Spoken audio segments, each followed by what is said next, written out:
Y'all, it's your boy Aniki coming at you with this year's first episode of the Church of MHA. We got East Sayers and Pawns who already on deck. More to come. I already know because BG sent the wakey GIF after I got up late. So I know he's eager to come in. We got the final results of the war. I know that's a hot topic on the table. I'm excited. I hope you are too.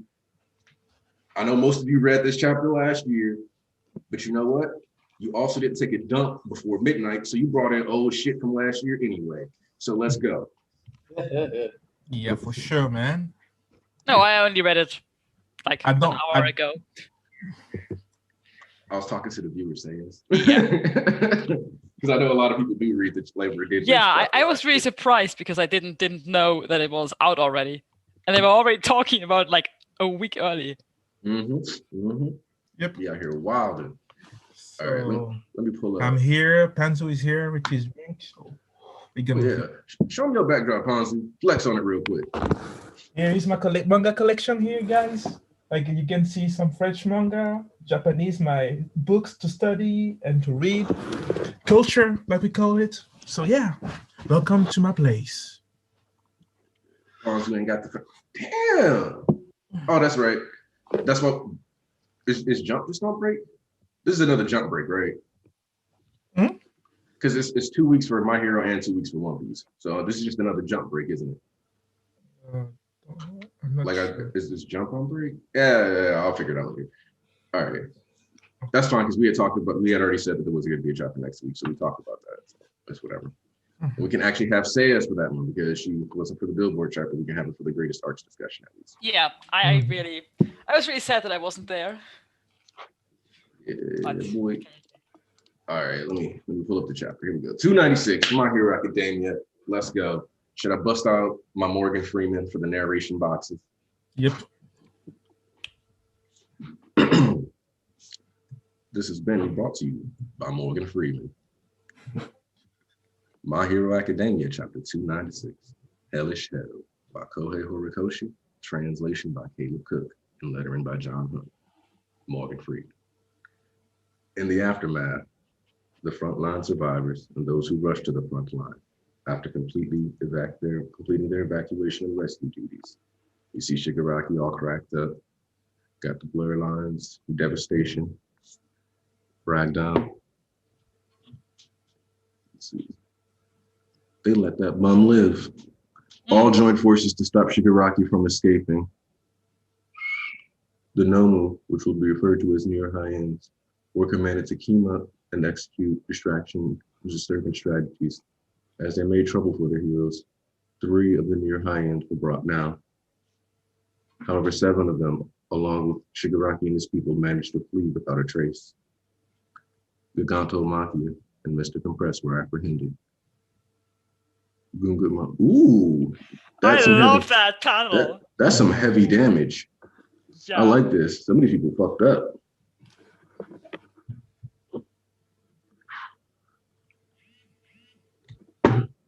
It's looking like a Deku arm on him.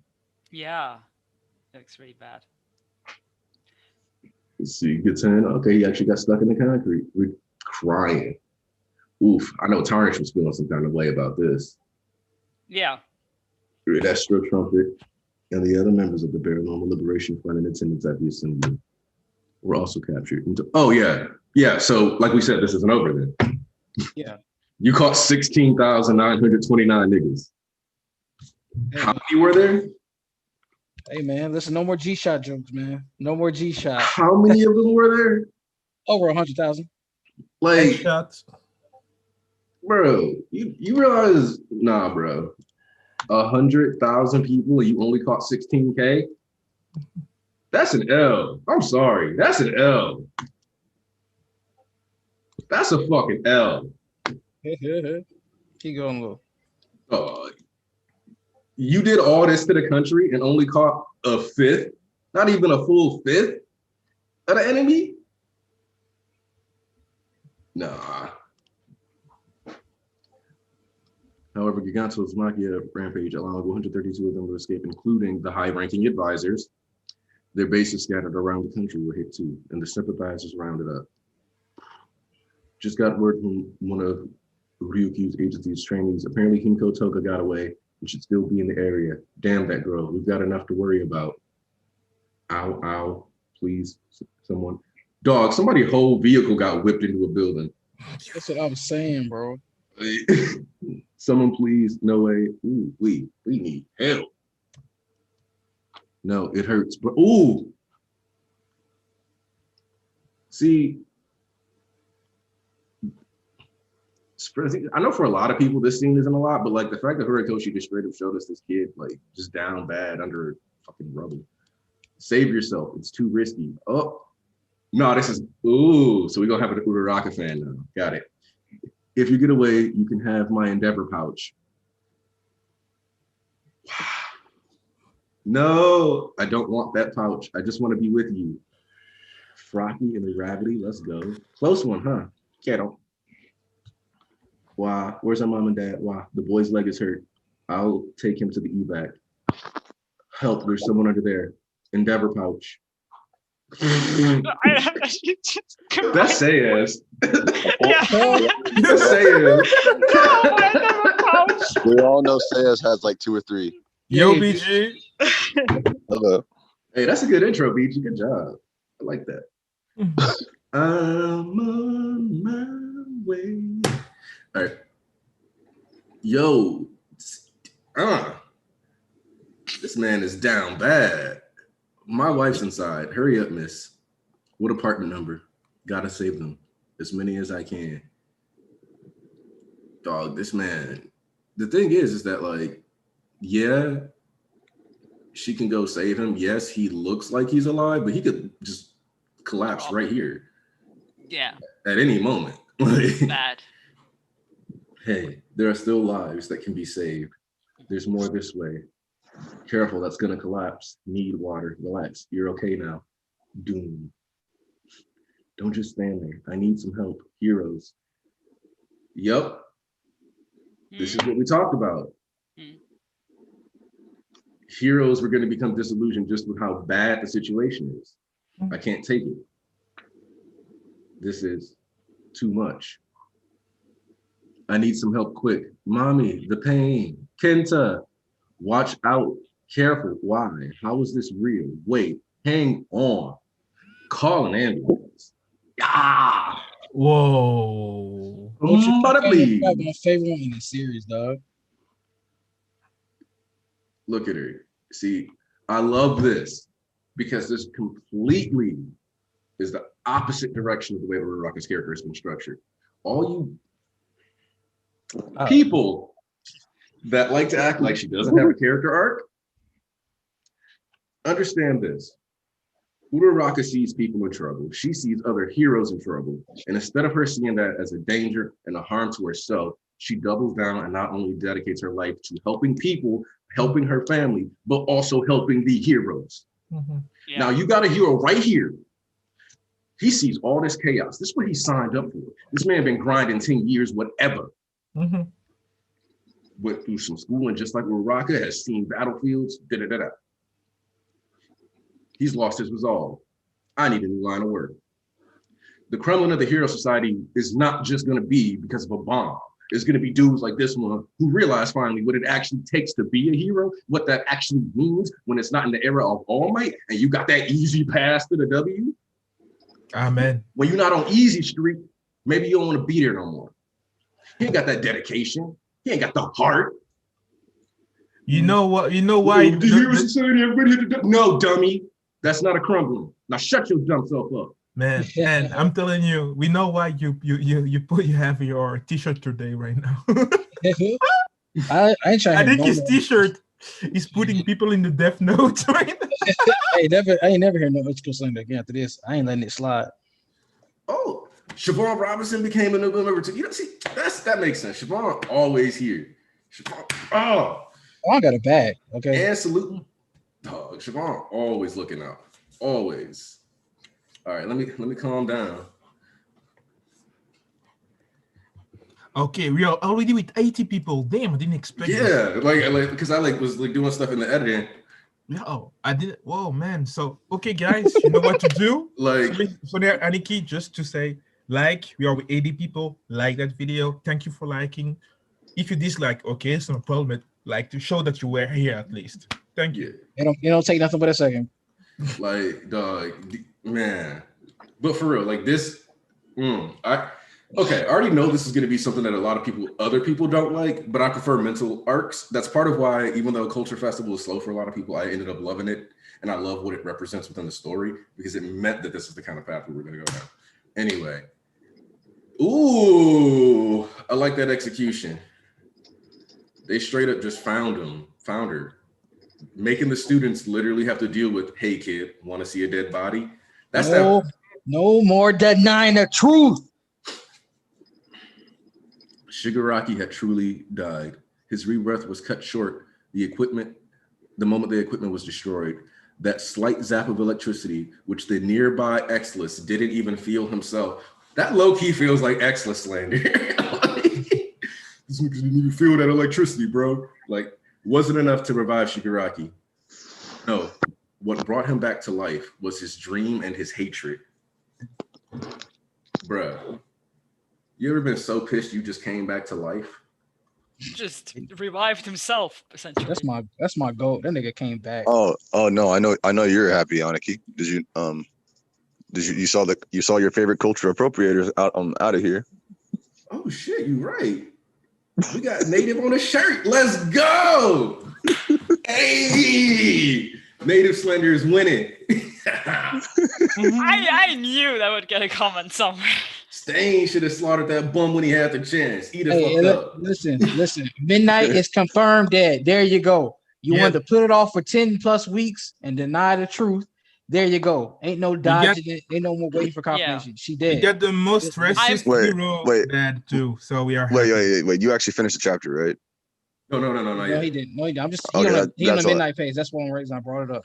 They was denying for months. Really, the most racist hero is dead. I'm happy. My girl said Rip Funk Man.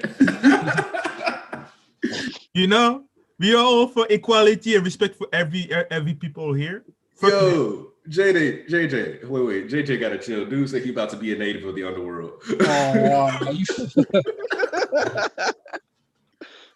All right. Meanwhile, well, dang, it's all over, huh? Not at all for me. That Dobby dude totally sucks, but what's old Lindy gonna do now? Do you think it's all true? It's so awful. Ever since his days as number 2, I had a feeling something shady was going on behind the scenes. Isn't his job to protect us? What's going on? His career is finished for sure. Maybe he'll move abroad. With what money? He better have a statement ready about all this tomorrow. Do you think we're gonna be okay? Yo, it's the Bing and Balls kid. Yes, from Remedial sir. Course Art.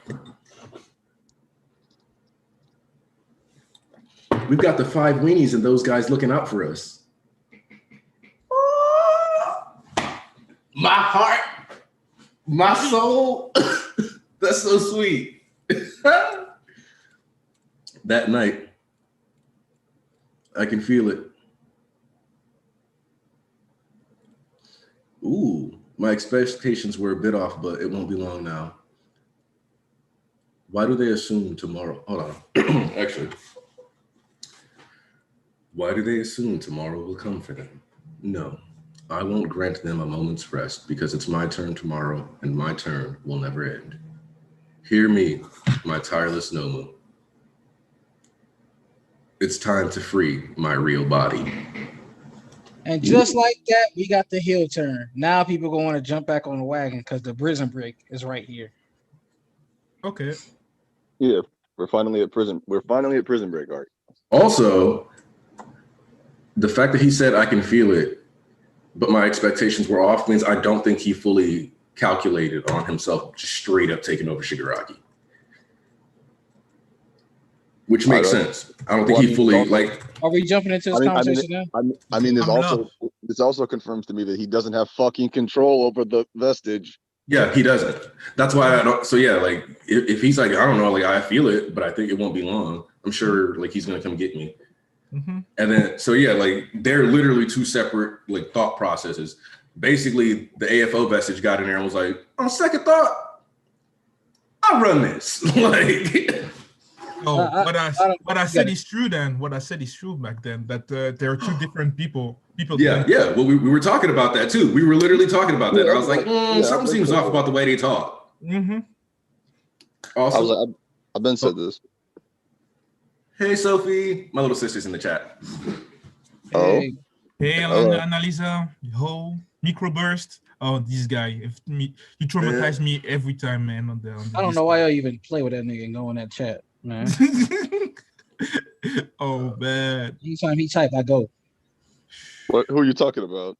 Microburst. Don't ever step in NSFW because micro being. Hey, whoa, don't bring up what micro does in NSFW. I ain't talking about that. I'm just saying don't go in. I warn y'all, don't go in there. I ain't falling for that. I ain't stupid. No, that guy is dangerous. For sure, guys. Let's talk about this though.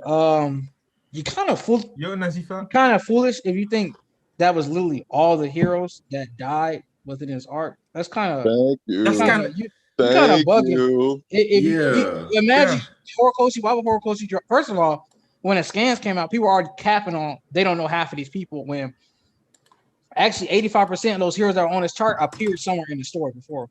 Only 3 or 4 have never been seen before, but like majority of them have been seen in side panels. No, they've been seen, but what they mean is they don't know them. Like they don't know who these characters are. Like they're not. Yeah, I get that. I get that too. I get that. They're like randomly drawn characters. They're saying like, I don't know what the fuck this is. So why does it matter? I mean, even honestly, even Majestic, who is probably the characters I'm most surprised by and most shocked by because I really want to see more of him. Yes. We didn't know much about him. I mean, of course. But on the same okay, so I can give a good example of what it doesn't fucking matter. Somebody pointed this out. It was a meme. I retweeted it, and hopefully nobody. And I'm glad nobody actually paid attention to what I retweeted. It was a tweet of somebody saying on that scene in Incredibles where Mr. Incredible is looking through all those dead heroes that got killed by the robots. Yes. Somebody quoted that and said, "Who are all these motherfuckers?" Yeah. Were you saying that on a scene like that? I don't think you were. I don't think nobody was saying that. Of course not. You don't understand the scene then. You don't understand the scene then. It's all meant to be. No. That was to show how ridiculous this sounds in this and for this too. Yes. It's because you don't need to know who these motherfuckers are. It's all meant to set the tone of it's supposed to show that there was heavy losses in this battle. Yes. You don't even have a death count on civilians, and that's definitely not all the heroes. Why somebody made a point like he drew these heroes, so why would he draw all of them? Do you know how many people stood in the way of Makia and got stomped out? No. Exactly. The thing that I'm really disappointed was for right now is that for the people that like the Pussycats. I was expecting them to die, but we didn't get them. So Oh yeah, no. That was the thing that I told y'all that for a while. So the issue with that is that's actually something that I have to straight criticize Hori's writing for. Yes. Yeah. I really don't not understand talking that. doesn't make sense at all. Yes. I have to be honest. No. I think them survive him. Well, slow down. Stop cutting each other off. Okay. We talked about that before the stream. You weren't here, BG. Yes. So also because you got this the worst, make sure you let people finish their points. Don't just cut them off. Yeah. So can I finish? Can I finish what I was saying? So the thing about it, we get her. We get also our best character. I forgot his name. The Killer Whale. Gang Orca. He was there too. So I thought that he was dead. No, he survived. 2 minutes. I think so. We saw him. They don't show him again. Really? They just show his hand on the ground. They saw his hand on the ground, knocked the fight down. No, I thought that we saw him like in the. I forgot. I forgot that it was 13 and Wash. I was expecting them today because they were there in the mansion. They're alive. What we see here, they're alive. Yeah. Like also, I'm trying to figure out how 13 lived. I was going to say that. That's what I was trying to say earlier. So 13, I know I wasn't crazy when I saw 13 getting decayed because on the panel where you see the 13 getting decayed, it's her left arm. Okay, because I noticed that looks like an arm broke, like cut off. Yeah, her arm is cut off. So I'm assuming what she did was she used her fucking quirk to fucking absorb, to like fucking get rid of that shit. So and then dipped. Okay, so here's the thing. I'm not gonna lie to you. That's raw. That makes 13 living dope. I'm really sad we didn't get to see that. Yes. Because I feel like if that would have been on screen, 13 would have been in the next top 10 just off that alone. I mean, to be fair though, it was to be fair. I see what he was aiming for because you would have had to do that at the same moment, but he's trying to keep the tension of everybody running away. So it's only so much he could cut to. That would have been wrong, but there's only so much he could do. With that being said, the only thing that pisses me off is the Pussycats. Let me go. I'm gonna go for this one. Now, the only thing we had, because I was defending who was it, Pixie Bob, because you seen the skill of her thing. Like I said, she didn't have to stay. If you push it back one time and you see it's not working, you can start. She has enough skill to push them forward the other way. Because what people was talking about, it was coming down, but it didn't touch her. But what I couldn't refute was Anki's point that Mandalay was that why did Mandalay show up? But she's more useful in the back, helping other people with the hero work. Like as you seen with Uraraka and them, she's more useful in we got people over here because they already knew what the plan was with because did they really need communication when it came to Shigaraki? Because she couldn't fly. They wanted all the people that could fly near them. She would be more useful in the evacuation, as you seen with Uraraka and on. Like, okay, listen, 5 blocks away, we got this person. Like they need to evacuate the people because they need to get the danger zone out of the way. East. I got two. Hold on. Yes. Real quick, I want to acknowledge the super chat because Siobhan Robinson was like, if Midnight dies and Gran Torino survives, I'm throwing a challenge flag on the play. Yep. I feel him. I feel him too. So, and yes, Pixie Bob can manipulate Earth. My issue was it showed the Earth decaying. Yes. That's why I didn't like that. Yep. That's why I don't like that part. You showed me that the Earth was decaying. So how did they get away fast enough? Yep. How did she turn around that quickly? Especially as fast as like that the decay wave was traveling. That don't track unless she managed to like break it off. If like that's what they went for, that's something I would prefer to see. Like Sean, I don't like that. I have to say that I'm actually not at all mad at how this went because I think unlike most of you, I've never really counted neither the Pussycats nor Wash as 100% dead. I think many of you assumed that they were dead, which you had all the reason to assume that. But I think it's maybe because I didn't assume that, I'm not mad that it didn't happen. Actually, I kind of like it that the Pussycats survived because I would have found it sad if... I mean, they are heroes we've known a long time, and it would be sad to just kill them without really showing that. It would be sad. For Wash, I'm more sad. 13, I actually thought was dead, so I'm a bit surprised here.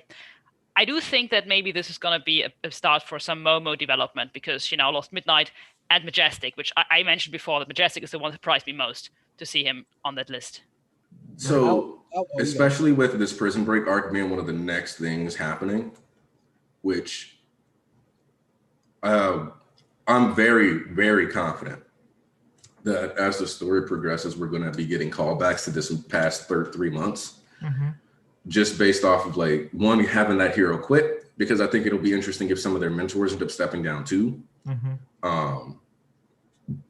As we find out more and more about who's injured, I think we have to consider like some students may be hurt somewhere. We have to like cover that because like the Makia running through things like it wouldn't make sense for absolutely no students to have any like real injuries, and it's literally the same day. This is the start of the explanation of the fallout of what has happened. Let me go after you, Aniki. Yeah, you have to think also. No. Wait, also because E said he wanted to go after me. Oh, so okay. Let East go. Yeah, to touch on that fact, I want to address this real quick. Oh, first, the preview. I want to talk about this. That's why I never doubted Horikoshi, and I seen why some people didn't die right away. Because first, the preview for 297 says the worst is not over yet. That's the preview for 297 from the editors. That I already assumed, and then you see the Prison Break, and Horikoshi already told you Moonfish may be coming back, and now we already knew that was like okay, Prison Break, but I didn't think it was gonna happen like a snap of a finger. You turn around 2 weeks later, we already got it and stuff. But to aid to Aniki's point on, some kids somewhere had to be damaged or something, and the reason I'm not gonna hear anybody's mouth about not seeing Monoma and Vlad King in them. Because this arc would have been too fat and too thick with all those side characters on other little locations covering every little thing. You're talking about Avenger, ain't you? No, I'm talking about that. I'm like, I'm not trying to hear that because there's too many damn people as is, and people are talking about it's too many reveals, too much stuff happening in this short section that was happening in the arc. So we're not going to drag this arc out another 30, 40 chapters to give everybody a moment at a base here and there. because it was addressed in volume 29 that Vlad King and Mona were a pony were somewhere else. Let's see. Yeah. Also, if All Might is dying at the prison during the prison break, he's dying. That I think we talked about that. Did we talk about that during Billboard chart? Yeah, I think we did. Yeah, that All Might be at the prison when the break happens, and that's how we get the death of All Might. There's only one thing about that for me. It literally can't be today, because why would he go to the prison today of all days if he last we saw him he was at the school? Well, no, it wouldn't be today. It would have to be tomorrow when AFO Shiggy ends up attacking. Yeah. Because I'm like, because as it is right now, that doesn't. It wouldn't make sense for him to be at the prison. And then the other thing is, are you taking that as literal? I don't know if I was taking that as literal. What do you mean? When tomorrow, he says, I won't let them see tomorrow. I took that as he's not going to let them recover, which he can't recover. I don't think I didn't take that as him literally saying, "Oh yeah, but tomorrow we're gonna fuck them niggas up." I'm not sure, to be honest. I do think that maybe he means tomorrow, because just before that scene, we got the scene with the civilians where they are like, I hope tomorrow we get that statement. And then we see Deku and Endeavor both out of it. So it does seem like he's now introducing this kind of time crunch element where tomorrow something's going to happen. The citizens are going to expect something tomorrow, and the villains may be planning something tomorrow. And maybe at that point, Deku and Endeavor will still be both comatose or whatever. So maybe there is now this time element here. You reminded me of something. This is another reason everybody in the chat that scans are trash. The scans fucking said I'm sorry.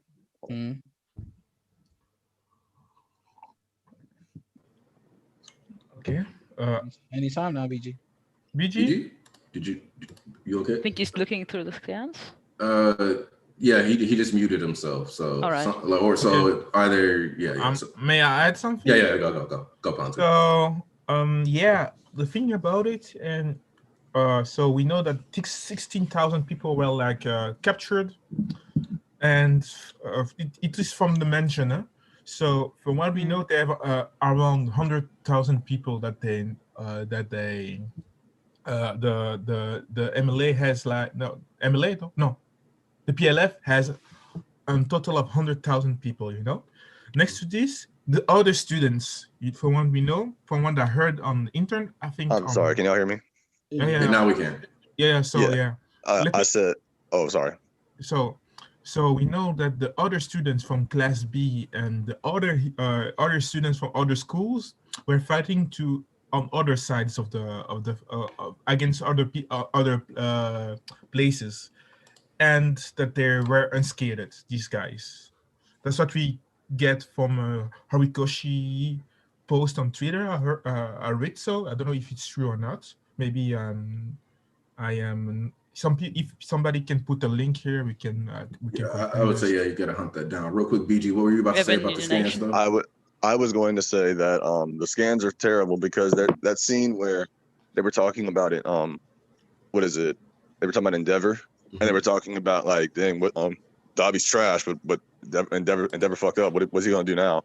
They say in the scans they had one of the people who were talking say, and maybe I need to move overseas, but I don't have any money. Then in the officials it says, what's he gonna do? Move overseas? Yeah, I was confused. He doesn't have any money. Yeah, because I was confused about. I was really confused. Yeah, same here. That confused me. I was like, why would you want to move overseas? Because Endeavor's a piece of shit.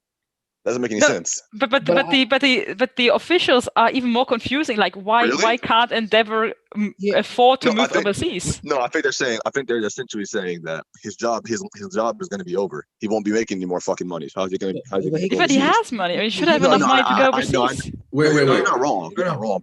But I think the idea is that he's not going to make any more money because he's going to be ostracized. Yeah. So basically, I think what they're saying is that like the cost of like moving overseas and then trying to like reestablish yourself there when you're also going to have to deal with all this fallout.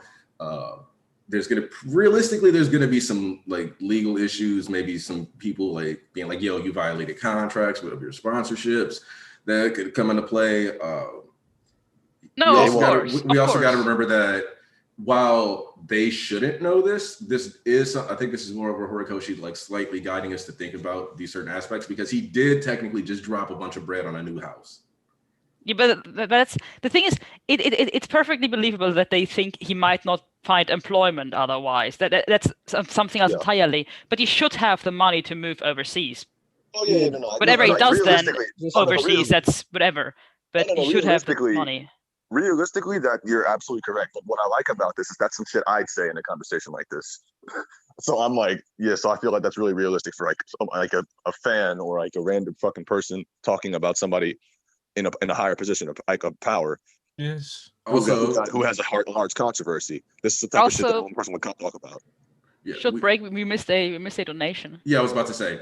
By Jorge Valdez. I think that's. Yep.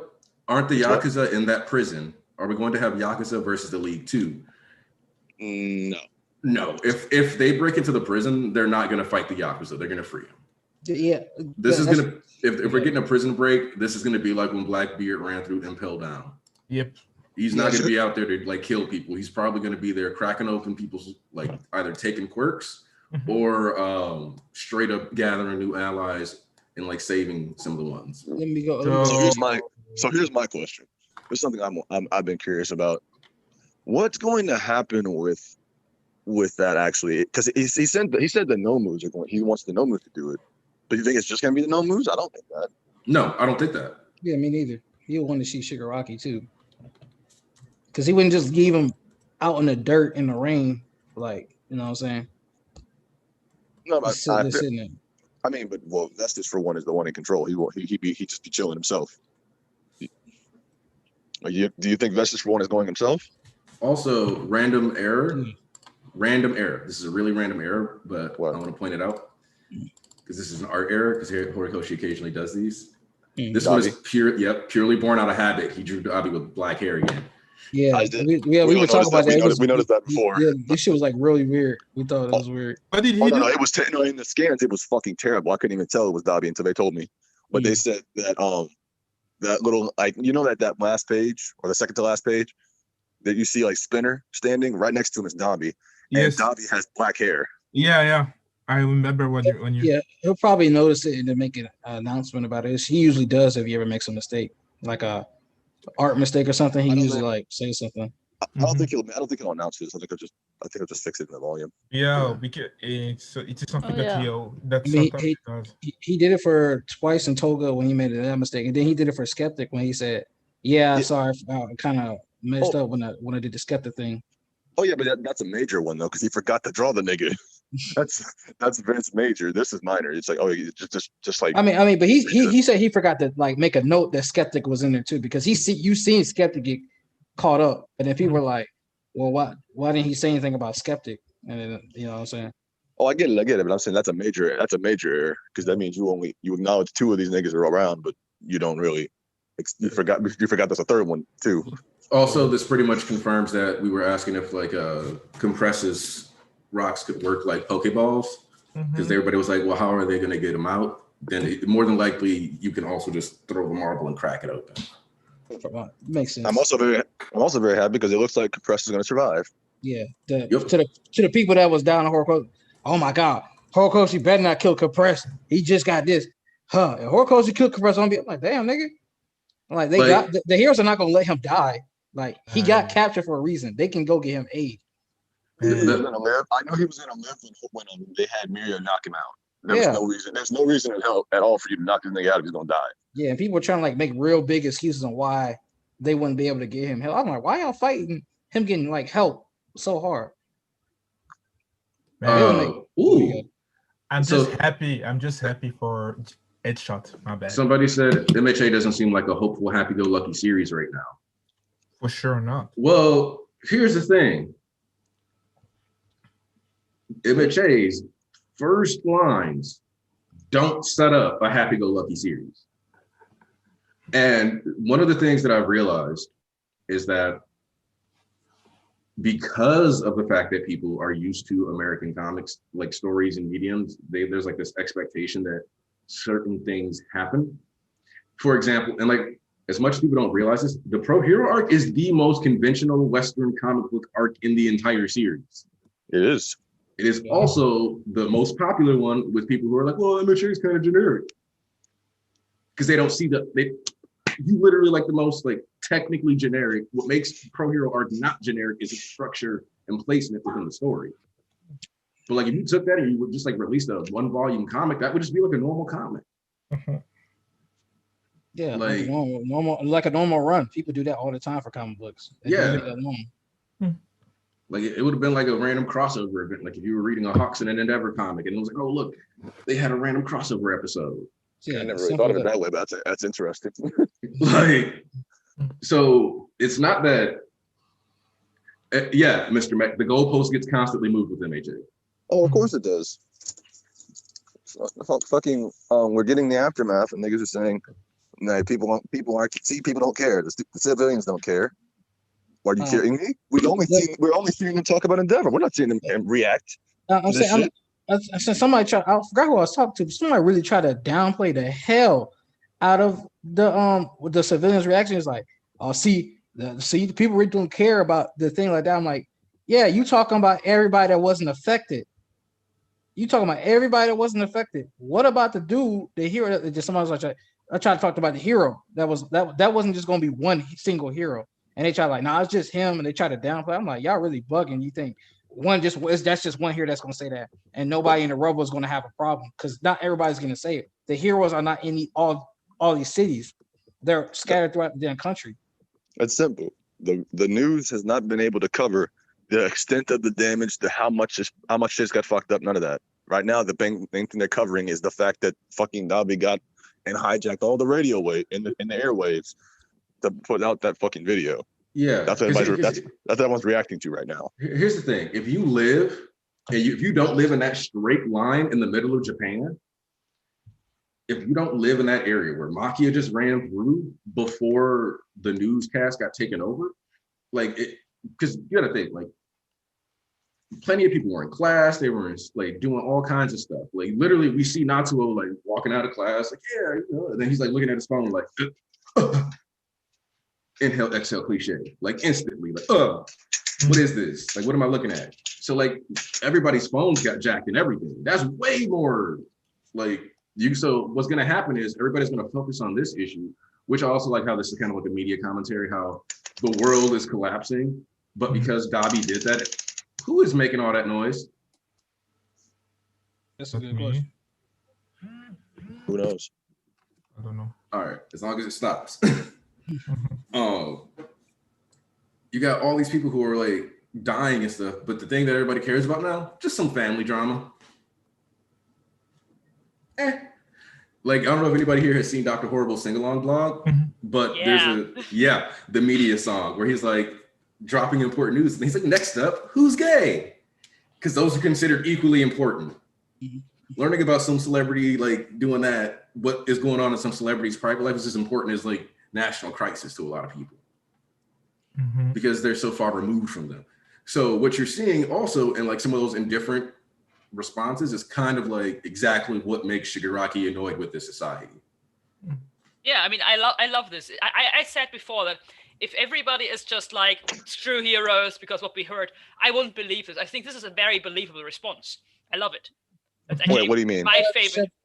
That they are asking for answers instead of just raging and throwing at. Oh, but that's the thing. I feel like that'll still lead to this because I feel like it may still lead to this, but the response is more measured. It's more let's wait. Like they're still disbelief. They're still trying to wait for answers, and I really like this because it's realistic.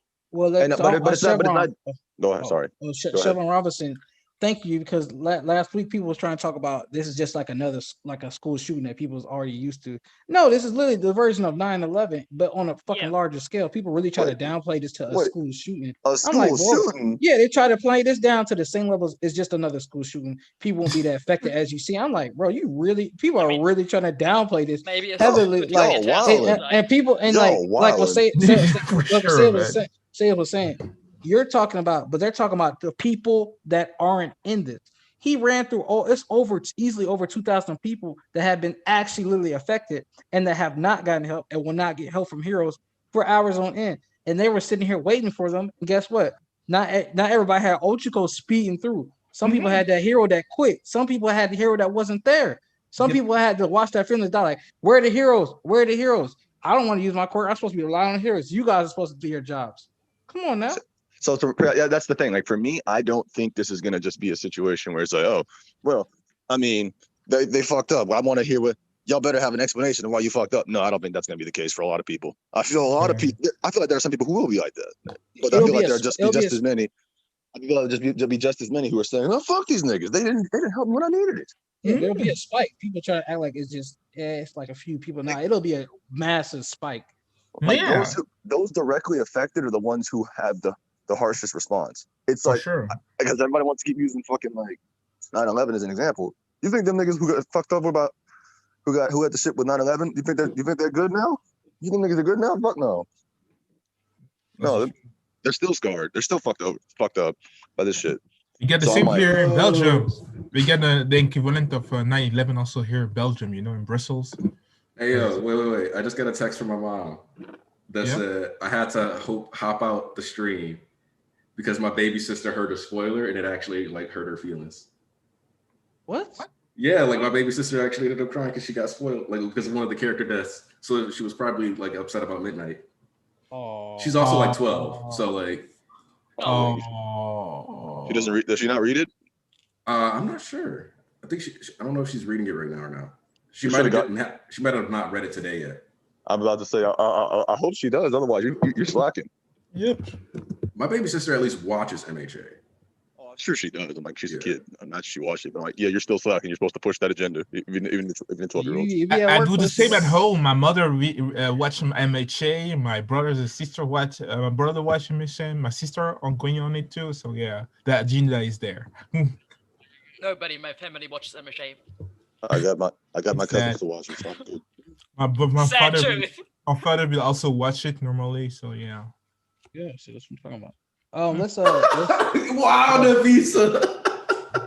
Like the chat is currently what is happening? The visa is savage. The visa is savage. The stream is always like 30 seconds behind us technically, like just the way it delays, or it's always like a couple seconds. So somebody like the visa just was like, that's sad, but she played herself pulling up.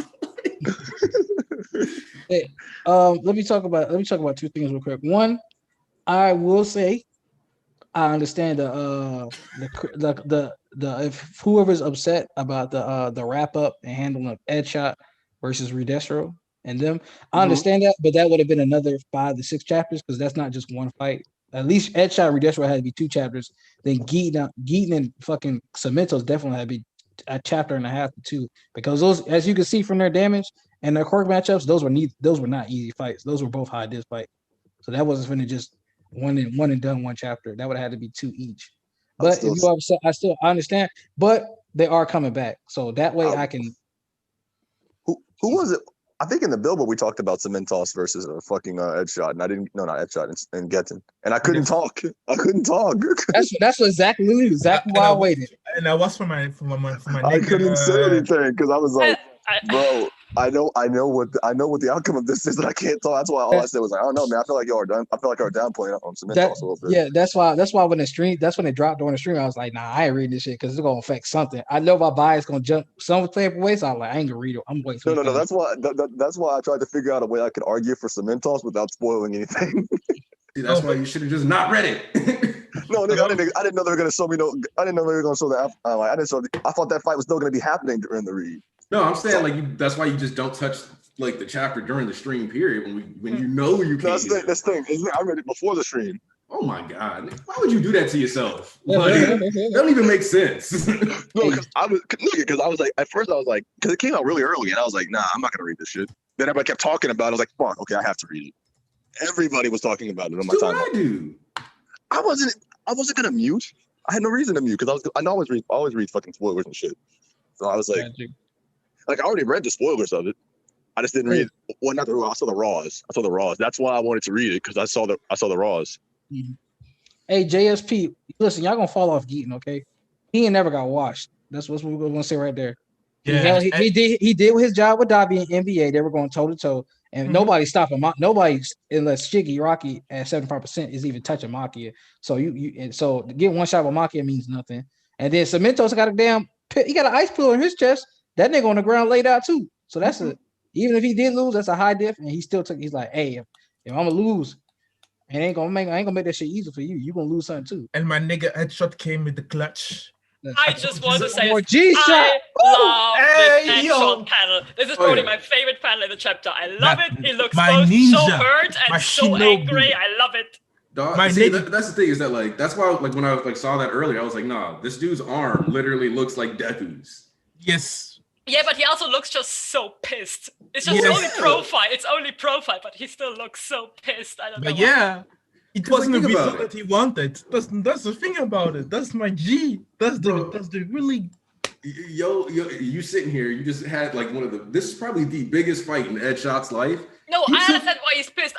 I'm just baffled at how great Horikoshi can draw that he's pissed by just drawing the profile. Yeah, I love it. Because it's like I love the justification behind this. Because like also like him taking out Redestro's legs, them legs keep coming into like play. He don't have to do something about that, bro. Like, hey, bro, if he had claustro, he would have been all right. But he was like, man, I'm tired of this shit.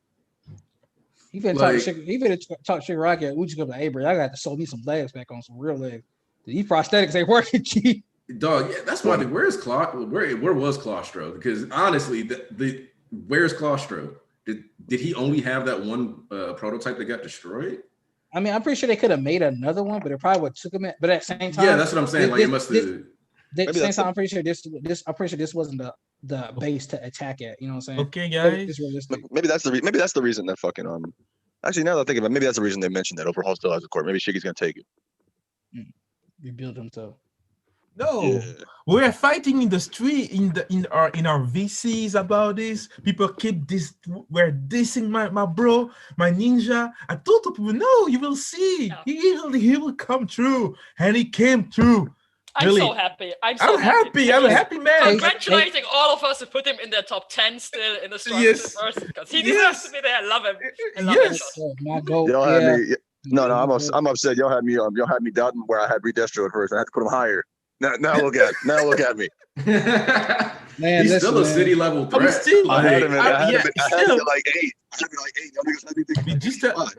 Hey, by the way, Sarge, it wasn't a lit environment. Tokiyama was literally in a dark tunnel when he took on Redestro. Yes. So Dark Shadow was at max power. He wasn't in a lit environment. They literally went through the tunnel and said, "Do your thing, kid." But next to this, I just want to say something. Guys, you know what I do always when I say something? Like the stream. We are with 126 people here right now, watching the stream, listening to us. So yeah, like the stream. If you dislike it, do what you want. But yeah, like the stream, show your presence. And yeah, next to this, so right now, for all the things that happened when I was in the, I'm happy, a little sad, because I wanted to see more people that we know that, for me, they seemed like they were dead, but right now we didn't get it. So I'm waiting for the next chapter to if we get more people that we know that didn't survive or are like wounded by these events. I want to see that, because even the panel where we see Midnight and the rest of the people. Maybe Horikoshi keep it for later, I can understand. He can do that if he want to. He's the storyteller, He can show people or more people that are dead, like maybe Well, I'd imagine they wouldn't be like. I feel like that'd be kind of a disservice to be like, okay, yeah, y'all know Fat Gum, y'all know Gang Orca, y'all got to know them, you came to love them. We're gonna tell you they died on the splash page. Yeah, a Gang Orca you could put. Hit or miss, you could put Gang Orca on there, but Fat Gum, fuck no, you can't put Fat Gum. No, you can't put Orca on there. No, you can't put Orca on there either. No, we know him for too long. Well, Orca was different because he had his hand, like everybody thought Orca was dead, because I thought that nigga was dead too. Because you see that panel you see that hand where his panel was like that panel where his hand was just like that, and it was like, where are the heroes? Weren't they supposed to be at the fucking villa stopping him? And then you see that nigga hand on the ground, like, oh. So yeah, what can happen is that at every chapter that we get for like two weeks or so, that we get always more I will call it like hitting people's feelings like every time that you get the chapter, like, yeah, people are talking and yeah, you know what happened? Oh, this guy didn't survive also. So we learn more and more people that didn't survive the thing, like, but just storytelling wise. So we can get like images and everything, but still that we learn that how deeper that we get in the story, how deeper that we know that that thing that just happened, it was just the tip of the iceberg. You know what I mean? Well, yes, that's what That's what I'd expect. So Horikoshi, if he can do something like this, you know, that guy, running wise, he can do a lot of stuff. So if he does something like this, man, people will started to shut their mouth really, because right, many people said, like you said, BG, that people are just starting to say, yeah, the only person that we know that died right now is I forgot her name, Midnight. I can't understand what they said. But the thing about it, up till right now, we didn't get really. We saw nothing from the other guys like Fatgum. All these people, we know nothing about them. We don't know how, if they're like wounded, gravely wounded. We know nothing. We know really nothing at all. And we know just that I'll call him FAO, the Vestige. I've been calling him Vestige for one. That's very easy to say. yeah. Vestige really just want already to go take his real body. So yeah, we can. So I don't know what's gonna happen right now. I don't understand what's gonna happen right now, because we can go if Horikoshi if he wants really. He can feel, you know, when you attack, we call it in French, because I know in French that when you we get a good word for this, when your enemy is at lowest, you can hit him harder just to finish him, you know. That's what it is. What we the Prison Break will be this, you know. Right now the hero are at the lowest right now, to trying to save people, and what he's gonna do like in the next few days is poof. I'm glad you said that, because I was gonna bring this up too. Me and Ian were talking about this before. It's like, you got to think. Ian brought this up and brought up a great point. He talked about how you got to think all the big boys are out the house right now. Yep. All the top 10 are either fucking on death's door, basically, or they completely crippled and out the pain. Like Ed Shot may be like the cleanest top 10 hero we got, but that nigga arm still bruised and battered the hell up. And you got to think, Catharsis is where the big bad boys are at. So you got the high ends out here. You got the average villains on the street who you know in the world, you know which heroes are in your city, and you still got a bunch of heroes busy occupied with other stuff, the saving civilians, and you got all these injured heroes and stuff like that too. The crime rate finna be like, not even crime rate, like just the shit just finna really pop off, cause like who they got to fear, and then Tartar's big bad boys. Yeah, listen. Definitely, that's what I mean with the whole that we are now in the time crunch where they all injured, and apparently tomorrow or maybe a few days down the road, but not far away, something big's gonna happen, and they're all still injured. And Deku's out, Endeavor's out, Gran Torino's out. I don't know who else all out, but everybody's out. For the month, what we saw is everybody's from the main characters from the story are out. Every main character of the story we call, and so Deku, wait, hold on. What do you mean? No, what he means is like Deku, hella injured. Endeavor, injured. Shoto, injured. Bakugo, injured. Hawks, injured. Like, literally the entire main squad, like every main character. No, we're gonna start headshot, no academy. Hero, no headshot. Because I was gonna say, headshot, no academy. I mean, all that's left. I mean, all that's left really are the students, but they're not gonna do anything. Yeah, the only main character who's not like just like standing is right now Uraraka as a main female lead. Momo is also, I mean, Wait, fine. Let's go. Yeah. So here's the thing. Yeah. What we got the potential for here, because we know that the Prison Break arc is coming. We've always known that was going to happen. We were like, no, this got to happen eventually. I said it. Yeah. Yeah. Now we sitting here at a point where AFO Vestige for one has directly stated we pulling up. Yeah, no more speculation. It's happening. We It's pulling happening. up. Understand, no matter what you do, no matter where you are, I'll be watching you. And I'm pulling up. So we know that that's about to happen. We know that like everybody is maimed except the second stringers, basically, or like the characters. Mirio is also should be fine, right? Mirio, that's right. And that's what I was talking about. If you remember, I kept saying like Mirio coming back here is about keeping us, ready. Yeah, we talked about that. And now, so we have the prison break confirmed. So, and people in the chat were talking about this, like, people were talking about this in the chat earlier, where they were like, you kind of like the protests got to start rolling in. Like more people are like, yeah, no, this is getting to a point where they got to be mad, they got to be upset. The heroes, what is that noise? That was me sneezing. That was a weird sneezing sound. We get a good message from Mr. Mac stuff about Aniki. I think that you should answer it. You will like it. Oh, Aniki predicted under 3 students quit. I still think that we're gonna have to get some students quitting. I don't know if it'll be from 1A. I don't know if it'll be from 1B. But if we just saw a pro hero quit, y'all like, oh yeah, let's talk about that now. Let's have Mineta quit. Like, no, he's the one that he has to get. That's the one that rises up. I actually wanted to talk about about prison logistics before we change the topic. Yeah. Let's do that. So like the prison break, here's the thing. If the prison break is gonna happen, and that's gonna be the thing that there is no distraction for. There is no Dobby going live. There is no, so just like how we had a whole building get blown up here, but like there's all this other stuff that people would rather talk about. No, like the thing is that we get this prison break. Now, let's say a criminal that you know for sure is in Tartarus, any criminal that like, you just think of like some of the worst criminals in Tartarus. Mm-hmm.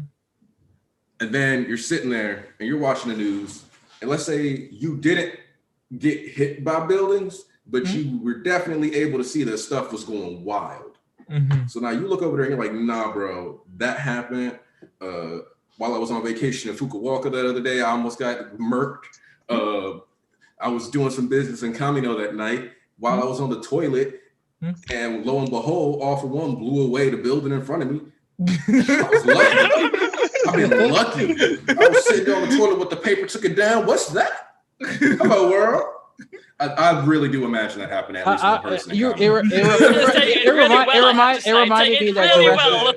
reminded me that Jurassic Park one where he's like, or Jurassic Park 1 where he's just sitting on the toilet and like the fucking T-Rex it comes up when all the stalls fall and he just sit there on the toilet paper. That's just he died, boy. No man, that is the thing. Just imagine living in My Hero Academia's world, just making a manga about this, about how you see people die in front of you at all these moments, man. Damn. But also, like, hold up. Somebody said Invisible Girl ain't been here this entire time. And to that I say, do you know that? Yep. Did you see her? Yeah. You gotta go look for it. You gotta go look for all the panels and look at just hands. Just look for a hand. You gotta go through all the panels. But like my point though is that like if you've just been like aware and like paying attention to all this stuff, you should be very uncomfortable. That's why like whichever translation it ends up being, both make sense to me. Endeavor leaving because he's just not welcome in Japan. Because you gotta remember Captain Celebrity moved to Japan because of all his legal issues and vigilantes. Yeah, people don't read vigilantes. So I know a lot of people don't read vigilantes, but that's like a thing that happened. That's why like it's already got a precedent set in like the verse. For people to be like, I'm in too much legal trouble. I'm leaving. But people also just straight up wanting to leave makes sense too. So wait. Because we got a super chat. Okay. My money is on Momo quitting, giving her a character arc, and remembering Midnight will bring her back. I like that. I just have to say, I like that. I like that. I agree, and I don't think it's. But BJ, I see what you're saying, but it's not like a full like. I didn't say anything. Okay, because it's the way he was like. I was like, yeah. I was gonna say something. I was gonna say that I don't think that other translation is correct though, because that feels a little bit out of nowhere. Because they both feel odd. They both feel odd. Yeah. No, I don't. I think the one about Endeavor leading makes perfect sense to me. But yeah, but not with the money. With the money add-on. No, the money one is like it's just people don't know how much money this nigga actually has, so it's fine. Yeah. I don't take too much into account. But think about it. What doesn't make sense to me is the conversation that they're having is about Endeavor. So so them saying they're leaving would be because of Endeavor, and that wouldn't make any sense to me. I would like to add something about this. I would like to add something is that from what I read, like in one of the old chapters about how hero things work. When heroes destroy stuff, they have to pay for this too. Oh, you think that he's gonna get lawsuited? Yes, there might be some civil suits. Yeah. Yes, it is something that happens. For Bond Lady, it happened to her a lot because she has she can control the size of her gentrification. Yeah. So no, I would. The most of the time when she transforms, she has to give attention to all these details because if she destroys something, it goes away from her pay, from her hero pay, from the hero association or commission. Yes, commission, hero association on One Punch Man. Yeah, thank you. Yeah, the hero commission. But yeah, that's what I'm saying. Like, I feel like it makes perfect sense if it's talking about Endeavor trying to dip from the country because of all the animosity. But if you're having a conversation about when Endeavor's done, it feels really fucking odd to me for somebody to be like, I should dip because he did bad shit. I was combining it with like in the scans. It made a little bit more sense because you combine it with some of the reactions people were having. Like it's all over, huh? But like some of the wording was different for some of the panels, and they were like, "Well, isn't his job predicted? What's going on?" And like if you I was following the flow of the panels rather than just that one part.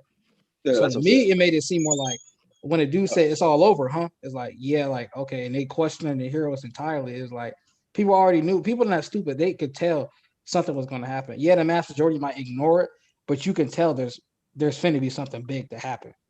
Like, sit in the house and ignore it all you want, like we always do, but you could tell there's going to be a fall. Like I felt like for me, Reezy here. Oh, hey, Reezy. What's up, guys? What's up, man? Oh, hey, Reezy. Glad you back. All right, real quick, what's your thoughts on this week's chat?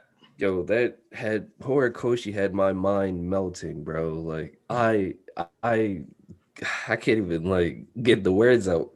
Just the balls to be like, okay, I'm not gonna give the heroes a moment's rest. Straight into Tartarus. I was like, yo, he just doesn't care. Horikoshi is a madman. But the hype is real. I love seeing like the civilians on their phones. Like, wow, this nigga Endeavor raps. After this guy's career has to be finished, right? Like he might even have to leave Japan after this. Headshot beating Redestro. Come on, that guy's top 5 all time. Let's go. Let's go. More G-Shot, dude. Nah, I'm still, like I said, y'all convinced me to put that nigga higher. I'm disgraced. Nah, I love it, and I still think that like he should have been able to beat him, but I didn't. Like we didn't. The thing that I didn't factor in was him not having a claustro.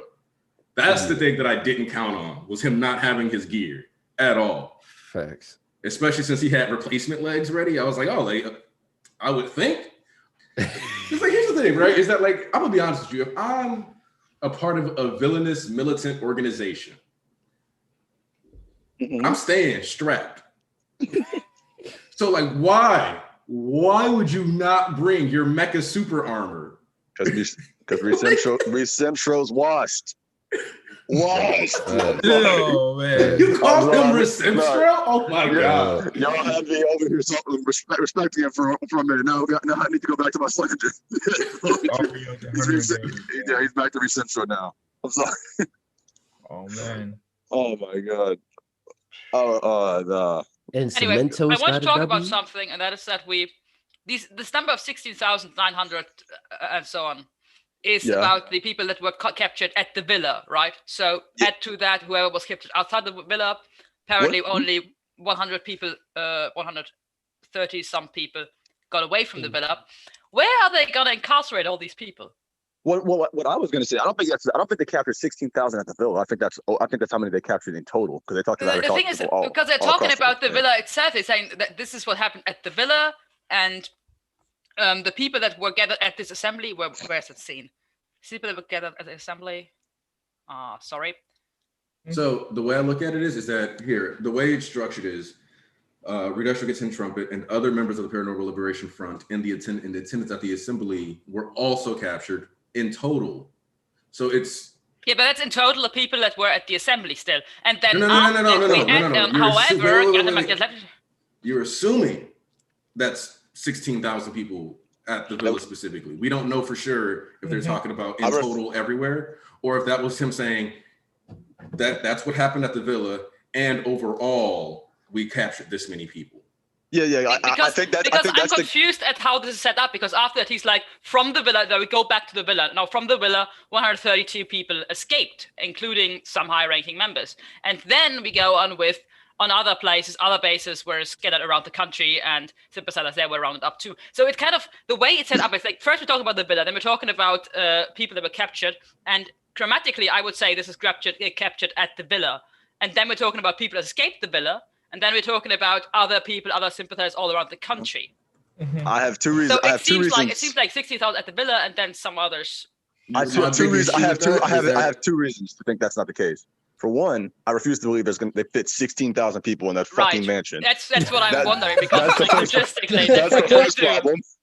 And the second one is, I don't know, that'd be weird if you told me you caught 16,000 people at the villa, but then you told me you caught other people elsewhere. You don't tell me how many you caught there. Right. That's what makes it weird. I was like, the fact that we get a specific number here, and then we like, because like to me, this is like fleshing out. That explains like that part. We caught this number total, but this is still like at that base. This is what happened. We got people from around the country, and that's how like that gets lumped into that 16,000. Because it makes no sense to give us a specific number and then be like, but this specific number doesn't actually matter. Yeah. So it's roughly 14,000, roughly like 16,000, 17,000, roughly 17,000, including all the people. Yeah. Where are they going to put these people? Where are they going to put these people? I mean, it's not like you can just put 60,000 people, 70,000 people into Tartarus, so you got to spread them all over the country. But still, 17,000 free spots in random prisons. That's a lot of. I mean, how are you going to try these people? How are you going to put these people on trial? Yeah, I don't know. Because like that's the other thing. I don't actually know. Are there even villain trials? I feel like they put them in Tartarus awaiting their trial. Yeah, but 16,000, you're not going to put 16,000 people in Tartarus. You're probably going to put the executives. All this is only a problem because they're in Japan. If this were America, we got prisons to blow. So they would have been 3 blocks apart, dog. They would have been 3 blocks apart from each other. Oh man, we would have to. Here's the thing. Hold on. If this was America, Mitch McConnell would be signing a bill 3 hours later to get like all these prisons made. But here's the thing. This is a good conversation, because we also need to talk about the fact that their legal system. Because one of the things that I was watching a video, I think it was by Plot Armor, and he was just like, "Yo, you realize like the economy is going to take a massive hit off of this." But like now, factor in the fact that not only is the economy going to take a hit, because a bunch of people just lost their jobs. So that like there's a bunch of survival conditions that are being activated right now. I mean, you can. Everybody just got dropped into the last mission of Halo Reach. Plenty of people lost their jobs. Like you lost family members, people lost jobs, heroes are dying. What a time to be alive to be a carpenter, right? Like rebuild all these houses. Right. So like some people like are the Rocket family about to be rich. But like, what's up? My girl to come up. Like, but when you have all these economic systems failing, and then you understand that your legal system is going to grind to a complete halt, because here's the thing: each person deserves their own trial. So if you're gonna try me, you're gonna throw me in jail. What's my crime? Being a part of an organization and not even attacking anyone yet? And do you know how much clout Redestro and fucking Hanabata have, dog? Do you know how much clout they got? Hanabata was the main one getting people for the shit. They have much, and you know, bro. Listen, I'm trying to tell you, Skeptic has info on the heroes. That's why Hawks was so important, bro. They got some dirt on the heroes too. Can I ask a question? Yeah. Aniki. You know Lucci, right? Lucci, who? Rob Lucci, right? Yeah, Hero Lucci. He no, not the character, the fucking person. Yeah, I know who you talk about. Yeah, Lucci wants to know if he can join. He wants to say something. You know, yeah, why not? All right, actually, yeah, you got it. You got it. Alan, I'm assuming you already got the link ready. So. Alan punching the air right now. No, I'm pretty sure I've known Lucci since Brago server days, actually. That's why I was confused when you didn't know who the fuck that nigga was, and I mentioned because there's like 2 Luccis. There's multiple people who go by Lucci on Twitter. There are? Yeah. There's at least 2 Luccis on Twitter. I don't know why I became the plug though. Why I became the plug for this fucking stuff. You know what makes it weirder?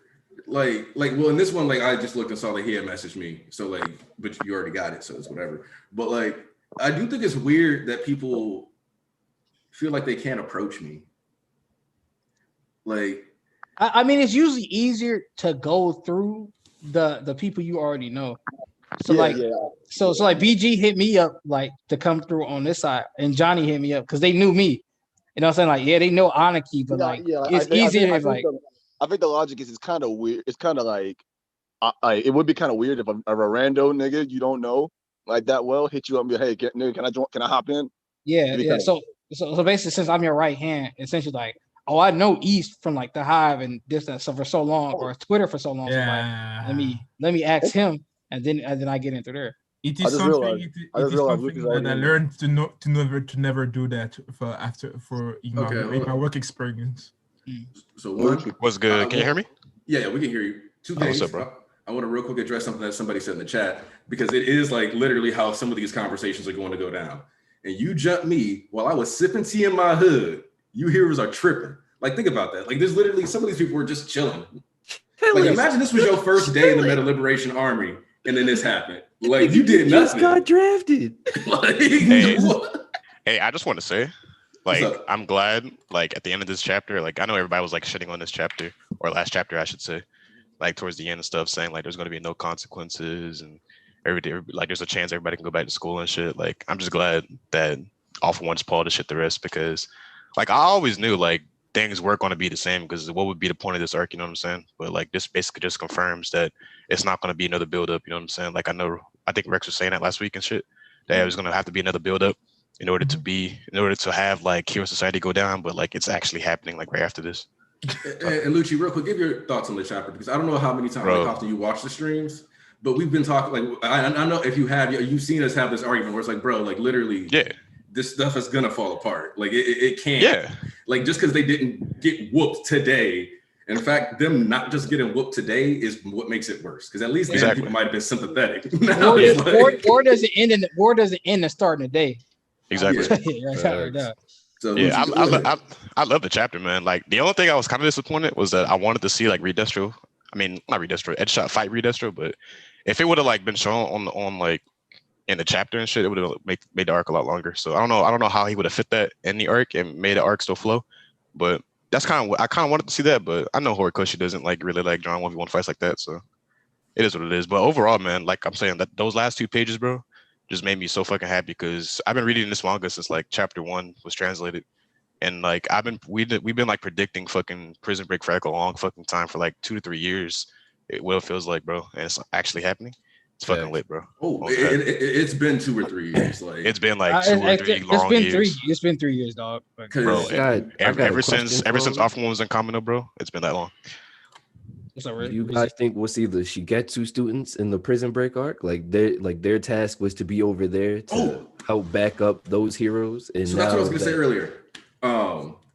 With all of us, our main stringers injured, this is where Mirio gets to come into play now. This is where all these, like, so what we could end up have happening. You remember how, like, MVA happened? It was like, fuck Deku, villain season, we out here, we'll need these kids. We literally, like, outside of like Shigifo and like, or like Vestige from One and all that other stuff, it could literally turn a fuck Deku, fuck Bakugo, fuck Shoto, all these kids, all these niggas. Ketsubatsu, also, I'm pretty sure like one of Shiketsu's like students, I'm pretty sure they have like somebody, like a family member inside who's like a prison ward or something. Well, he was at the mansion. It's Meat Boy Ball's father. Yeah, his dad's like a warden, right? Yeah, they rolled up on Makia with Majestic in them. I confirmed it. I went back to the panel. They rolled up on that nigga. So they could be there. Yeah, so he might have went back. Majestic. I'm still upset about that, Hori. So you guys already talk about those deaths, because like I'm looking at the panel right now, and that's rough. Midnight, Axlis, Majestic, Crust. I don't see how people are like shitting on this that we don't know much of them. Like, why do we need to know much of them? The point is that they died, you know? No, rest in peace to my nigga Native. He didn't deserve this. What? People disagree. Disagree with that. He did kind of deserve it. Most racist hero. He kind of deserved that shit, bro. Honestly, that whole design is cultural appropriation. Yes. That culture is not a cosplay. Yes. Respect. That whole design is racist. No. Like I said. First off, fuck Native, and second of all, it's exactly as I pointed this out before. Like y'all probably didn't see it. Like I said, I'm sure like Reezy and Lucci, I'm sure y'all have seen The Incredibles, haven't you? Yeah. Yes, sir. Yes. Do you remember that scene where Mr. Incredible was going through that database and saw all the heroes that got fucked up by the fucking by those robots? Exactly. It's exactly the same exact thing. Exactly. I mean, somebody tweeted that and they quoted it, and it's to show how ridiculous this shit sounds. They're like, who? Like they went through that scene, like, who are these motherfuckers? Do we think anybody reacts that way when they see that? Fuck no. It's just people trying to like find anything to slander, bro. Like, oh my god, it's annoying. Real quick, I want to address the super chat. Aniki, can I do this one? Because actually, I wanted to talk about this. All right. We have one. Don't start dropping a bunch of F-bombs. No, I got you. No, we have one super chat from Andrew Lovelar. I wish Hori never gave us the death page or said X number of people injured / died. The amount of people trolling MHA on Twitter because of that page is a lot. Oh, he had to show that. I want to talk about this. First of all, if people really think that's all the heroes that died, you got to be smoking crack or something. And somebody really tried to make the argument that he would have drawn all the heroes. Bro, we don't even know how many the death count is. You really think like 10 heroes just died in this entire thing right now? We didn't even have the civilian deaths. Like, really coming out, like, people want to be disingenuous because they were wrong on how we projected this arc to go. But like I said, I never doubt Horikoshi because yes, we didn't get a lot of major deaths here, but like 297 said, the worst is not over yet. And then the prison break started just like this, to snap a finger at the end of the next chapter. So it's like this doesn't end here. This keeps going and keeps on going in tangent. And we'll wrap it up real quick. People that say Miro didn't do nothing, Best Genius is only live because Miro stepped up. And then plus, his thing wasn't to save everybody there. He just saved Genius and gave them a chance of hope again. But now, since major players are out the paint, they're going to need other people to step back up that weren't injured in the war. There's actually something about that I want to say.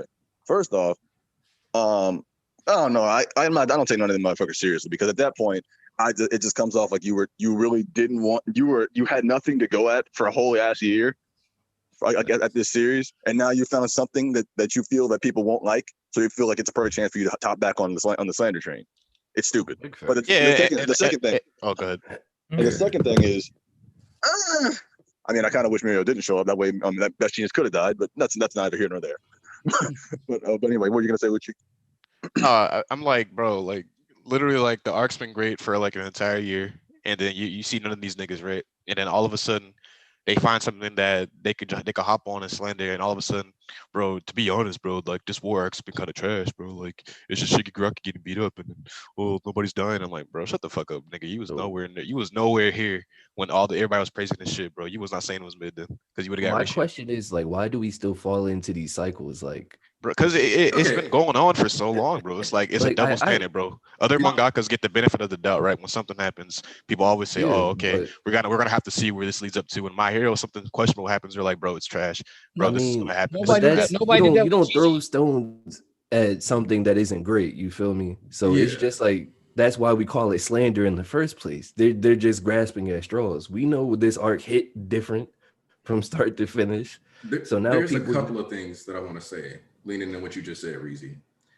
Because here's the thing. One, I'm gonna be honest, most shonen readers aren't used to actual like war arcs. They're used to stuff like Black Clover's war arc, or where for the most part everything is resolved right away. Like at the end, pretty like the elves are like, we're not at war with the elves anymore. We beat the devil. Technically, you could end the story here. Boom.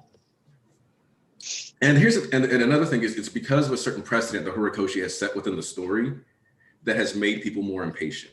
Pro Hero Arc is an 8-chapter banger.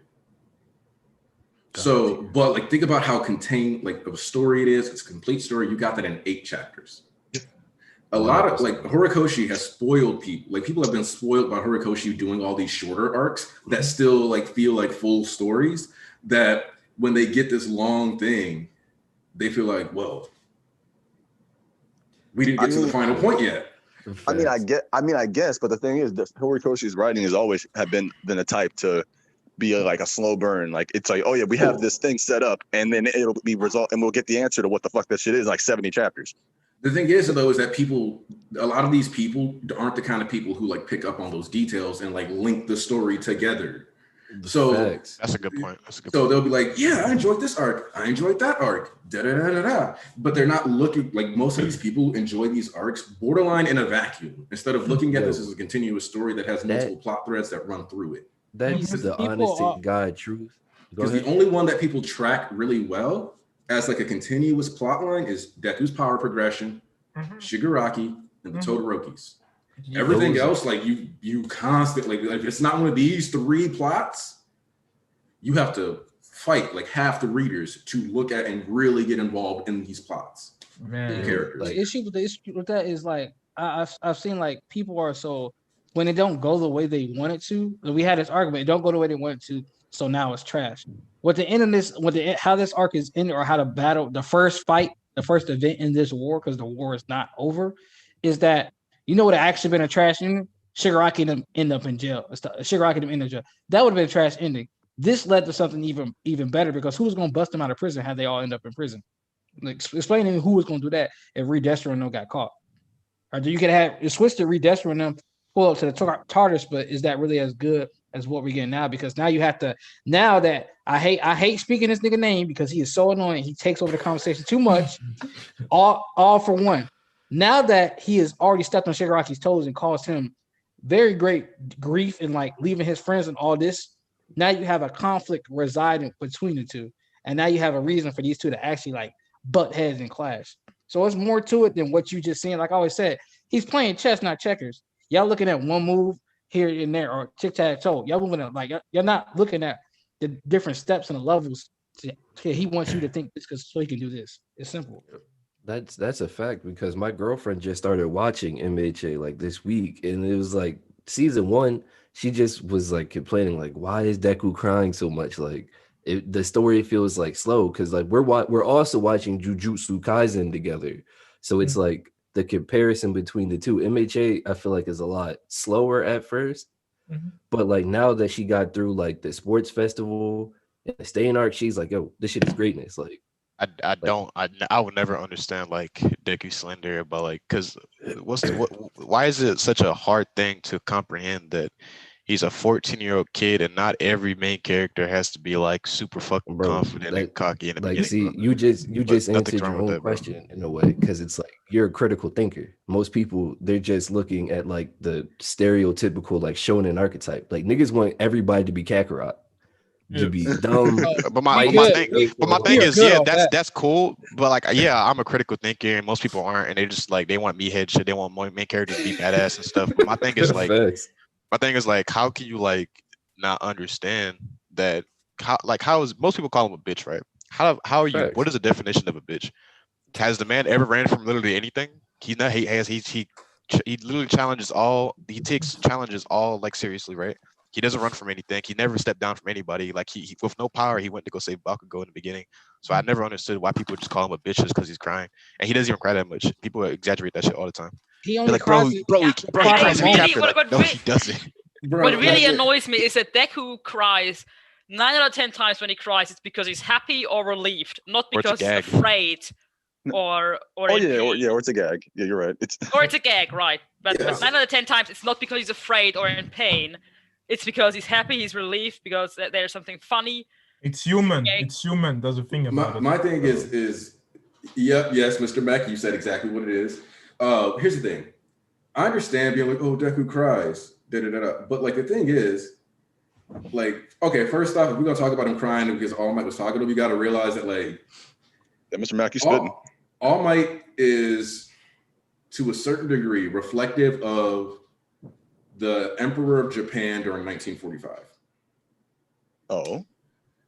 I'm gonna end up having to explain this. I'm just gonna have to do. Yeah, you're gonna have to explain. No, don't explain. Do a video about it. Do a video. Yeah, because it goes into the Saigon gas attacks and all kinds of stuff like that. All right. But the main thing here is that in Japan, the emperor, like the mandate of heaven, was taken very seriously to the extent where the emperor is effectively kind of like a god. Yes. So when you take that level of adoration, that's supposed to kind of be how you see Deku looking at All Might. And so Deku crying like that is because he's basically sitting here talking to God. That's why it's so like intense for him. He's like, it's the same thing in African country. In African countries, they have the same thing with kings. The kings are. It is something that we see in the history of humanity. Kings were always associated with gods. Pharaohs, everything. They were like the representation of God. The Pope is the same thing. The representation of God on earth. That's the same. Now we have Kylie Jenner. Yeah, there you go. Simple as that. As simple as that. You could have at least said Kendall. Goddamn. Oh damn! But Kylie got $1 billion. So Kendall more like Jesus. You know what I'm saying? She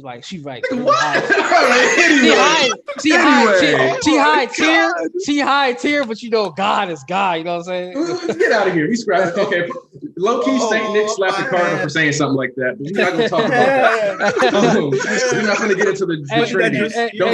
Real quick. That was blasphemous. Okay, no. I'm gonna explain this real quick.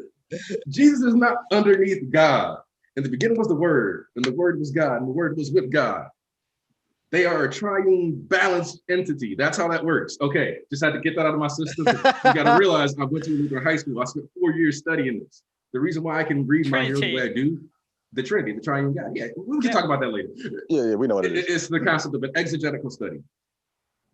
An exegetical study is when you take Can't believe we just started talking about Christian religion. And then you bounce around and you figure out all the verses that kind of pertain to it. And then you look at the context of what it's talking about. And then that's how you figure out how you're supposed to actually be interpreting it. That's what we do with My Hero. We're like, okay, this is the interaction. These are the other interactions tied to this. Figure it out, weave it together. What's actually being said here? What is the thread that Horikoshi has placed in the story? So had to get that out of my system. I also had like a 3-hour conversation on these topics like just the other day. So like, really? Whoa, nice. That's why like, so I'm like, this is all fresh in my brain. I want to say something though. This is not about this though. One thing real quick. Somebody said earlier, I think it was JSP Wolf. He said, when Reezy was talking about his girlfriend, he was like, hey, nice GF flex though. He was like, sigh. The Reezy had a little flex out. His girl was watching it, but it was like low key. And to touch upon something real quick, I noticed something like you were saying earlier. I don't care who gets offended by this, but the simple fact is My Hero fans are ungrateful and they spoiled as fuck. I've seen 2 people I know that has a series at an 8. They ain't like going crazy over Horikoshi. Like, it's a nice story. I trust Horikoshi to do what he's doing. I have no problem with the inner art. Meanwhile, you got 50-60% of the fan base. Man, their art don't fell out, dog. This shit garbage. You know, like you switching up off of one damn thing because it didn't go the way you wanted it to. Really? Yeah. See, that's my thing. That's my thing for real. It's like it's about how fast it is. If I saw y'all niggas complaining throughout the whole arc, and then this happened, I would understand the thing. But that's why I said it feels like they were waiting for something to latch on to slander. Because if I don't hear you say shit the whole arc, but then this one thing happens. See, I told you it was trash. It's been garbage. It's been dragging. Like, you didn't say none of that a few weeks ago, nigga. Where's this coming from? Yep. Yeah, like you jumping off the cusp. I'm like, all right, bro, y'all weren't saying none of this before at all. But the second, like, it didn't go the way you actually wanted it. But get Horikoshi, it's like you're not reading because you know Horikoshi has greater plans than what's in the forefront. We go through this all the time. I don't know, man. It's just like they already made up their minds about My Hero since the beginning, since they started reading it, bro. It's like they'll always have the same opinion. Yes. Horikoshi can never do right to them, and it's just like whenever I see like stupid slander, bro, that's not critical. I just turn away because there's just no fucking point trying to comprehend it, you know. It ain't got nothing to do with me. I don't care. It's really just everybody wants, because like My Hero's hot, arguably the hottest in Jump, right? So everybody's praising it. So what's an easy way to get noticed? Doing the opposite, slandering it. So you have to really kind of nitpick and look for what stands out, I guess. Like the very smallest minute thing you kind of have to run a mile with on Twitter and on like forums and Reddits to try and get noticed. Mm-hmm. It's never anything really new though. It's always like either Deku's a bitch, Shigaraki sucks, fucking Hito is better than Shigaraki. They don't have the same purpose. Something like that. Yeah. All I know is that anybody who was comparing that white-haired merchant to Shiggy needs to stop. Bro, Hito's good, bro. Stop. He's good, but he's not Shiggy. Hold on, don't spoil, don't spoil. I'm not gonna spoil. I'm not gonna spoil. I said no spoilers of what I just said. I just said nobody needs to stop comparing it. No, I just mean for like we got anime onlys in the chat. Okay, that's true. Don't worry. I'm not gonna spoil. No. Here's the thing. One Piece. When we're talking about what's like, here's the thing. The reality is this. Just like, okay, Fujoshis aren't news. Stop being ignorant. Anyway. What? Just don't worry about it. Just let me address that. So here's the thing. Yes, I understand that like in Japan, One Piece is hotter, but you need to realize that if you are in the US and your algorithm is spec'd towards the US, the majority of the people you're interacting with are MHA or like in the US.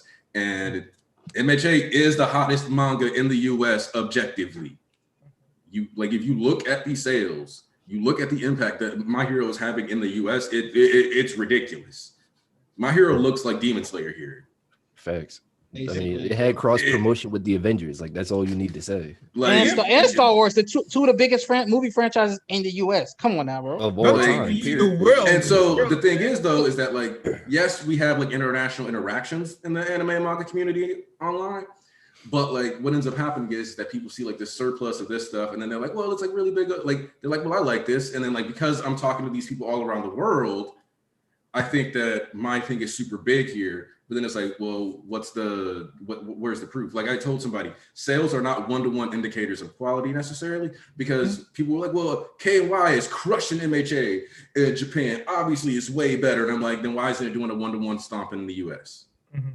That's irrelevant, bro. Like sales is not equal quality anyways. Yeah, I'm like Japan sales don't tell the whole story. Relax. like what's Demon Slayer was already at the end. I don't have a problem with Demon Slayer. I love the anime. I know the manga ending because Twitter was unavoidable. No matter what you posted, them niggas are different breeds. But it's like it's basically how come it wasn't selling like that if it was that much quality prior to the anime and it was already at the end of his run. Yep. So like, you see how it's not matching up here. Yeah. And that's okay. So yeah, like I said, that's what it comes down to is that people, because heroes are popular in the US, people just like to slander it. And like I said, people want this to be the normal American comic. They just don't realize that that's what they're asking for. But to that same degree, what's funny is that they don't even actually want this to be written like an American comic. They actually want this to be written like the MCU. Facts. And the reason I say that is because in American comics, this kind of stuff actually happens. You will get issues where we're sitting there like really focusing on like, damn, they really got away. That sucks. And then you got a bunch of stuff that's like Fallout and you just got to like grind through and work through it. I think another thing, honestly, to add on to that is that not just like comic readers, right? Manga readers too, because if like a certain fandom you come from, let's say you're like a One Piece stan, or you're like a Naruto stan, or a Bleach stan, any big three, or old manga stan, right? And you already have a precedent of like what kind of manga you like because you love those series, that's your favorite series and whatnot. And you kind of like, you read something that's completely different. Let's be real, My Hero is not anywhere like Bleach, Naruto, One Piece. Even though people like to say it's like using all the shonen tropes and shit, like it's not written. How it's written is definitely not the same. So when people have like certain expectations of what they want in battle shonen, and then just like My Hero just doesn't do. Horikoshi just writes it in a completely different way, and people just like to shit on it. Because let's be real, a lot of people don't like My Hero because it's not a meathead battle shonen. You know what I'm saying? Yeah. Let's be real. If My Hero had a lot of fights, people would love it. But because he focuses more on like character development and the narrative and their interactions and shit, people just call it boring. You know? Yo, honestly, yeah. Because like a lot. Let's just be honest with the community for a moment. A lot of people hopped on the My Hero bandwagon because Naruto had just ended.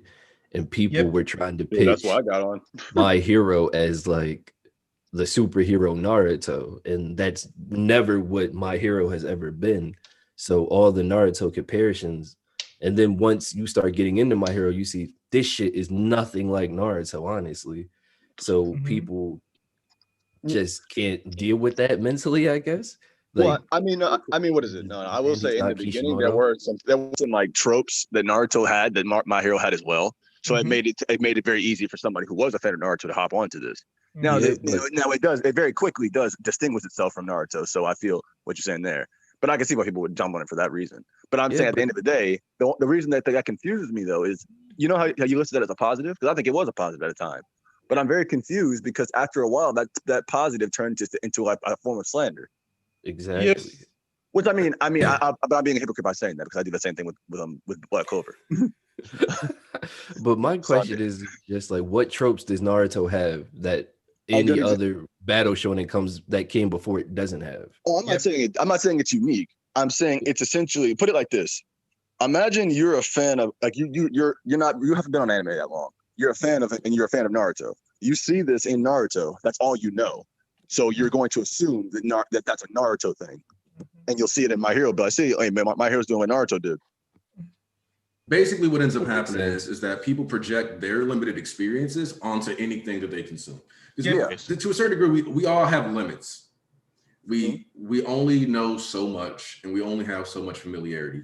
And the thing is that I've run into people who will have read multiple manga, like dozens of manga, and then like have like solid opinions. And they like most of the people I know who have read like dozens upon dozens of manga, even if they don't like My Hero, they admit that like My Hero is still well written. They'll say it's just not for me.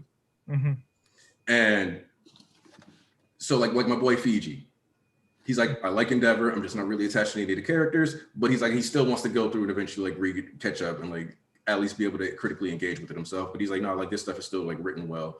Like Commodore Last, he's like, you know, MHA isn't necessarily like my favorite thing, but y'all tripping if you can't admit like some of this stuff is gas here. Like some of this has just been like heat. And so it's the people who secretly have only read, like when people say like, what? Oh, I didn't want to say. Swampy stance, bro. Say it, bro. Say it. Swampy stance. No. Okay.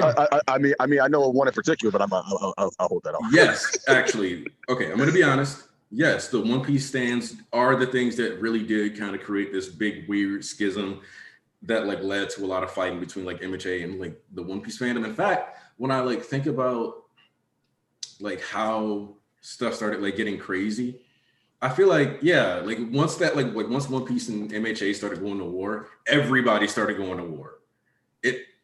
It changed the dog. Yo, yes, One Piece stands messed it up. There, I'm saying it on record, chat. Say it. All I can say is that's high Twitter right there. Man said lies, and he said Fiji. I was like, yeah, One Piece stands. But like, what's with me? No. I knew that was gonna happen. I knew that was gonna happen. Oh, but like. So like you have these people who kind of like set this precedent where like they're considered the best, but the issue that people kind of run into is that people will sit there, binge, like I think it's dangerous to binge long series. I think long series and investment. What do you consider a long series?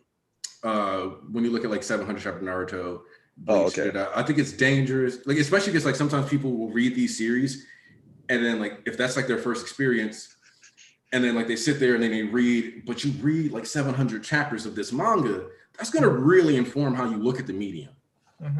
And so, I mean, but I went through One Piece. And I'm not stupid like this. But like the thing is that people are stupid. That's the thing. My experience with One Piece, it has its own time skip even. Because like I was like watching One Piece. I've on the record said I actually enjoy some of the aspects of the 4Kids dub, like Brooklyn Sanji.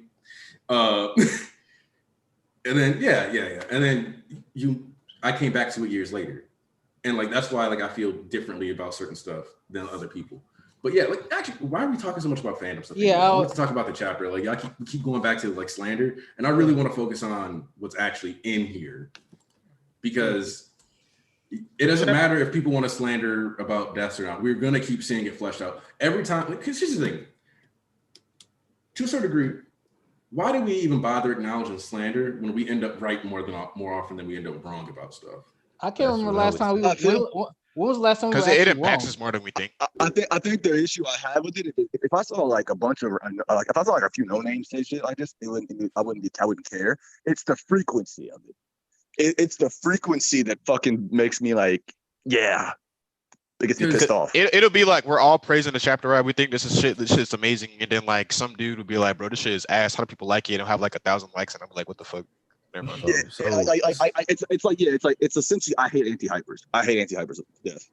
It's like me when I see something from a series I don't like, and people are like, praising it. My first reaction is not, "Oh, that shit was garbage. What the fuck y'all like this for?" No, I realize my opinion is my opinion, so I'll keep that to myself.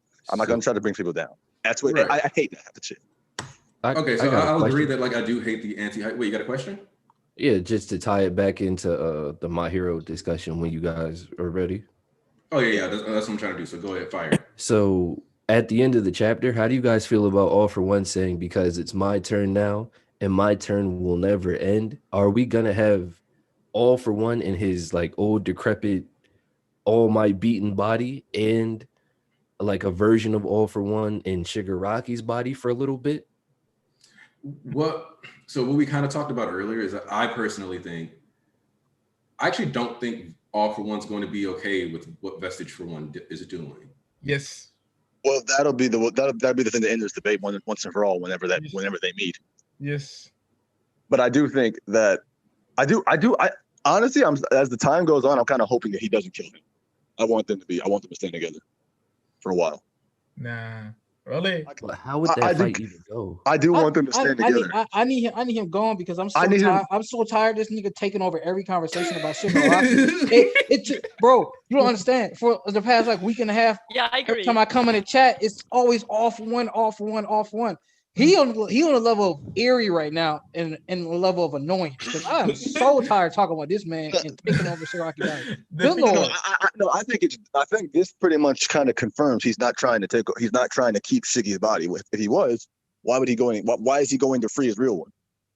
No. Because we still don't know what means to say what is to bring his body. We don't know because people can make theory about it. You can think that he has to make the complete transfusion. He has to kill his other body. We don't know. But it's just people can make assumptions about a lot of stuff. I feel that. I'm saying, but that's a weird fucking theory. Yeah. I understand what you mean. The thing about it for myself, what I want to really is that to have a fight between Shigaraki versus the Vestiges. Just have because right now, what's happening right now, Shigaraki is beaten down mentally. He's beaten down. That's what happened right now. That's why that we saw the panel that he's in the darkness. I thought it was more so physically because no. It was literally what you can see in the chapter. Yeah. He's in the fetal position in the dark. Yes, really that the guy it's like you're just crying in your room because your father didn't say you can go out.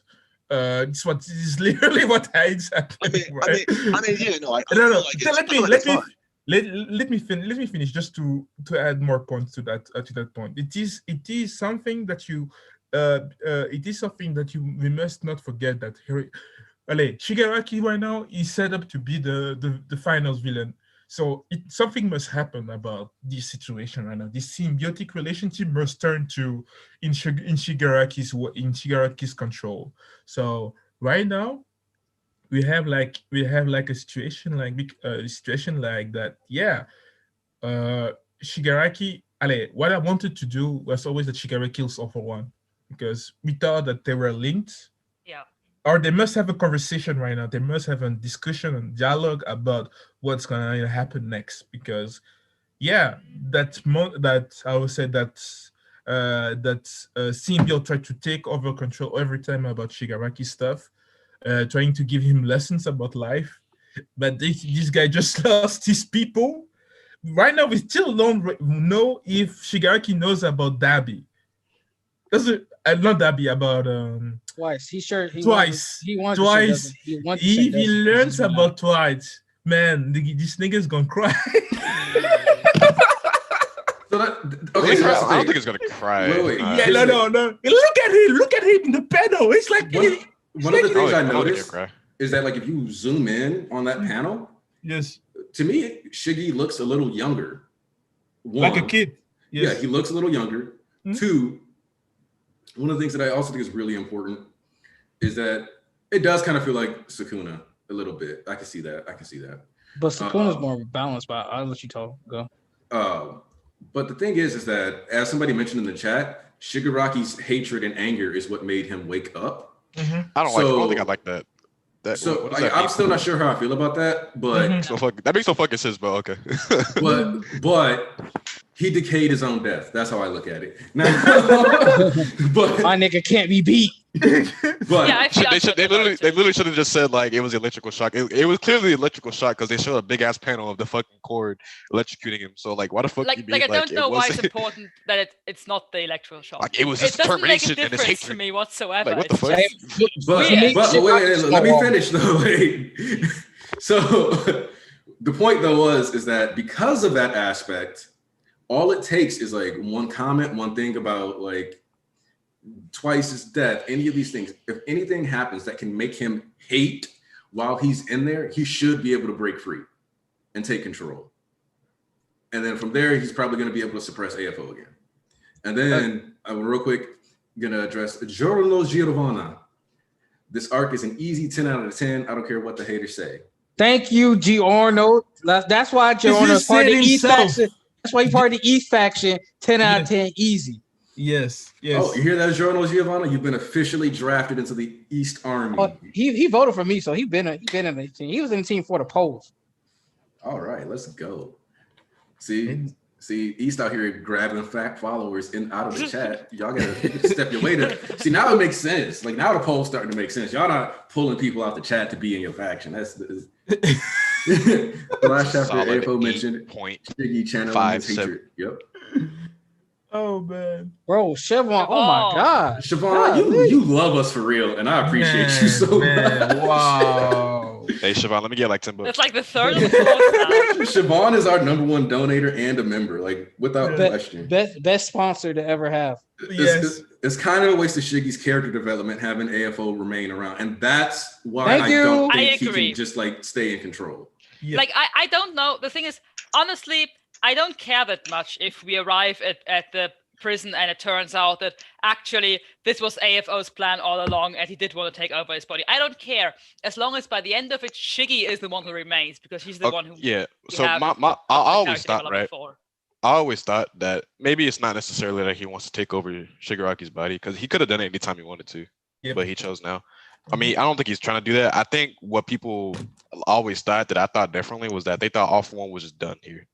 Like I never thought for a second that who he is as a character, that he just wanted to like go out, fucking just sit in prison until he dies and just like sit back and just watch everything crumble as he just chills. Like I always assumed not assumed, but I always thought that the writing was showing that All For One was like a type of character who wants to like fucking, be like the mastermind behind everything, who wants to like fucking be deceitful and still be the king of the underworld and shit. But he's just like Shigaraki was just a pawn to him. Like most people thought he cared about Shigaraki like a son. I never thought that. I thought Shigaraki was always a pawn. I never thought that for a second. Yeah.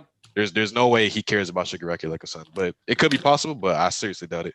Because you think about what All Might called him. All Might called him a manipulator, a deceiver. He's evil as fuck. Like how the hell can this man who I'm pretty sure the only person All For One cares about is like his brother. That's pretty much about it. Everyone said he cared about the doctor as well. The big issue that we all have, and like John Carlson just said it in the chat too, is like, what's the point of like making sure he mentally grows and all this other stuff if you're just gonna take his body?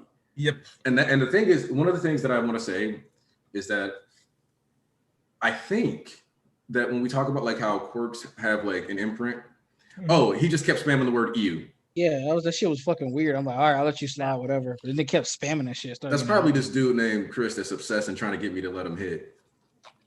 Like, it's probably that weirdo. You keep playing around. I'm gonna have you exposed on Facebook, dog. We got way too many mutuals from like high school and stuff. Don't keep playing. Shut the fuck up and go away. Wow. I will ruin your life. Oh my god. Oh my god. And get you stomped out. Do not play with me. You will get shot. Like. Okay, what's happening right now? Changed. So like I was saying, you can't just waste all that character development. And there's zero reasons for Shigaraki to like be out here and not bro. Like Siobhan.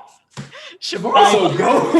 Man, it's 5, 6 I don't care times. if AFO is in the story, but him controlling Shigaraki's body is ruined. If AFO can have his own body and rival him, it would be dope. Wow. That's what I'm talking about. I think Shigaraki eventually kills off Wanda. I think he will eventually.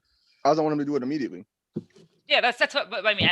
I don't care what AFO wants. If he wants to have the body, whatever. But he doesn't get it. It's that's the important part. Like my whole thing is I don't care about All For One being around. I like it actually. I want him and Shigaraki to be a duo for a second. I don't want it to be a long lasting thing. I just want it to be a second. But I don't want him to just kill him off a rip. That'd be kind of disappointing. I feel like my brain, as I'm listening to you guys, like I'm trying to process all of this, but it's like I feel like he almost would have to kill him soon, because if there's 2 All For One users and we only have like a fledgling 1 for all user, that's just over, because you have USJ Nomu, Machia, you have too many people who can hand the heroes severe L's. And not enough heroes to hold those. I always thought I think they can battle that by just making it. I don't know if you know, but the thing is with revolutions, and this is in a way a revolution. I think it's always this idea that the revolution eats its own children, in a way that if he gets out, and if we have 2 All For Ones, Shigaraki and original All For One, they might be battling each other more so than one for all. So first they battle each other for power, and then we can go on. The thing about it, very fitting, I think. Horikoshi is fan of Star Wars, Star Wars. So I think that he will do the rule of two for the about the Sith, the way that the student have to kill the master at the end. That's what happened to Anakin. That's what I was gonna try to say earlier. Before we ended up addressing that bum that needs to get stomped out. I'm probably gonna swing on him the next time I see him in the streets. Actually, anyway, let me stop thinking about breaking people in half. The thing that I think about is we got the explanation that quirks store consciousness, but I think the nature of the quirk itself is more in control than the actual person's personality. So what ends up happening, like let's say like you took Bakugo's quirk. Yes, Bakugo's personality would still be in there, but like you might actually become more explosive. So what I think you could argue is, but like because the quirk itself is going to do that. But the thing is that with AFO's quirk, it could be that this is literally the quirk itself more in control than the actual person.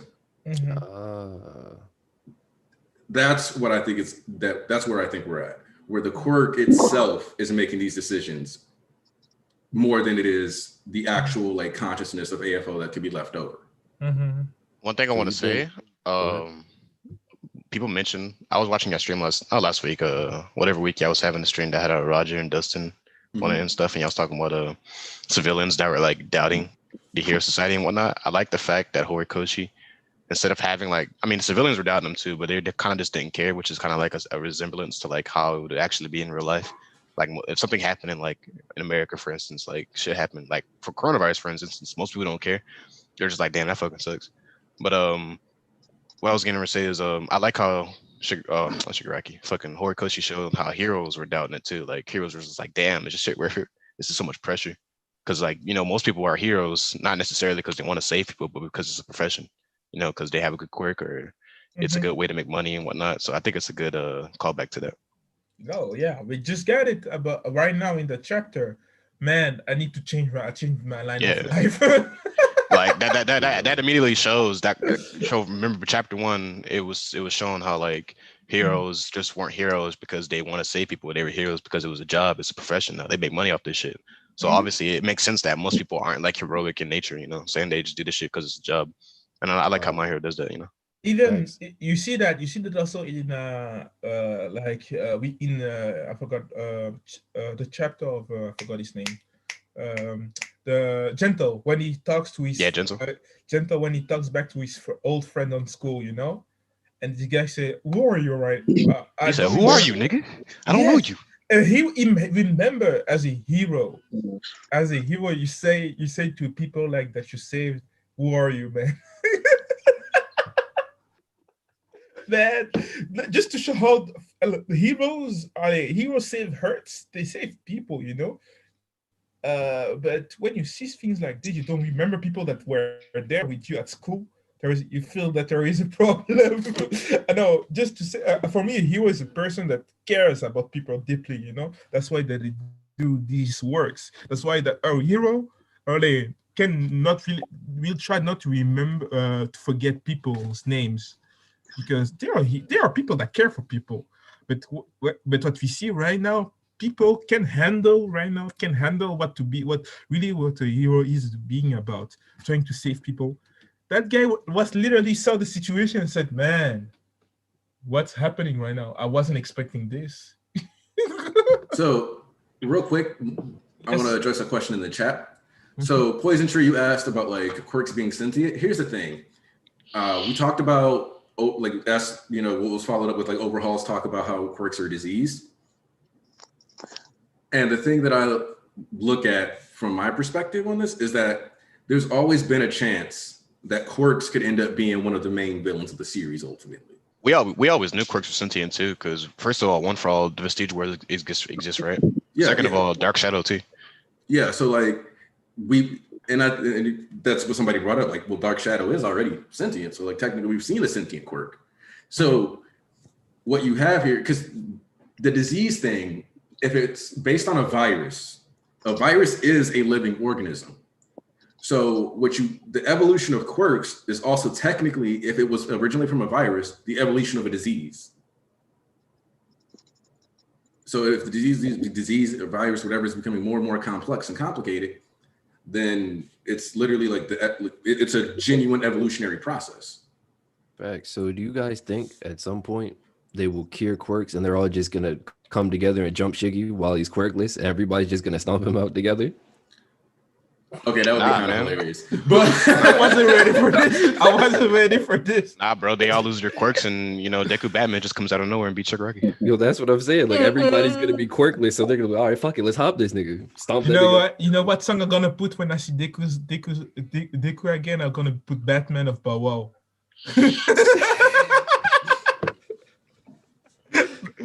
People that know that song, you know what I mean. Shigaraki takes One for All, and Deku's like, "Damn, what am I going to do now?" And he just starts the training montage where he just starts learning martial arts and gadgets and shit. Y'all really want me to drop the series, don't you? Nah, bro. Ooh, keep an open mind, bro. You never know. I like this. I like the super chat. Funky Zephyr asked, "Hey guys, love the stream, and I have an off-topic question. How would you guys like Vigilantes to tie into the current storyline?" I mean, it's gonna happen eventually. My stance on that is this: if that happens, they have to reintroduce these niggas. They can't act like because yes. I don't want this to turn into fucking Black Clover, where they have these niggas talk like, "Hey, what's up, bro? Oh yeah, what's up?" Like, I don't know. No, that can happen. So here's the thing: it's gonna come down to integration execution. Yeah. But let's say Koichi comes in. The real issue is that no matter what happens with Vigilantes, its integration, somebody's going to try to slander it. They're going to try to get mad about that. They're going to claim it's bad writing when it's like it's only bad. It's only going to be bad writing. Oceanis. You cut out. The issue with me and Vigilantes is just that like I don't get why Horikoshi put important parts of the main manga in Vigilantes. For instance, like Stain's backstory or how Stain. That's not actually important. No. Stain was perfectly good and fine until his backstory came way later. What about Aizawa's backstory then and the whole shit? It's not important. The way which means not important. Shirakumo is definitely important, dude. Shirakumo is important, but here's the thing: with the Aizawa backstory, it kind of isn't important. Like that story itself doesn't help move the plot. Mm-hmm. It just helps explain who Aizawa is. Yep. And when you look at the story and like the arcs themselves, there's just like nowhere we can properly place it. Like when you really think about like where it fits, there's like 6-7 chapters. That's like a random detour, no matter where in the story we go. Because like the Shirakumo stuff pops up during this arc itself. Like where would we be right so now? Like yeah, it's about like where you put it. And when you start thinking about like really thinking about where things could be placed, it starts making more sense that these random things are like in Vigilantes as like a side series, but still give you a story at least. Like Captain Celebrity letting us know that in the US, you can like heroes get sued sometimes. Like if you beat a villain too bad, they can sue you. So what I want to know is, I'm not shocked it's the USA. There's a USA that's I'm not shocked at all. Wait, can y'all hear me? Yeah. Okay, I was gonna say what I want to know is, like where would we be right now if they would have people would have gotten what they wanted and they put all those 6 or 7 chapters in this? Bro, I am not trying to hear people be like, well, Horikoshi could have condensed it. No, the point of it in Vigilantes, it was slow, filled out. We had the whole thing. And guess what? In the actual manga, he kept it short and brief. All you know is they were good friends. And you still feel bad for who? Aizawa, correct? Okay, well, I think done. But it's like, yeah, that's the crazy part, because I'm like, people want to feel bad about it. Nigga, you ain't supposed to feel bad about it. You're supposed to feel bad for him. Exactly. And I'm not trying to hear like he can shorten it. The point is not to shorten it. It was perfectly fine in Vigilantes. Yes. It was doing its own thing. It was perfectly fleshed out. It was slow and built up because you still didn't know whether Shirakumo was just at a hospital crippled for life or he was dead. You couldn't tell either one. It seems like Horikoshi likes adding those extra details, but like putting them in different things, like Vigilantes, and in the movies with Hero Rising, how like Ujiko gave Shigaraki that mission, and then he did the mission in the movie and shit. I mean, how he introduced 9 and that that one little spread that had like all like the fucking all the characters and shit like doing something. Like he had 9 in the background too, and then he ended up showing 9 in the movie. You guys feel like he likes doing it. He does. But I put it like this: I watched guys. I read Vigilantes, and I still don't really care about Shirakumo like that. So I mean, No, it doesn't cool. Real quick. It doesn't change anything. Real quick, the chat has been asking, Rex, you are here and you've been silent. Oh, what's up, Rex? He is? Yeah. Oh, yeah. Oh, Rex. What's up? What's good, bro? Oh, what's up, bro? Hold on. What's up? Bro, how's Happy that New Year. Happy New Year. 1000, bro. I know it was amazing. Happy best One Piece chapter of the year. Of the decade. Of the decade. Yeah, for that punch, bro. It was amazing. All right, real quick, Rex, the floor is yours. Nobody cut Rex off. I'll mute. I'm gonna keep it. I'm gonna keep it brief and short. Whatever Aniki and BG said, I agree with them. That is all. That was nice and short. I know what that means. I'm lost. I know what that means. Bro, no, Rex, you can't do that, bro. You had a big ass issue last week. You gotta follow up. I know what that means. That means he don't like it, and he knows we're gonna disagree with whatever the fuck he says. Go ahead, man. No. It's not that I don't like it. I like it, but I'm giving the people what they want. Bro, no. What do you want, bro? No. Hey, I'm talking. Hold on. Rex, you need to understand something very important. What's up? The people have been specifically asking for you to be here because they're like, this stream isn't balanced. The people want you to be who you are. Look at the chat right now. This is the most love for Rex I've ever seen. It has to be like undisputed. You have to be skipped, bro. You just got called daddy, bro. Like, oh god, bro. Rex, we need your opinion, bro. Come on, dude. All right, so it's real simple. The issues I had were all, besides the offer one thing, because that could still go either way, have been pretty much like resolved for the most part. I still think that Horikoshi, if he would have had the villains win, it would have just been better. It's like he set himself up for the villains to win, but now it's like, this could potentially be better than the villains winning, but it also could be worse. So it's like, I'm just waiting to see where he goes. My nigga Wash is alive. That's the most important character in the series, so that's cool. Let's be toxic about that, bro. Like, they want the toxic Rex. You're supposed to come in here and make fun of us for being wrong about him. Like, you really coming back? Hey, her man. Your comeback. It's a female. Wait, Wash is a girl? It's a girl. Yeah, Wash is a girl. We've been through that in the Ultra archive. We've been through that, bro. It says it's a girl. Yeah, we've been through that. They talk about this in the light novel. It's a concept. No. It's really weird because in the manga they call Wash the gentleman hero, but then in the Ultra Archive, which came after that, says that it's a girl. Yeah, even in a light novel, Midnight they were talking about. It was something that insinuated she was a girl. So basically, confirmed. Yeah. That's right. That's where I first figured it out. So every girl has so 13 in him are girls that don't show their faces.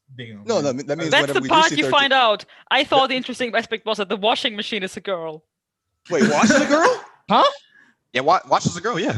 What? Yeah. No, Wash is You heard it here Just first, low-key sexist. I mean, sorry. No, it's not sexism. It's not sexism. It's what we call. Wash is a Girls girl? are shy. I don't know if Wash is a girl. I'm playing. I don't know. No, there are grays. There are gray black clover. They're all. That's something that you see. Some girls Gray's don't mid, show though. That's themselves. Also, why we go there, bro? I kind of want Wash to be a girl because that would mean at least 3 of the top 10 are women. Oh, you know what? Nice segue. Let me talk about something. Since we talk about Ed should be a girl. Oh, you got it. Hold on real quick. If Wash is a girl, I'm the only girl Wash fan. Let me just say that right now. Wow! Misogyny season, let's go. Misogyny season. I'm dead. Oh, bro! I have to tell you something that's true. He's pushing enough measles. Yeah, that's what we need. That's what we need. Rex in here. We need this toxicity. Damn. We're gonna have too much toxicity. Flow show up there. Hold on. Oh my god. But I wanted to say that like when we made those strongest in the verse list, I didn't change my list based off the scans that I read. Mm-hmm. But after this chapter, I was like, yo, Edshot has like risen up a lot. No, me and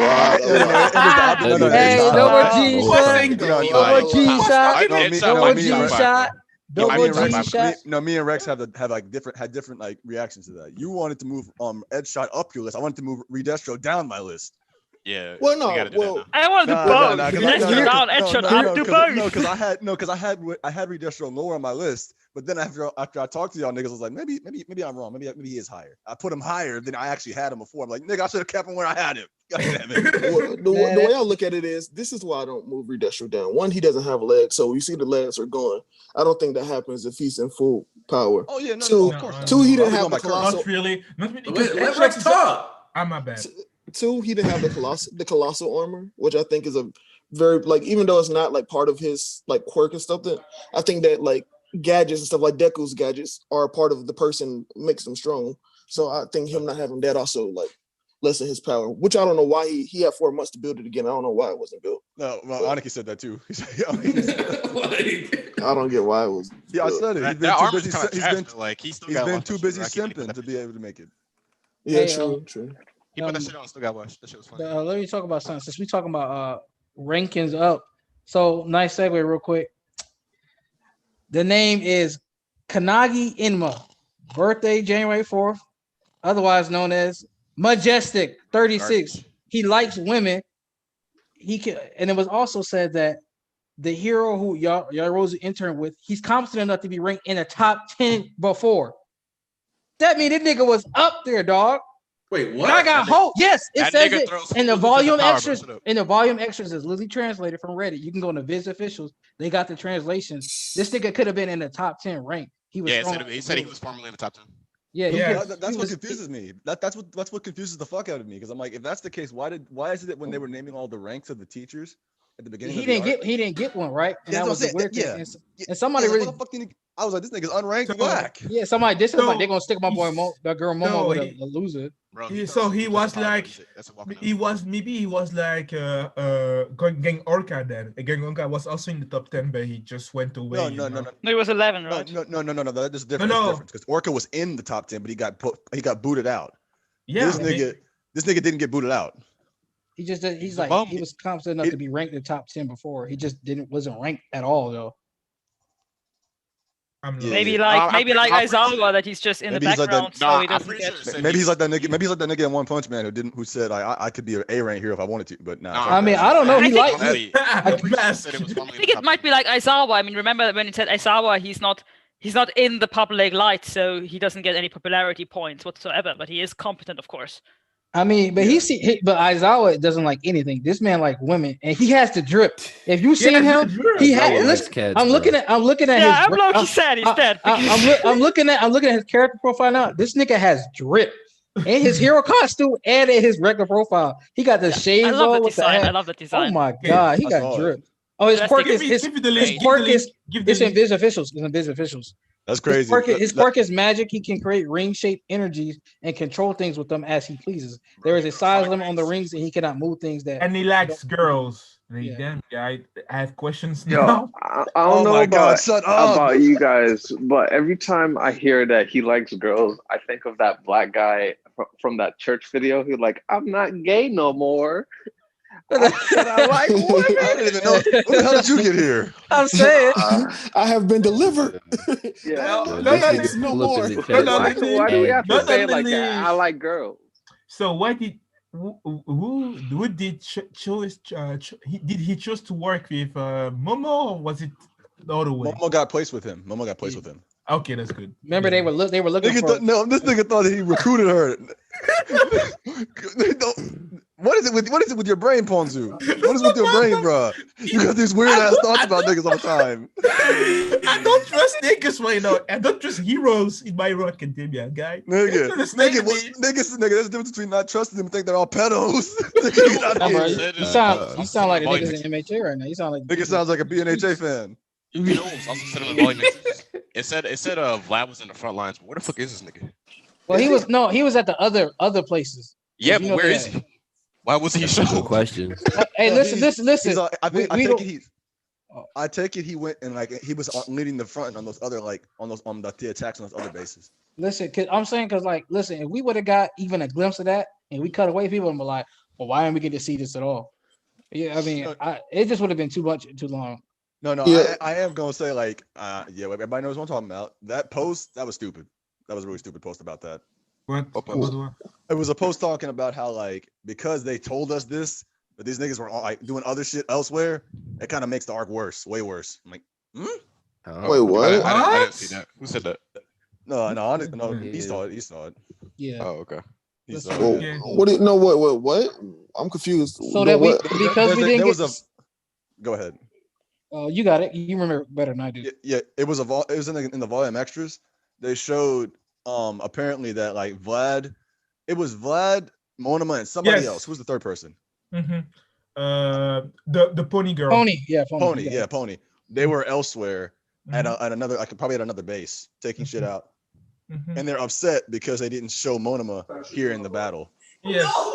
So they're saying that because Monoma wasn't in the battle, that makes the arc worse. Well, wait. Here's my thing. What will Monoma have done in any of these bases? Like, I guess that he could take someone's quirk, but he's still a kid at the end of the day, and it's dangerous. He would have been on evacuation duty like all the other students. Oh no, they're thinking he would be on the front lines, kind of like how like whatchamacallit. And I mean, I guess he could have been on the front lines. No, they already said in the translation he was in the logistical team. It's literally a text underneath him, then it's translated logistical team, and they were back there cheering on Vlad. And it said Vlad in the front lines.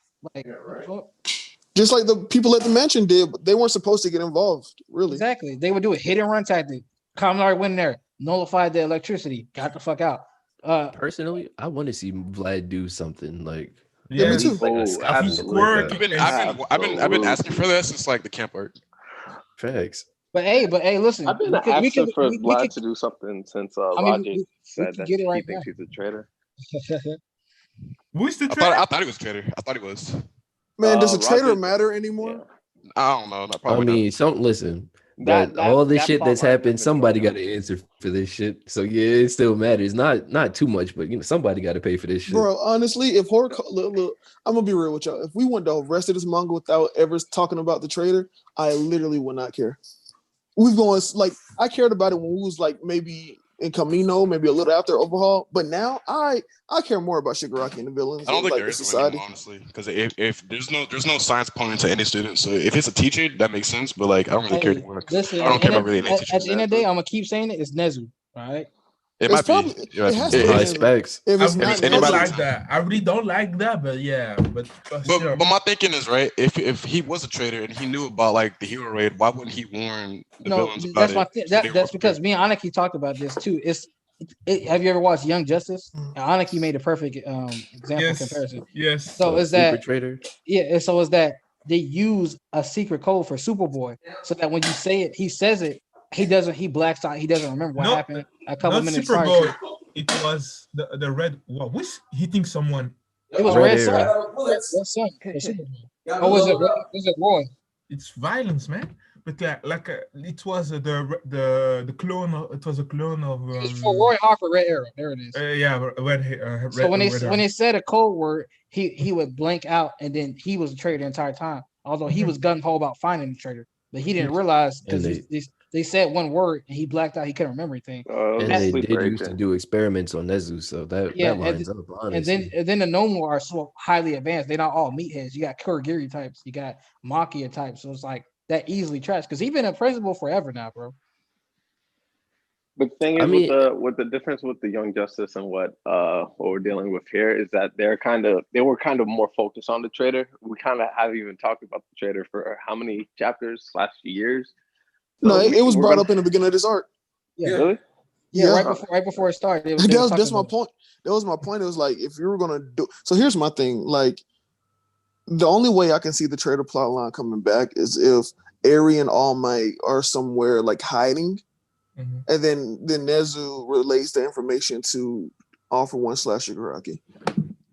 Yeah, and that's how we get the traitor reveal, where it's like Eri and All Might are like this underground bunker, or just hidden. You don't have to be underground bunker. They're just hidden, and then All For One / Shiggy shows up, and it's like, holy, how did you figure us out? Then Nezu comes out, it was me the whole time. Like, if it was that, then okay, cool. But if it's not Nezu and it's nothing like that, I really don't care. No. Honestly, if it is Nezu, it's gotta be Nezu. We gotta have. If it is Nezu, that creates a huge problem, I'd say, just because, like, not thematically at all, but what I mean is like Nezu's smart, like ridiculously smart, and you have his brain, the galaxy brain that is All For One. Now All For One has like a whole nother All For One body. They're gonna get the doctor back, so it's like you have a bunch of very, very, very intelligent people all on one side of the equation. Mm-hmm. So it's like, there's no balance at that point. Yeah, that you have Bakugo. That's it. Bakugo hey. Oh man, that's true. Bakugo is the smartest one on the other side. You don't think that's enough? Wait, why are you laughing when you say that though? But I'm laughing. That's a good thing. That's a good thing. Bakugo's like, that's all they need, really. Here's the thing, right? Okay, Bakugo is GOAT. Bakugo is useful. Bakugo's gonna be out here making moves. But it sucks that this nigga is gonna have to carry every battle strategy plan. Like, bro, he got a burden, and he's not gonna get the credit because he's not the MC. Yes, dog. The credit. I'm gonna make sure he gets the credit. I think I credit in every. I'm talking about in story, like for sure, man. Yeah, outside of story, we're just gonna give him the credit because I think I asked this to somebody Rex, has to. I want to say like last week, but like, how would you guys feel, right, if we get the prison break, right? Mm-hmm. And then like the first thing Muscular does when they get out and they rescue is go find Deku to go beat his ass, but then like Deku like kind of like handles his own more better than he did originally. Deku at the moment he's like I can't do something. I have no arms, no legs. He has. No, I'm not saying immediately. I'm saying like after he recovers, because he's not gonna like be armless the rest of the series. You know what I'm saying? Oh yeah.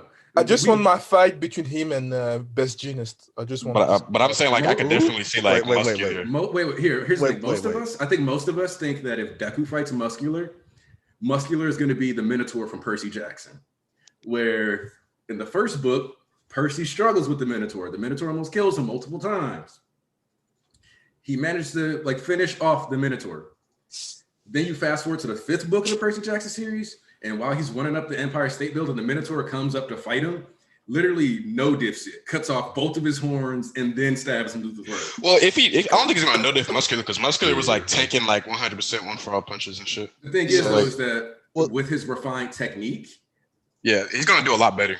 Yeah, actually, was gonna finesse Muscular, Black Whip, float, all that. It's gonna be, instead of like trying to go head to head with him and overpower him like he did the last time, Deku's just probably gonna finagle him. Honestly, float and Black Whip, Deku's proficiency with Black Whip has been kind of incredible to watch. From him going to struggle to just like get it out to being able to move buses, cars, save everybody from decay.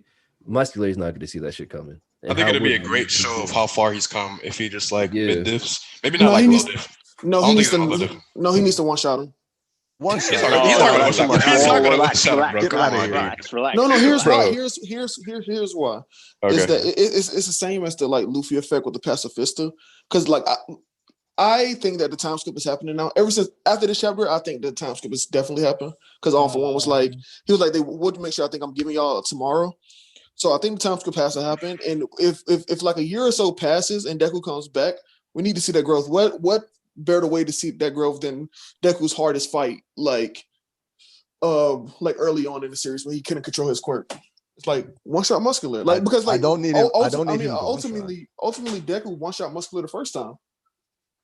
Like, no, but I feel like, but the good way to show his growth is that he's not going to just try to use brute strength. He doesn't have to one shot. He's gonna finesse him.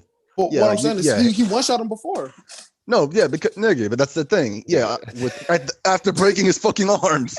Yeah, but he won't do that anymore. That's what I'm saying. But I'm saying he won't naturally have the strength to do that. That wouldn't make any sense to me. I feel like the best way to do that is to use all of his things in his kit to just like demolish him.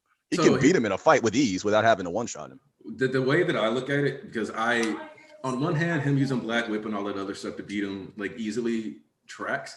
I kind of just really look like the best way to show like Deku's progress as a straight up fighter would be for him to like finesse him or like beat him through just using base one for all. Yes. I mean because ultimately the way I see it is that need to do that because Muscular was throwing like mountainside obliterating punches and tanking like 100% smashes. So Deku would have to be a lot stronger than 30 base and the 45% boost. Well, not necessarily because like here's the thing.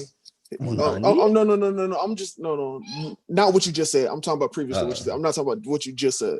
So with the Deku muscular fight, I think it's important to like because All Might had to fight versus the normal who's like back in my prime, I could beat this thing with like 5 punches or whatever. I think we need to see Deku in that same light where it's like, holy crap, he's officially surpassed All Might in a convincing way, not when he's struggling versus Shigaraki, not when he's like on death's door. I think we need to have the Deku has surpassed his teacher moment, and I think that's perfect. Encapsulates with muscular.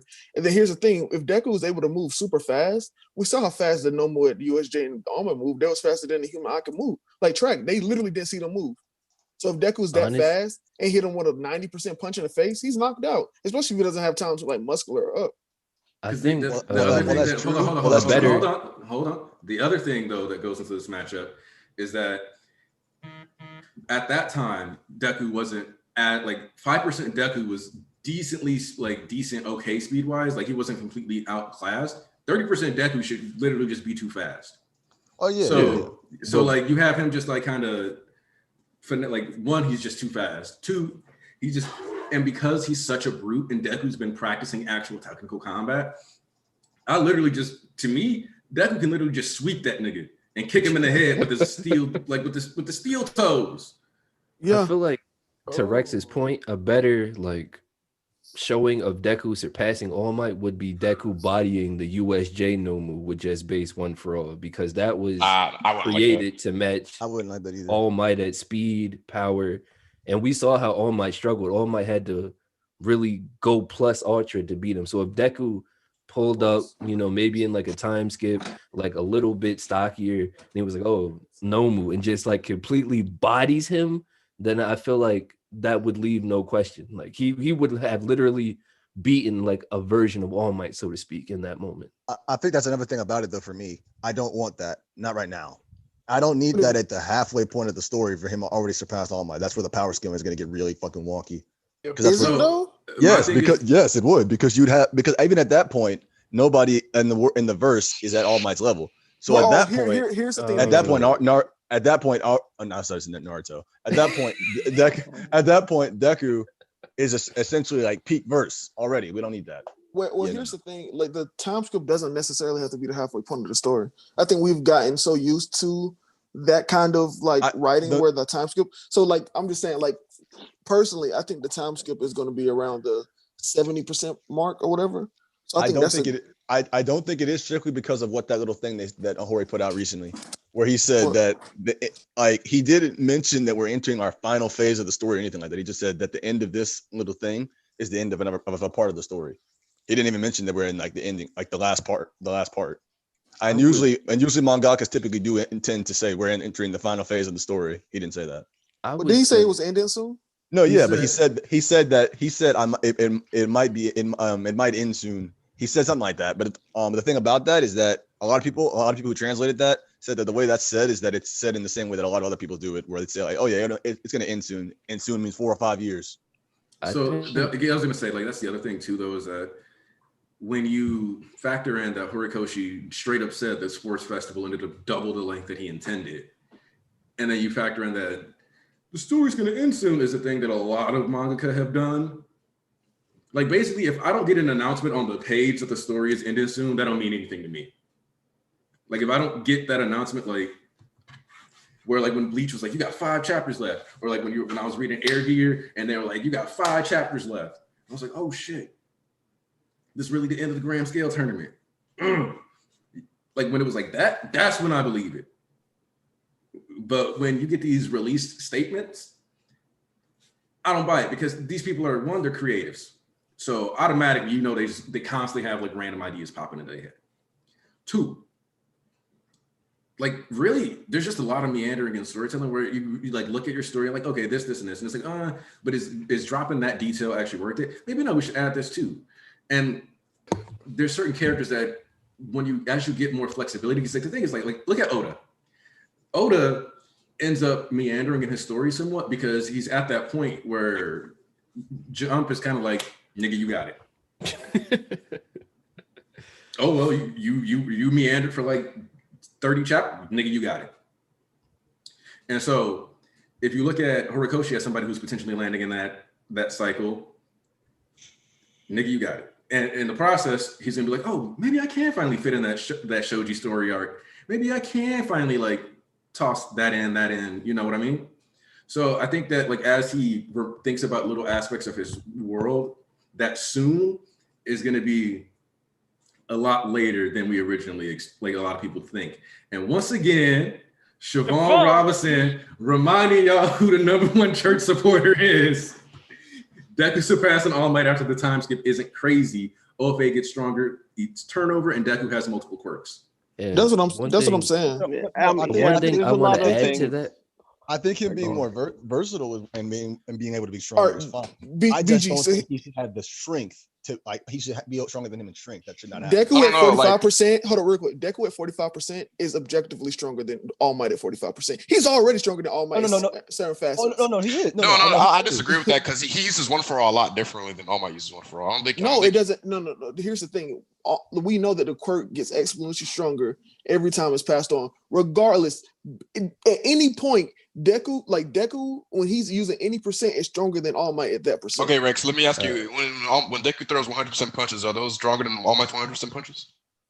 I don't think so. Only because I think that he's breaking his bones, so it's not the full extent of the punches. All right, so but if he's not breaking any bones or anything like that, and he's just throwing base like punches, like I think he's. I don't know about that. I disagree with that, bro. I disagree with that, because that would be saying that the overhaul. That'd be saying that the overhaul 100% Deku is stronger than All Might. I don't see that. I do. I think that it is. I disagree, bro. There's no way. I disagree. I don't see any. Okay, let's put it like this. All Might's punches were able to change the fucking like weather. Yeah. I don't, and those kicks that Deku did don't really give me that impression that he has that type of strength. Here's the thing. All Might was on the ground and it was an updraft. Deku's in the sky and all he's doing is moving around. No, I get it. I'm saying, but he'd be overhauling like 2 punches. Okay, wait, like real quick. Well, depends on which version you're talking about. Hold on. I'm gonna real quick adjust Juice. So yeah, I think that when he was like conceptualizing this, he's still been thinking like, oh, I've got a limited bit of time. But I think as he progresses with this story, it's gonna change. Just like Vigilantes, we thought it was gonna oh, Vigilantes is entering some of its like final arcs or final story beats, and then Vigilante is still going, and this current arc doesn't seem to be really even close to ending the Vigilante. So like at this point, I think that like as he's progressing, he's going to like if Vigilantes especially if Vigilantes actually does finally end, he's going to get to like just really start going wild. I think I see it coming. Like so, but the issue is that it's also going to be those that we're going to end up with random bloke pieces. I think there's always the danger of bloke pieces. Briefly, one thing I wanted to say was Deku surpassing All Might in just base strength after a time skip. I feel like doesn't hurt the story because the panel that we got during that Dobby reveal when Endeavor was reflecting, we see Toya crossing that bridge, and he in Endeavor's mind, as a great and as strong as Endeavor is, he saw Toya's potential. Like, this guy can reach the places that I can't. So that's Horikoshi letting us know that in the future we're going to be heading across that bridge, not just Deku, but other characters. Because if Toya, who's not like capable of maintaining his fire, has that kind of destructive output, then a guy like Shoto, Bakugo, Deku, Inasa, and all these other characters, as quirks are passed down, are just going to get stronger as they get older. And I think one thing, like strength-wise, we'll see in this first half of the series, All Might is God because they're all kids still. They're all 14, 15, 16. But after a time skip and they're older and they've had even more time to refine their quirks, power, strategies, they're going to cross that bridge themselves. And it won't be just Deku as like peak verse anymore. I agree because it's like when we talk about strength All Might, it's like it's cool or whatever, but we saw he struggled versus All for One. And we know that Shiggy is stronger, like especially if he ever hits 100%. We know that Shiggy is objectively stronger than All Might. So it's like base strength doesn't mean anything when you have all these quirks that you can pull from, like from Shiggy. And then Shiggy's base strength is better than All for One base strength. Like he's like, so I don't think that Deku what do you mean? What do you mean by that? No. Don't say Hold on. No, that's facts. No, what do you mean? Wait. No. When he said that All Might's All for Shiggy's base strength is stronger than All for One's. I mean, it's the same. He said the same as All for One's base strength. No, I said it's stronger. Stronger. Oh yeah, stronger. I thought you said it was the same. I was like, really? No, he's strong. He should be stronger than him. That's what I heard too. So that's what I was weird. So the other thing though is that I think we gotta, like, as Chris Green put it, like quirk singularity, but he's not strong. Like whether or not. So there are certain quirks, like explosion, that have really high potential. Yes. And this is because of the fact that wait, I missed that. How high?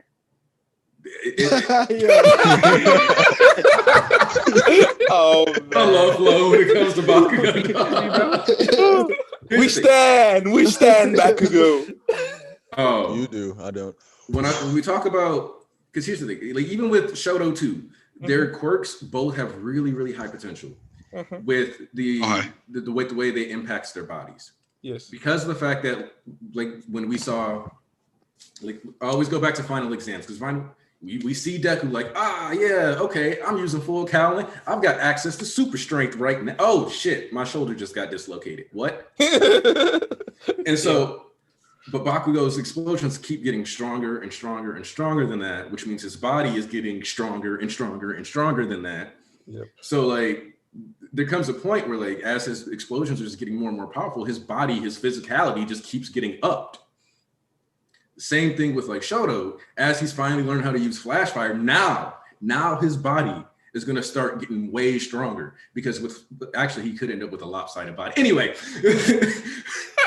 damn. As he's because like the thrust is only going to be affecting the left side, but like as he has to like balance out this thrust, this force, his body's also going to have to adjust to that physicality.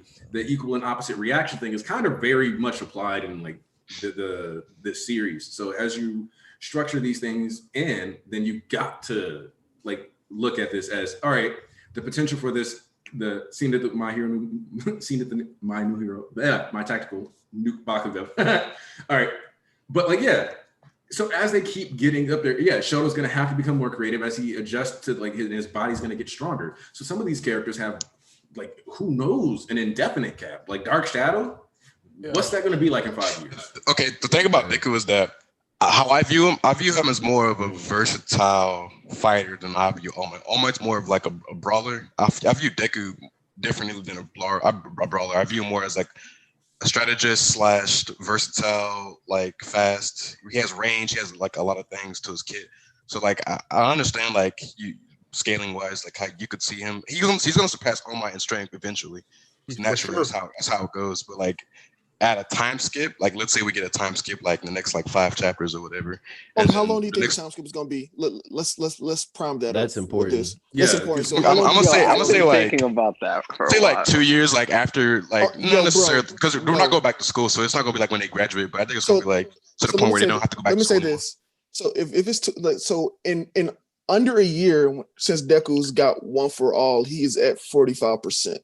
Yeah. So in 2 years, realistically, he should be at 100% on everything and just whack. Because we know because it's not like just technically, Deku. Technically, he's at 60%. Technically, because he's at 30%. What? He's at 30%. His base is 30%. It's his exerting himself. That's 45%. Yeah, but that's what I'm saying. Like his exertion is at 45%. Which then that means his exertion should be at 90 then. Yes. In 2 years? No. Actually, no. It shouldn't be at 90. It should be at 75. It should be at 75. How? He's 15%. Because he's 15% higher than his base on both instances. So that means that if he's 30% in a year, and then another year passes, he'd be at 60%. Then another 15% on top of that. No, you said 2 years. I thought you said exactly. Even then, that's still 90. So yeah, I guess in exerting he'd be 100, but he'd be at 90. So either way, the other issue though is that Deku scales faster than that.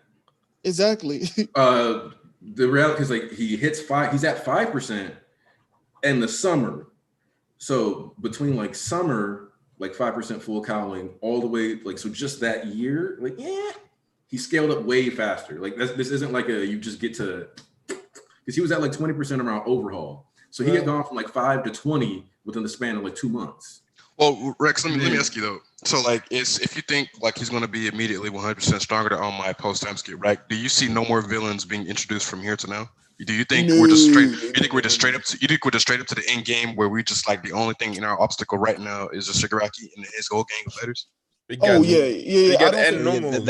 why I don't want. That's exactly what I. That's what I don't want. I don't want this shit to like just be like a linear path. You know what I'm saying? Well, so here's my thing. Here's my thing with like adding more villains is that we already kind of gotten like so. My thing is like with the villains, you don't need to add them if they're not doing anything for the story. The reason we got Stain was because he had to teach Shigaraki conviction. We had to get Overhaul because he had to teach Shigaraki how to like strategize and stuff. We get like All for One at some points because he needs to show Shigaraki like what a true like evil villain is like what does these villains like what does Shigaraki get from these villains is what I'm asking because like there's no point of just having random villains in the story if we just to be villain of the week. They need to add something to the story to like better Shigaraki because ultimately he's the main villain and that's the way Horikoshi's been writing the story. So unless you think that he's going to like go against that with a villain, like I don't see a reason why a villain. Because like in my opinion, Shigaraki is already complete in the sense of like his ideology, his motives, his like leadership, everything. He's already like to me, he's already complete. All Shigaraki needs to learn how to do now is master his quirks and stuff. And like in every scenario that Shigaraki's been in, it's not really him losing. It's his unfortunate circumstances happening. Even this one, it's like if he reached 100% and came out. They just objectively win. So it's like, I think he's already good. So I don't see why another villain would be introduced to the story.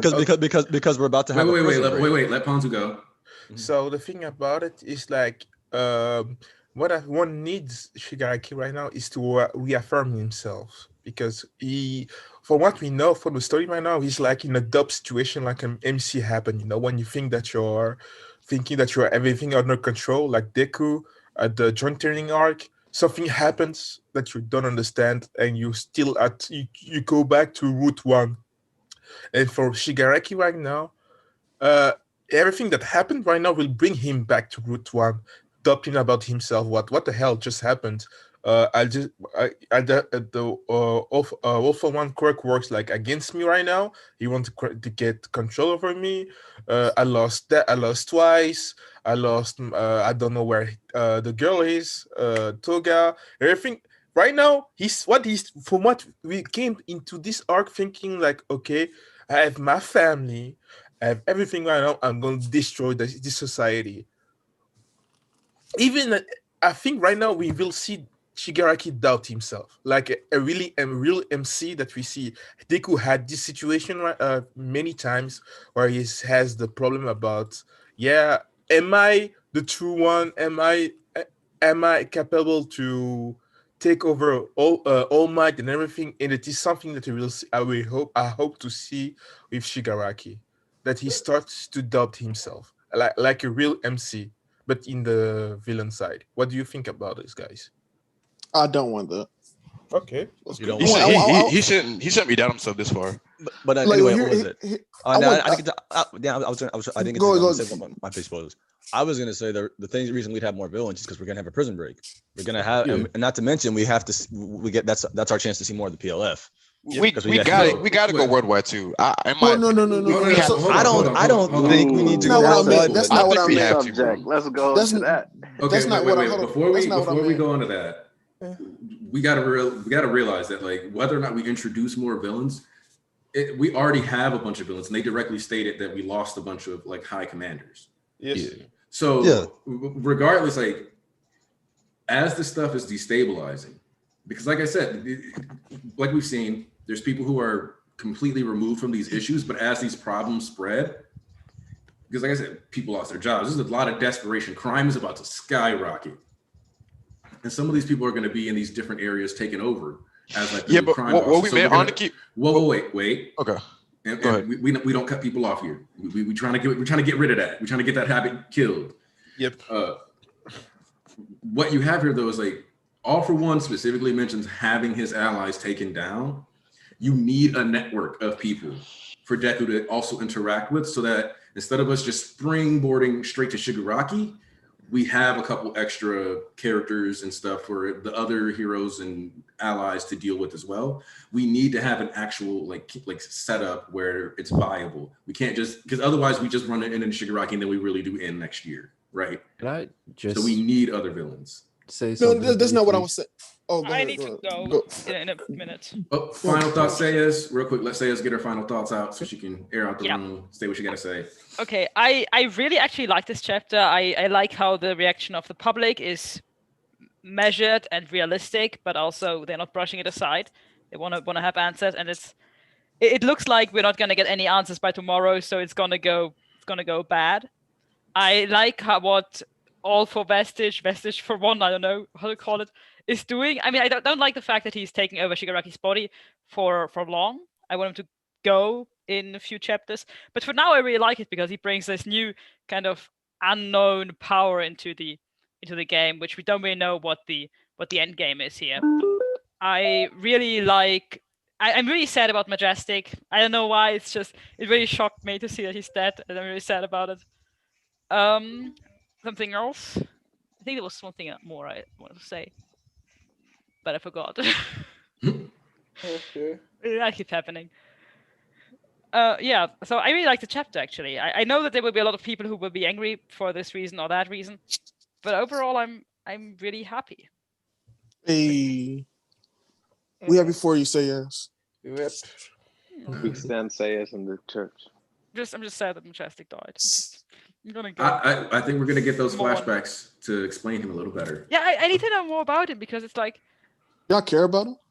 Rip to the hula hoop. I didn't care about him at all until this chapter, and then he died, and I was like really disappointed that he died. I'm surprised how much I care about him at this point. I care about him more than I care about Crust. We could put it at that. That's fuck. Yeah. Bro, what? About Midnight. The thing about Midnight is, guys, bro, what? It's Sayas time. It's Sayas time. Yeah. Just wanted to finish off. Madman just asked in chat about Midnight. The thing about Midnight is that I've kind of known that she would die, so kind of had my time to mourn about Midnight, so that wasn't a surprise. Majestic was just such a surprise because we saw virtually nothing of him in this arc, right? I mean, at least I don't remember much about him apart from a few glimpses here and there, and then suddenly he's dead. I was really surprised. What can I say? Yeah. All right, and real quick, because Siobhan Robinson is once again going through. We also have to acknowledge that there are strong villains in Tartarus that All Might put away, so there will be top tier villains in the mix. Thank you. That's what I no, was no, gonna no, say. I wanted to The bring beauty. up a small point. What's up? Go for. Yeah, the small point that I wanted to bring up earlier, because I forgot who said it, that we want to go worldwide. I wouldn't mind going to worldwide if it was done something along the lines of Shigaraki, like a parallel to how Stain got like Dabi, Toga, and all the other villains to meet up. Like I want Shigaraki to be that beacon for villains worldwide to come join his forces. I want I want them to follow Shigaraki's goal, like not like oh, I'm just doing it because I just break you out. I want them to actually support Shigaraki. The only thing about that, be a. Oh no, you go ahead. You go ahead. Yeah, I just think it'll be a big. I mean, we don't have to like spend arcs just doing shit across the world. I just think we have to see like what is developing in other countries. Like we don't have to necessarily like do like some One Piece world building shit where like we go to like each individual country, see like how political they run and all that other stuff. I don't really care about that stuff because we're more centralized and we're more comfortable with Japan right now. But I just think like it would be good for the series if we just find out like what they're about. You know what I'm saying? Like, I feel like that'd be cool, but the only thing about that is that I feel like low-key at that point the series kind of never ends at that point. That's what I said. I don't think we should like they travel country to country and all that other shit. I just think we just need to see it. You know? We need a reaction, the reaction of the other countries. Like I said, it's better to bring people in to Japan as like allied force, like backup, rather than go out, because then that expands the roster too much, and then you have to. Okay, well, what about? So think about it. If you do the time skip Deco abroad, then people be like, well, we didn't get to see him do much in America. And then you got the counter argument like, well, then what about the rest of the kids too? If we do spend time with Deco America, is everybody going to America? Then you got to have who's not going to America. I don't think he has to go to America. I feel like I feel like he kind of does though. Like the only thing about the America thing that I kind of think is good for the story is that it could make sense as to why after this prison break shit, Shiggy does Vestige for one doesn't just go straight for Deku because he could find him pretty easily. So here's my big issue with this, the logic with everybody around the world should be turning into Japan. Everybody already has triple the crime rate of Japan. Like everybody got more important issues to worry about than the fact that Japan is finally having issues again. True. But like if we got think about that. We got confirmation. Like David Shields looked dead at All Might and was like, bro, we got like a 20% crime rate in the good countries. To counter that, Aniki, my thought process was that you know how there's like United Nations in America in our current world right now. Since like Horikoshi likes to like play into like real world shit, I was thinking like so just in case maybe there are allied countries who, let's say a country does get taken over by a supervillain, that there are heroes who are in a position to go and help out and like try to like defeat the villain. You know what I'm saying? Like that's what I always thought. That's what I thought. If the villains won in this arc, that's what I thought was going to happen. Finally chime in after you're done. Yeah, go ahead. As far as villains go, we don't need to leave Japan because that's the beauty of the quirk system. Not every villain that we're gonna see in the future has to necessarily be older than Deku and friends. Yes. They can be the same age as Deku and friends, so that way they also have that same busted type of quirk because they're within that same generation. Yes. So their quirks have had time to grow and evolve if they were passed down to them. Yes. But there's gonna, just because a villain lost to All Might and got placed in Tartarus doesn't mean necessarily they can't beat Endeavor, Best Genus, Edshot, Deku, Bakugo. Just that's the beauty of the quirk system. It's really like a high stakes game of rock, paper, scissors. And that's kind of how Horikoshi can finesse his way throughout the story and not just have us be on this singular path towards Shigaraki and Nomu's for like the back end of the story. Okay, so real quick, there was a couple points I wanted to make. Like I when I said there will be no more villains, I didn't mean like villains period, because we have like what I mean is like story changing villains, like villains that get their own arc. Of course there'll be more villains, like because we got the ending thing, or like the high end, or like the dude with the glass that I can't remember. Like we have people like that. Yeah, Star Servant. So like we can have villains like that, but what I'm saying is I don't think we have arcs dedicated to villains. That's the point I was making. I still think we would. No, Well, the issue I have is that what purpose does it serve the story narratively? Like, of course, I can't see in the future, but like every time we've had a major villain, and this was what I was saying about Horikoshi writing. Anytime we've had a major villain that had a decent chunk of an arc, they've changed Shigaraki. So what I'm asking is, what change does Shigaraki need to go through? And let me go to my other point before y'all reply. And also, I think like in this chapter, it's kind of hinted at that Deku may go abroad. Is because he says, like, if you look at the bubbling, it says his career is finished for sure. It's over Deku. Like, they're talking about Endeavor, but look, the bubble's right next to Deku. Maybe he'll move abroad, and that bubble is on Deku and Endeavor. So I'm just saying. So I'm just saying, like, there's a possibility that Horikoshi is like hinting at it right here. That, hey, his career look like it's finished, his arms are messed up, blah, blah, blah, blah. Maybe he'll go abroad. And I think that's like something that we can look at. But go ahead. I want to talk, I just want to make a quick point because y'all can go and talk about Reply to Rex. I just want to talk about how I'm positive 100% that All For One's compatriots are definitely in Tartarus too, because All Might's run, he was breaking them down. And if you have to think, if All For One is seeing somebody as an ally and people he considers of equal rank or somebody he finds useful and valuable, he had Ujiko as a scientist. So I'm pretty sure there are more people that are competent and capable, like that old heads that have some pretty high class quirks or pretty good capabilities. And they've been resting, just waiting, anxious to never think they'd get out. But they're going to be on the go mode after sitting up, cooped up for so long. Okay, hold on, Rico. Let me answer JJ in the chat because he's Gentle didn't change Shiggy and Muscular's whatever. He said Gentle didn't change. So here's my thing. Gentle was not a villain. We all could like Gentle was not a villain. Like, he was just a guy, like, and I think that was the point of the arc is like Gentle isn't a real villain. Like, he's just somebody who's kind of like on his way about society because of things that has happened to him. I don't think Gentle is like a villain. Like, for real, a villain. And also the point of the arc was to save Eri. Gentle was a side, like ultimately Gentle was a side plot. Yes. And then Muscular, he was a side plot in the arc itself because we have Dobby and everybody else.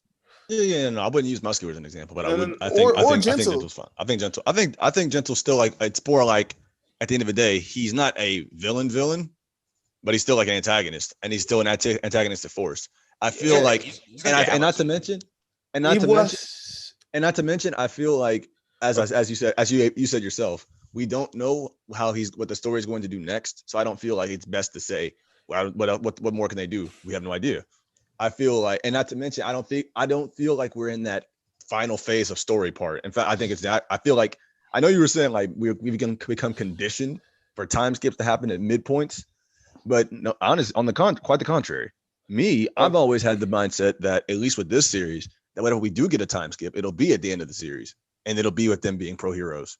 But I don't feel like we're going to have a time skip at this point and then jump to the end of the story. I don't think that's gonna be the case. No. Okay. Wait. Okay. Let me. So the thing about Gentle, what is in the society of My Hero Academia, he's considered the villain. That's the thing. You have to understand, people, that villains are not really. The term of villains are people that use their quirks without permission. In the society of My Hero Academia, are villains. Are villains. So when you think like this, you will change. It will change your view about people.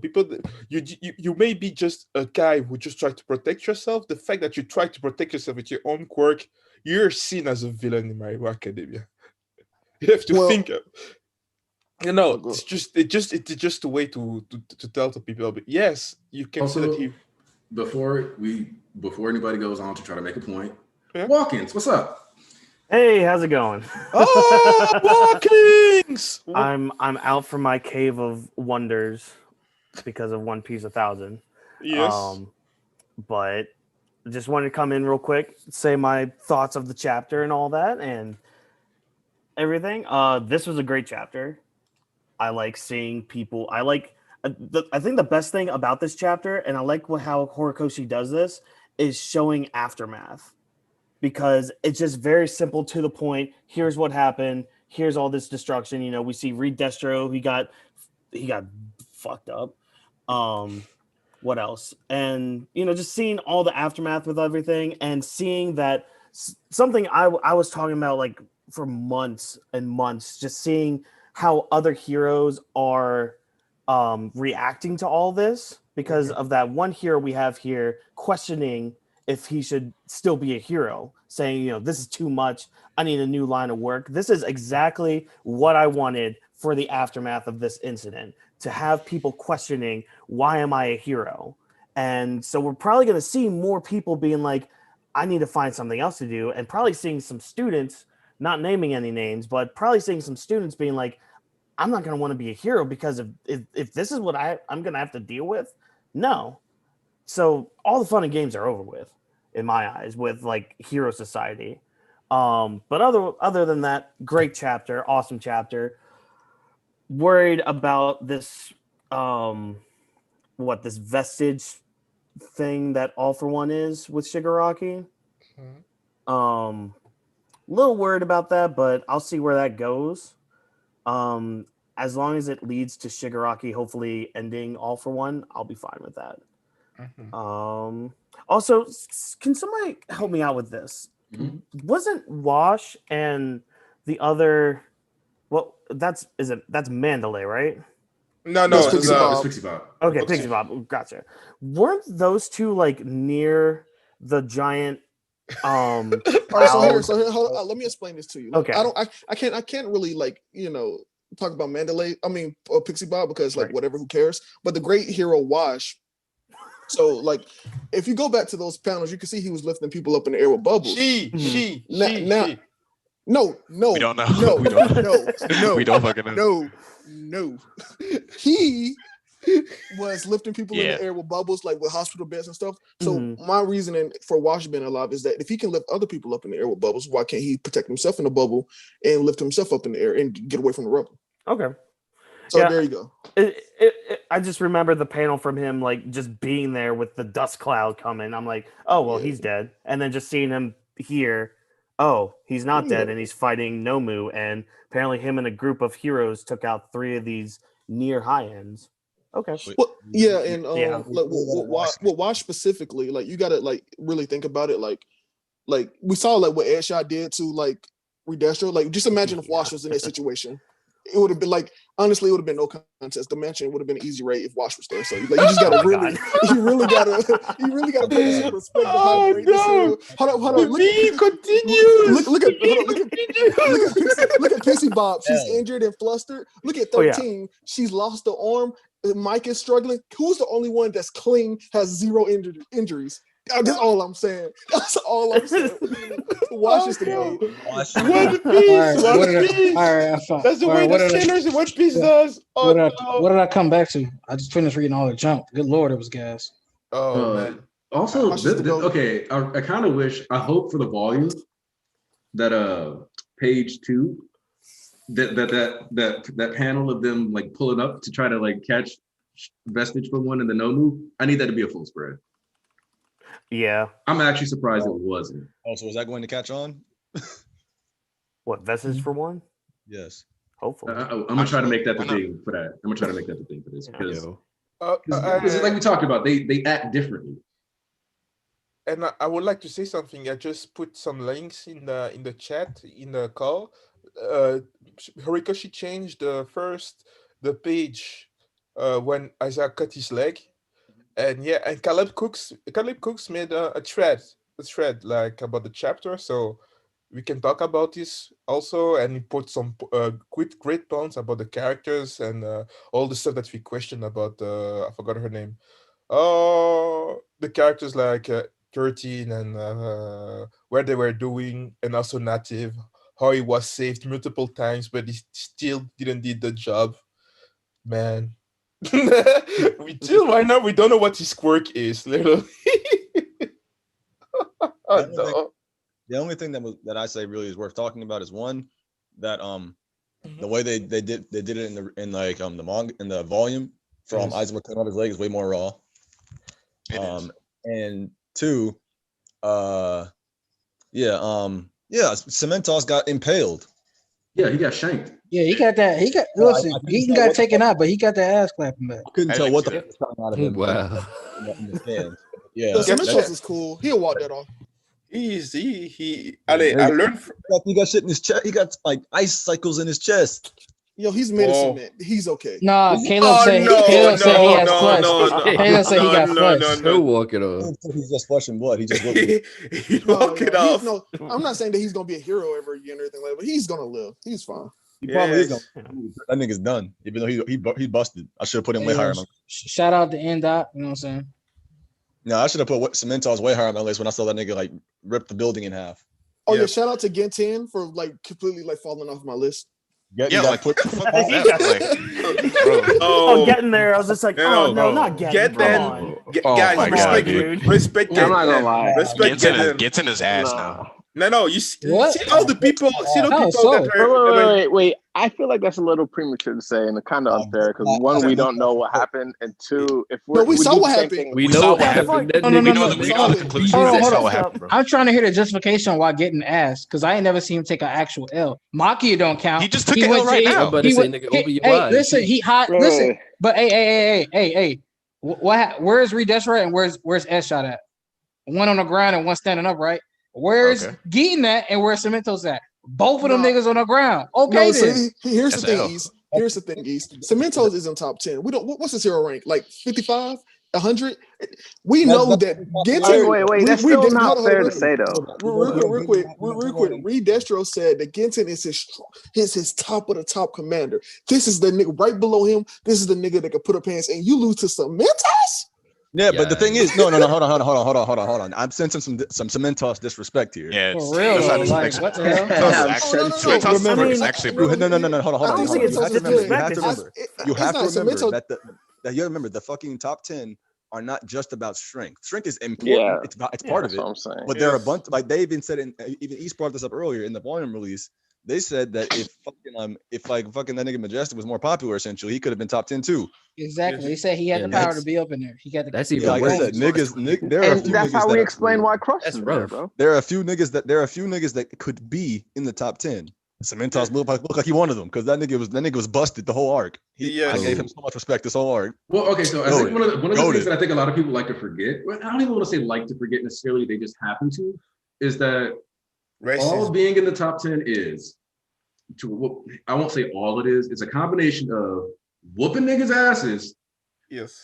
But it's also like brand deals, all this like how much like clout you have, all this other stuff. But the thing that you also got to factor in is like, if I am a teacher now, I'm not whooping as much ass anymore. Yes. So my rank is gonna fall. That don't mean I can't still beat your ass, nigga. Well, here's the thing about this. It's not just no, this. Let him go. Let him go. Oh, okay. I want to. No, not you, nigga. That's about Rex. Oh, okay, man. Wow. Chill out, bro. It's gonna hurt my feelings. It's gonna hurt my feelings, bro. Damn. You gotta say it like that. But here's the thing about Gintin. It's not just a Cementos incident that like lowers him for me. Like you can it's not a slight at Cementos. Really, what I'm saying that Gintin is really bad is that not only did we see him lose to Cementos, we know that Dobby was not going all out versus him when we thought that he previously was.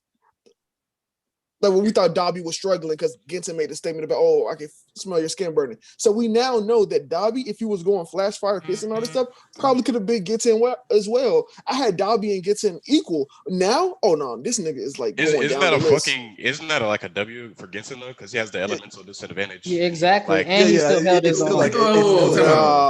Hold on. Is it a W if you break even with somebody that isn't trying? What you mean, bro? It's still a W because at the end of the day, it's still a W. He has the elemental disadvantage, and he's holding his own against a dude. Yo, when did Gintin get we can't say Dobby wasn't trying. He obviously was not trying to lose. We never saw he wasn't the words he wasn't using flash fire techniques, but like, come on, dude. Yeah, he wasn't putting his best foot forward, but he definitely wasn't like that nigga was putting about some 60%. I ain't trying to hear it. He was putting for 60%, dog, because that nigga was throwing big ass. They was covering the city in flames and ice, dog. Yeah, those niggas wasn't like. Like. Are we saying Dobby wasn't trying at all? Like, no. Dobby was like, we're not saying that. All, but I can't sit here with a straight face after seeing how big that jet burn panel was. And say, Like, you're not keep it a break. Like, I get what you're saying, elemental disadvantage, and that's very true. But I probably say Dobby was keeping that shit at like 35, 40. Because here's the thing. if I hit you with a flash fire, you realize he could have just like flash fire jet burn. That would have instantly melted. Yes. Any ice in the area. Period. Yes. Like, think about what happened to the carbon fiber. Like, and even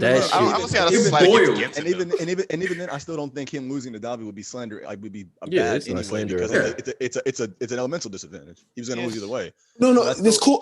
Here's the thing. I don't think that's a point against him either.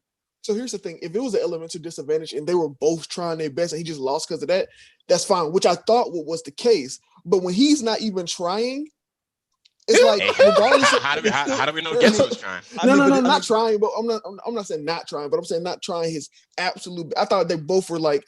Here's what I thought. I thought Dobby was trying his absolute best, and Gitten even like he wasn't going all out. That's the way I rationalized it, right? Because we got this Redestro panel saying that he's like the top dog. We see we've seen this technicality with his quirk that we haven't seen. Like we've seen for very few people in the series. So I'm like, okay, Gitten is just that nigga. So you lose to some Mentos, and then we get in this arc too that Dobby is really like that nigga. It's like but even his loss to Cementos isn't really a loss per se because they both got fucked up, and he's both on the ground knocked out with being impaled. And he's going to prison. The Gitten fans are just coming out of the woodwork. We have never because when nobody dissing, I'm not a Gitten fan at all, but I'm a power scaler, and that's not fair. Nobody want to tell Lens a thought. Wolf just gave me a trauma. Just gave me a flashback. Because he said you guys keep mentioning elemental disadvantage, like Pokemon did ignore that for years. Yes. Thank you for once again reminding me of fucking Pokemon XYZ's fucking Ash. Thank you for ruining my day and making me remember that shit. Stub your toe. This my thing right here. Niggas want to be real. They want to play it real funny right now when we discussing Geeton, but we not talking about how that's a bad quirk matchup. When we do it to anybody else, it's like, well, the quirk matchup, seeing that it nullifies, it brings their skill down because it's just a bad matchup. Like Reezy said earlier, it's a bad rock paper. It's like rock paper scissors. You never know what you getting. So y'all, it's kind of like niggas just trying to downplay Geeton right now. Here's my thing. One, I want to acknowledge our super chat. Because our blast was like Endeavor High Dobby is greater than the regular Dobby. Our blast is here? Let's go. Yeah. Two, My Hero is a series where using named attacks matters. Yes. And did Dobby use any named attacks? No. You have named attacks and you don't use named attacks? Did you really try? Here's my thing with a rock paper scissors matchup. It's like the point of technical, like the point of being technical with your quirk is that you kind of get around the rock paper scissors type of thing. Because if it's just base, it's whatever. So like, let's say you doing rock paper scissors and you throw a rock and I throw scissors and you're technical, you just poke me in my eye. That's all you do. I love that. That's all you do, man.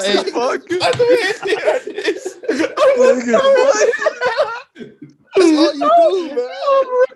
you got Panther dying, bro.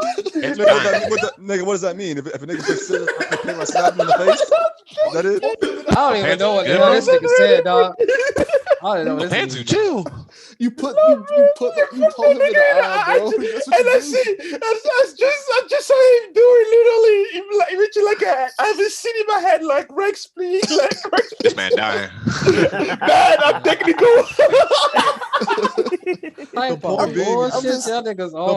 The point being is, even if a nigga's technical, a nigga with like pure strength like that will overcome no matter what the fuck you do. There's nothing. Where the fuck is Yori Mushet? Yeah, that's what I want to know. Where's your Roy Mitchell? Wait, can I? You spit that slander in casually. You know what is? It is a reference to also to Mirio because he pokes people's eyes. You know? Right.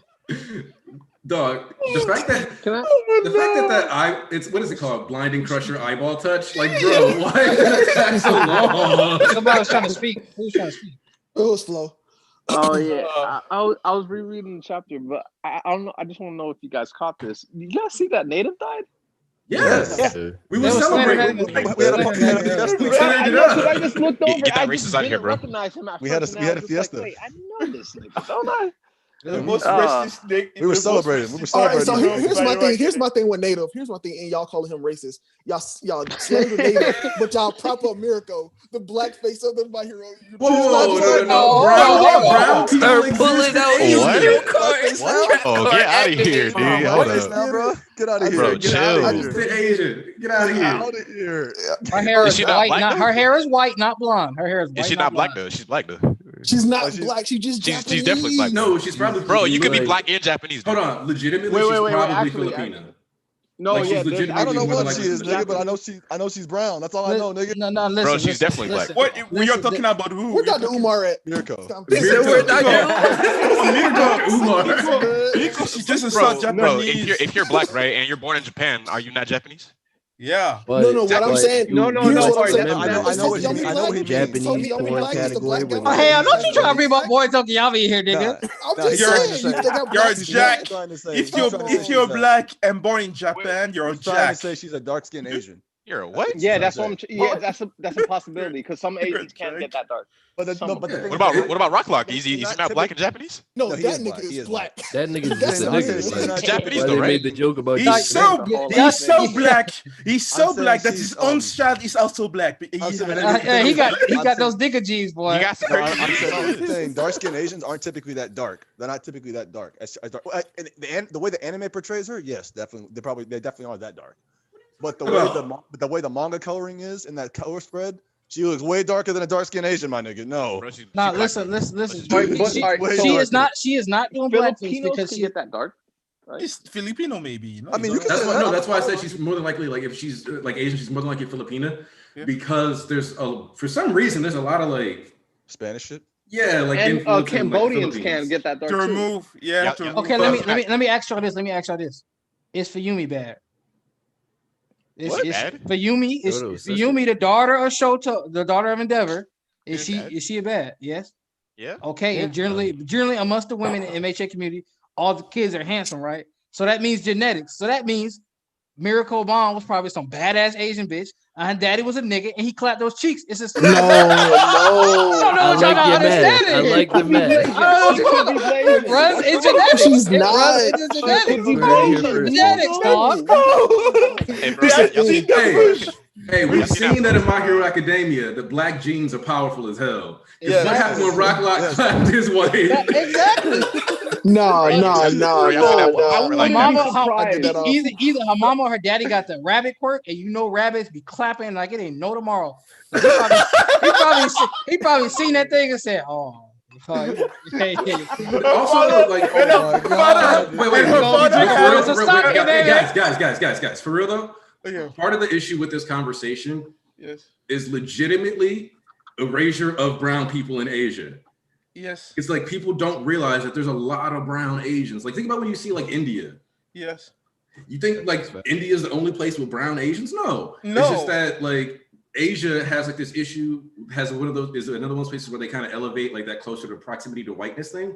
Yep. To the extent where a brown girl won Miss Japan, and people were wondering if she was too dark to be Miss Japan. So you got to realize like it's not that there aren't brown skinned Asians, it's that they don't get screen time. Exactly. It's cool that she's just Asian, guys. I'm talking about she's Japanese. I'm saying she's Japanese. You trying to say she doing blackface? No, that's a joke. It's a joke, but no, it's a joke because everyone says, "Oh, this black." No, nigga, Canary's black. Rocklock is black. That is an Asian woman that just happened to have brown skin from either a burning quirk or she just has darker skin. I don't care. She's bad either way. That's all that matters to me. That's fine. That's fine. Just don't put her on the same pedestal as my black queens. That's all I'm saying. All right, Okay. Micro asked an important question. Wait. Micro is asking a very important question. I do need to say something. Do we of the black delegation claim Kugo? Blackface? No. I mean, if y'all for all that, you might as well claim Mr. Popo then. Like, what exactly. If we claim the miracle, you reminded me of that person who said that fucking Hori killed another black person when he killed Midnight. What? Bro, y'all remember that first one? He said the first one. I was like, he said another. Who are the other ones? He didn't kill Rocklock. Oh yeah, he killed Gang Orca. I might. What? That's what I posted on Twitter where that person person was like, it's racist to call Mina pink because she's black. Okay. All right.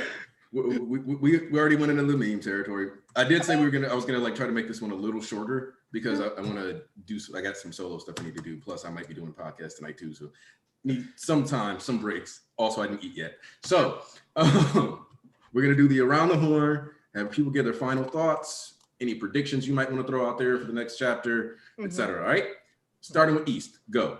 Man, you already know 10 out of 10, as per usual, as all the chapters written by the God, the GOAT. That nigga ain't no man. He a God, the GOAT. Horikoshi. Going forward, I just can't wait to see more and more hill turns because y'all doubted the GOAT, but now we back at it. I can't wait to see All For One's allies and his relationship with them. And I can't wait till Shigaraki step up and just kill this nigga because I'm sorry to hear his damn name. And Spinner getting his W, and when he do, I coming for all y'all niggas. Shout out the horror.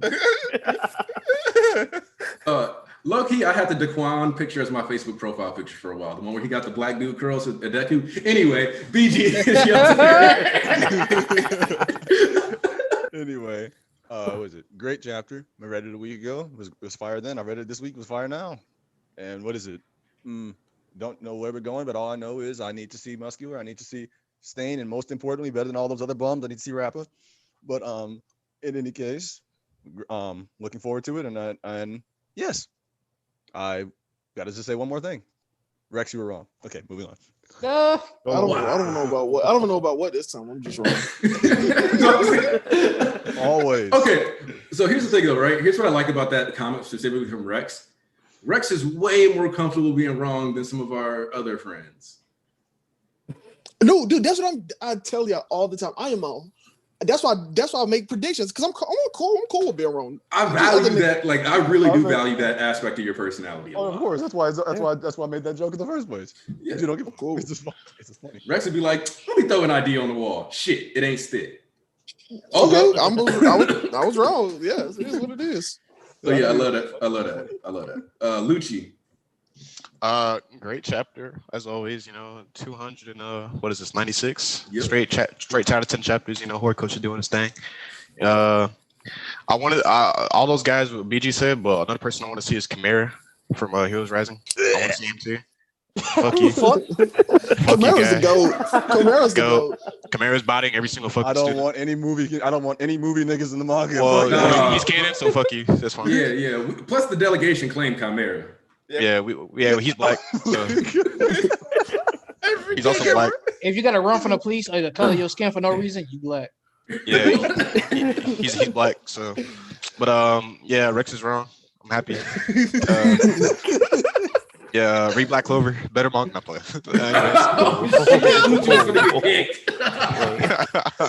Yeah, that's a great chapter, man.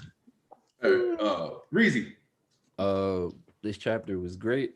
I'm excited. Hopefully, what I want to see Inasa and the Shiketsu students in Tartar. I forgot about Inasa. Trying to fight against some of these no moves. And if I may, I got a brief announcement. Wednesday, January the 6th, MHA Fight Club returns on my channel. First matchup being All For One Shigaraki taking on 9. You won't want to miss that. Oh shit! Okay, nice. She could get bodied by the real white hair king. Ooh, that was what the fuck? Yo, you did not. 9 is raw. I'm not gonna lie to you. Like I'm not gonna sit here and pretend like 9 wasn't raw. 9 was raw. 9 is cool for sure. Chimera was just more raw. Chimera stole the show. Chimera's more raw, bro. Chimera's more raw. Yeah, like Chimera literally had dreads, bro. Like, come on. He's black. Oh my god. But yeah, if you bring it back, did you do a Fight Club episode with Chimera yet? No, I haven't. I got a matchup specifically planned for him that I'm not gonna reveal yet. But he fighting Gang Orca. That's crazy. I hope you did a. Well, he beat that. Get out of here! Like, don't do working like that. I hope you did. I hope then if that's the case, I hope you did a fucking rap and muscular one. Ooh. Oh yeah, that was episode 1. It's only can't watch. That was the first one. Yeah, you better go back and you got to go back and catch that, man. Huh? I will. I love the quality of those ones 1 through 6, they were kind of low. I was doing iPhone, but these next ones high quality. Final Cut Pro got a nigga right, so look forward to it. So I just put his link, his video, his channel on the chat. So go subscribe to our guy.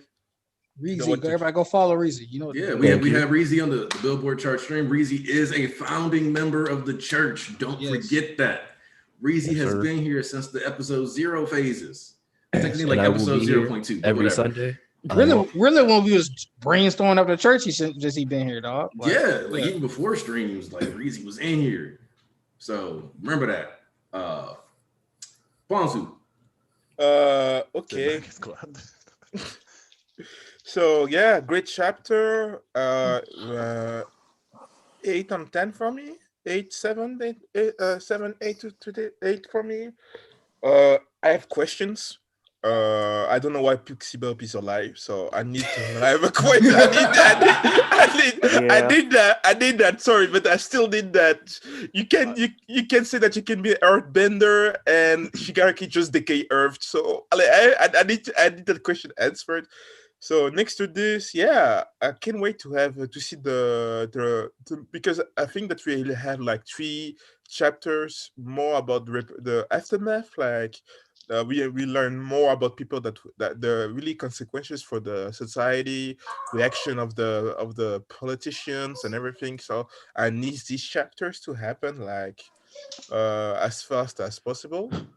Yeah, great chapter, great discussions, and can't wait to see you next week. Banzu out. Watkins? Another fire chapter, continuing our run from 2020 into 2021.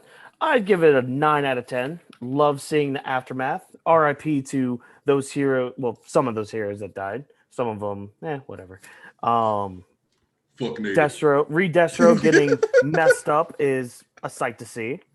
I'm looking forward to the aftermath of all this. Looks like we're going straight into a prison break arc, which is fine by me. It was just a good chapter. Good week overall so far with Jump. Yo, here you go, Flo. Yep.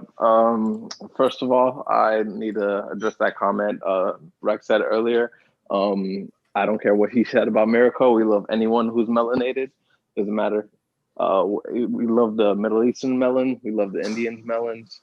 Anyone who's melanated, we love in this camp.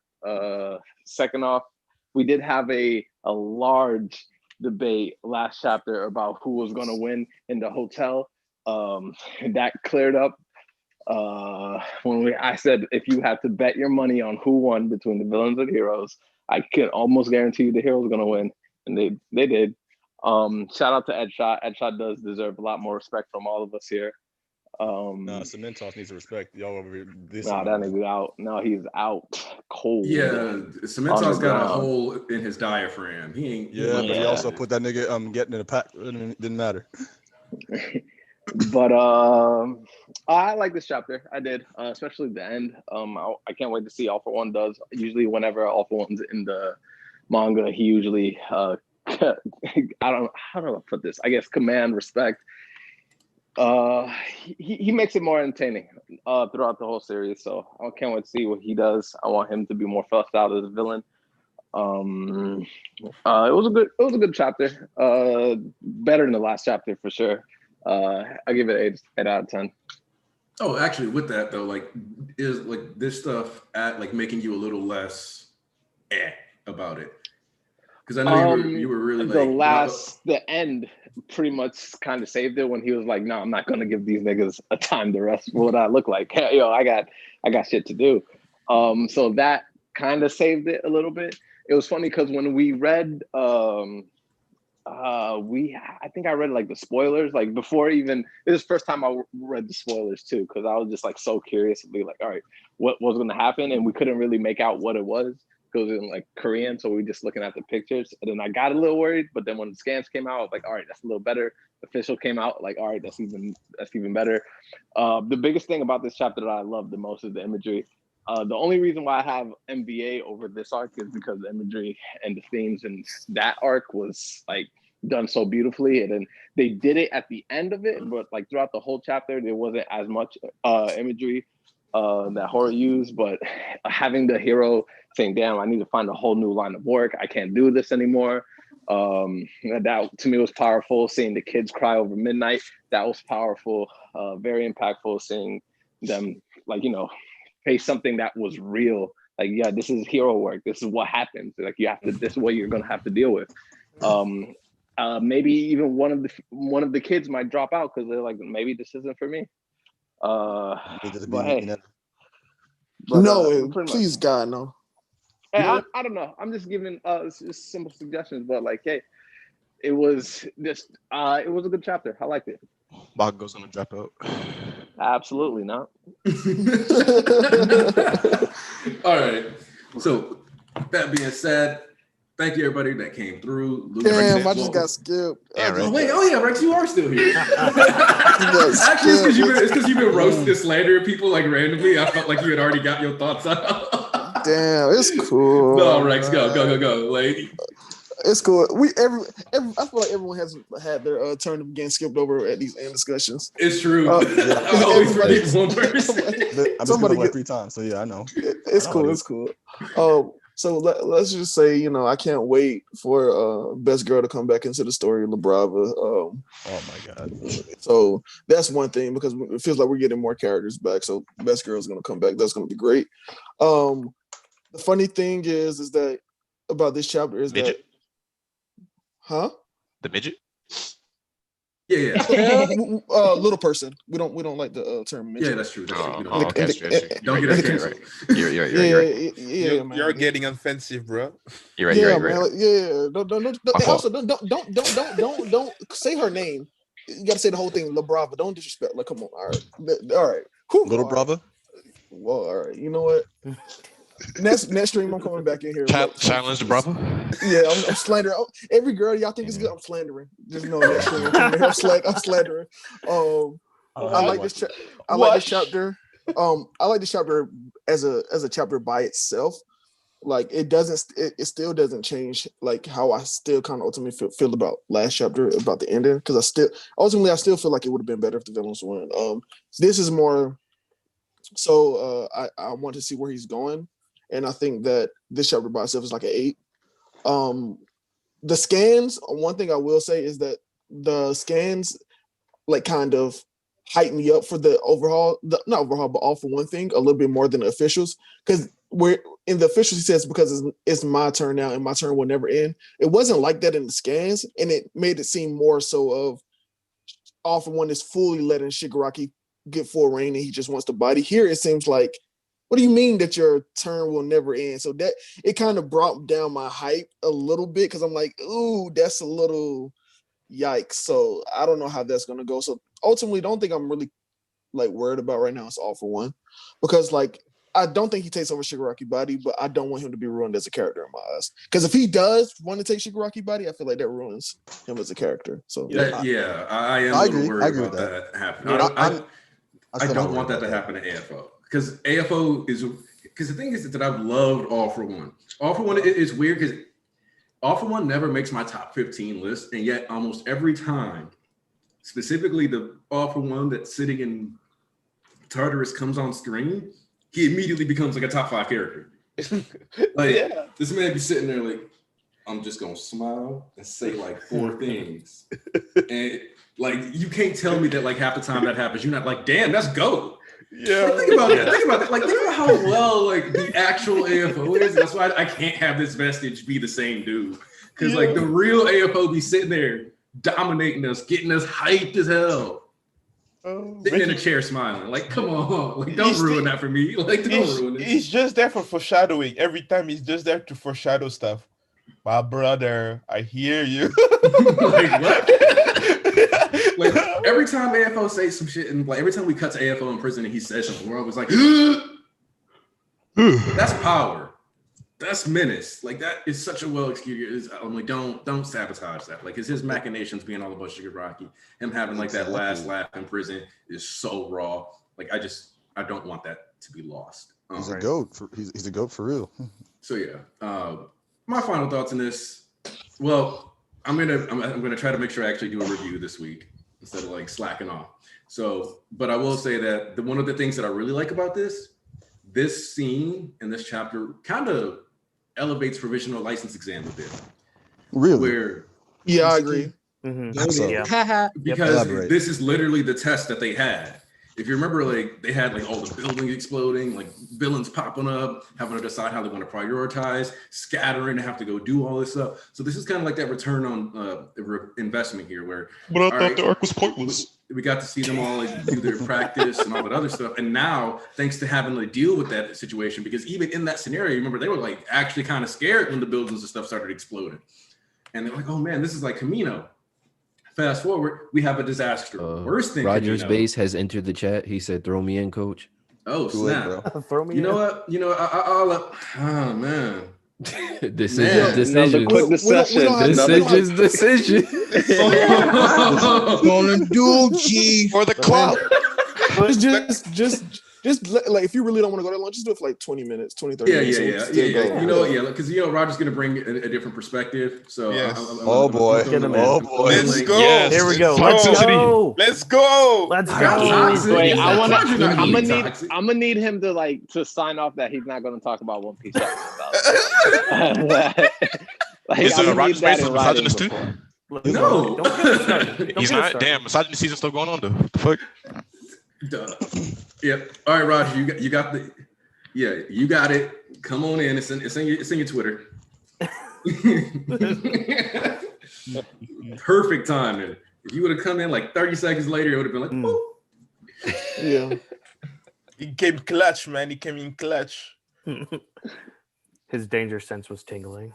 It was. No, instead of danger sense, can we call it Deku Tingle? Like, get out of here. Whoever says that. That don't even sound right. That Who says Tingle? it's not that it sounds lame. It don't Peter sound Tingle, remember? it's not immoral, bro. The Peter Tingle. Yeah, get out of here. Get out of here. That makes it sound worse, bro. I feel like The Rex says Peter that. He's just Tingle? trying to like back like everyone says it. No, you don't remember? That's in Far From Home. Yeah. Oh, I didn't watch Far From Home yet. Still, damn. That shit. No. That shit. That first half mid.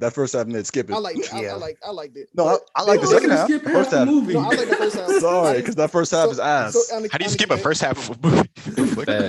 Here's they didn't know what Peter was still learning what the spider sense was, so he didn't know what to call it. So his Aunt May was like, "Oh, it's like a tingle. It's like Peter Tingle." So that shit ass. That's a funny L. I love that it was just making fun of him though all the time. You get there we go. The problem is he accepts that name. He accepts that name at the end of the movie. That's why I don't like it. Yeah, all right. Wayne calling his Shut the fuck up, JJ. Wayne calling his Deku Tingle. All right. What? Roger said, "I'm here, little niggas." Roger is here. All right, what's up? What's up? Can you guys hear me? Are we good? Yeah, we are good. Excellent. I kind of like this tradition now. It's like I do my One Piece stuff in the morning, then I read My Hero, then I hop on here because you guys always go 5 hours long. So that's a shame, honestly. It's nice.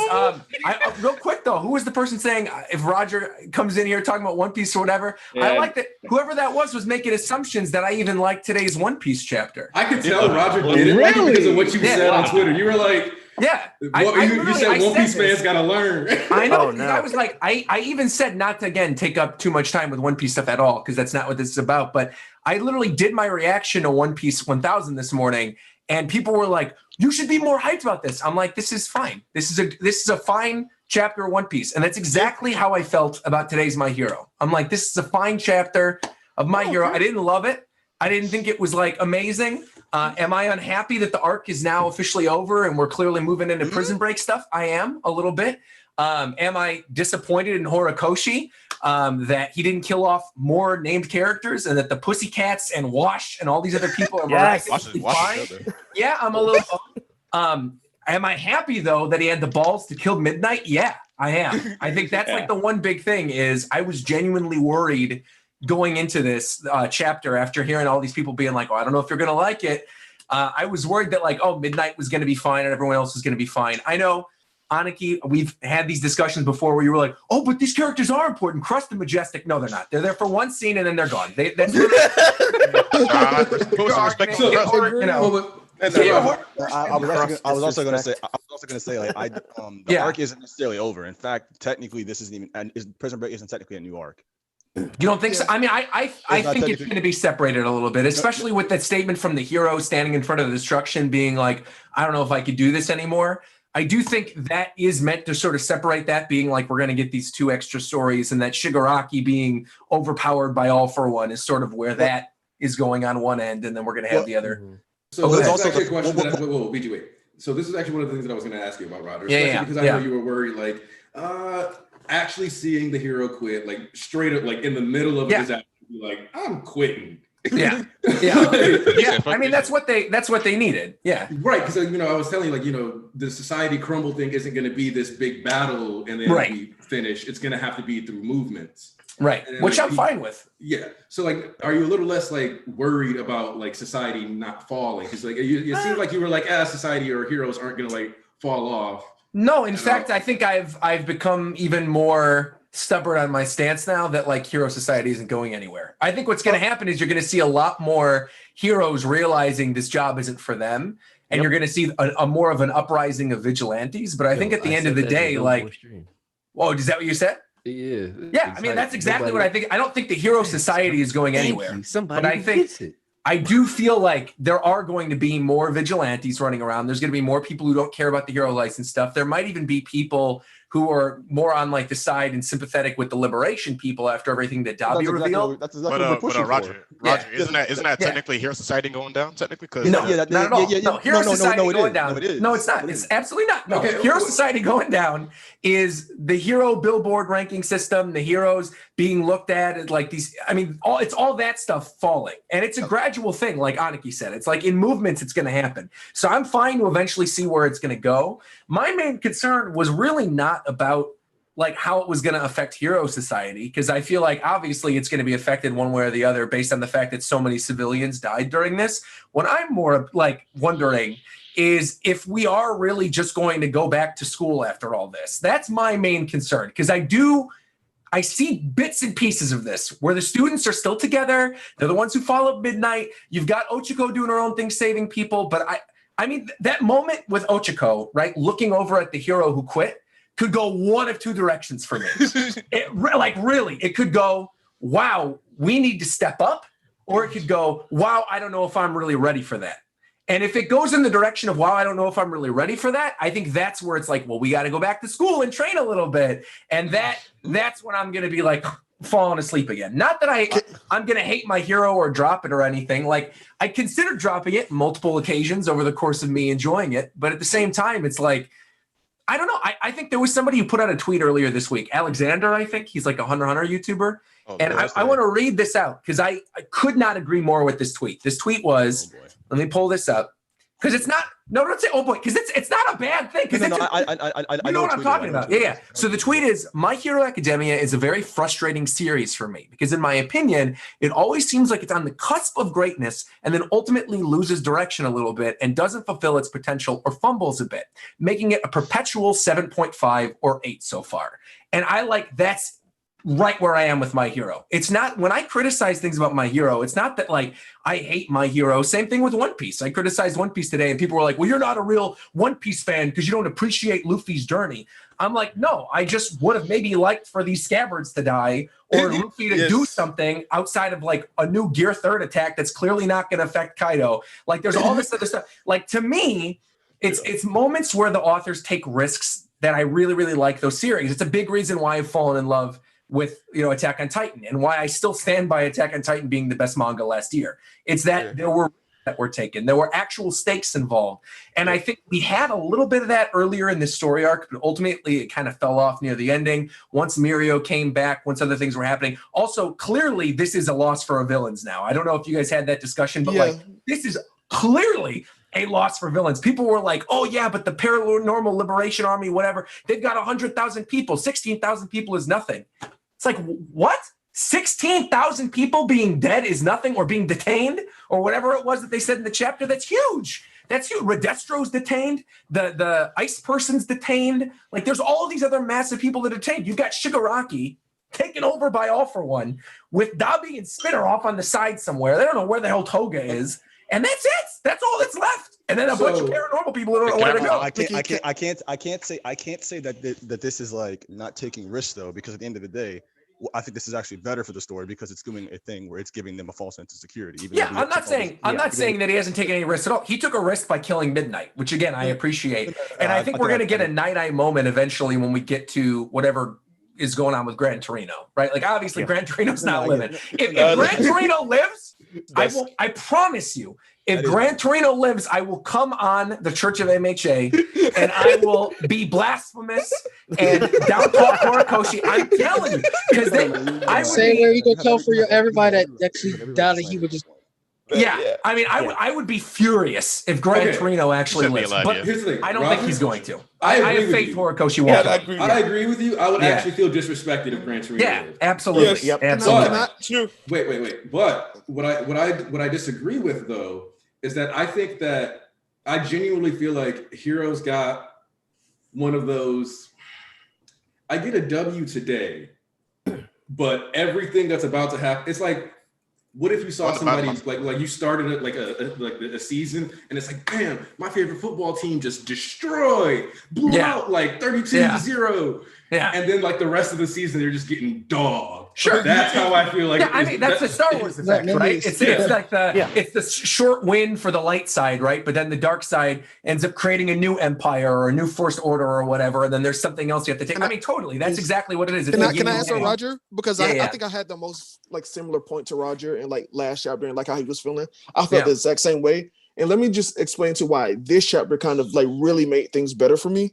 Is that with you saying, are they going back to school and stuff? I would have agreed with you. And everything you said about how society will go is exactly how I think it will go as well. Yeah, absolutely. The issue I have, or not the issue, the way I see that it's not going to go that way is that later that evening, it was pointed out later that evening it didn't show Tartarus. So this is still the same day. And All for One said specifically, I will not let y'all have a tomorrow. So if they break everyone out of prison and then Gigantomachia is free and all the villains are free, this legislation and all this build up for like people arguing and stuff. My whole point was that this, I could be totally wrong, but I don't think we're ever going to get that of the civilians like, no, I like this. No, I like that.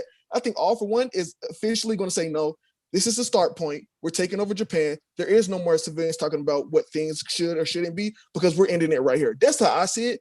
People don't agree with me, but I think that's the better way to go because I think if we get more buildup of the same will they, won't they? Because ultimately with society, it takes decades or even hundreds of years to have actual reform when you have these political figures. And I think that we won't see any real change if the story continues that way. And I think the real change we get is if All for One sticks to his guns and Horikoshi sticks to his guns and All for One destroys Japan. And I agree with you that in my personal opinion, I would have preferred the villains to win.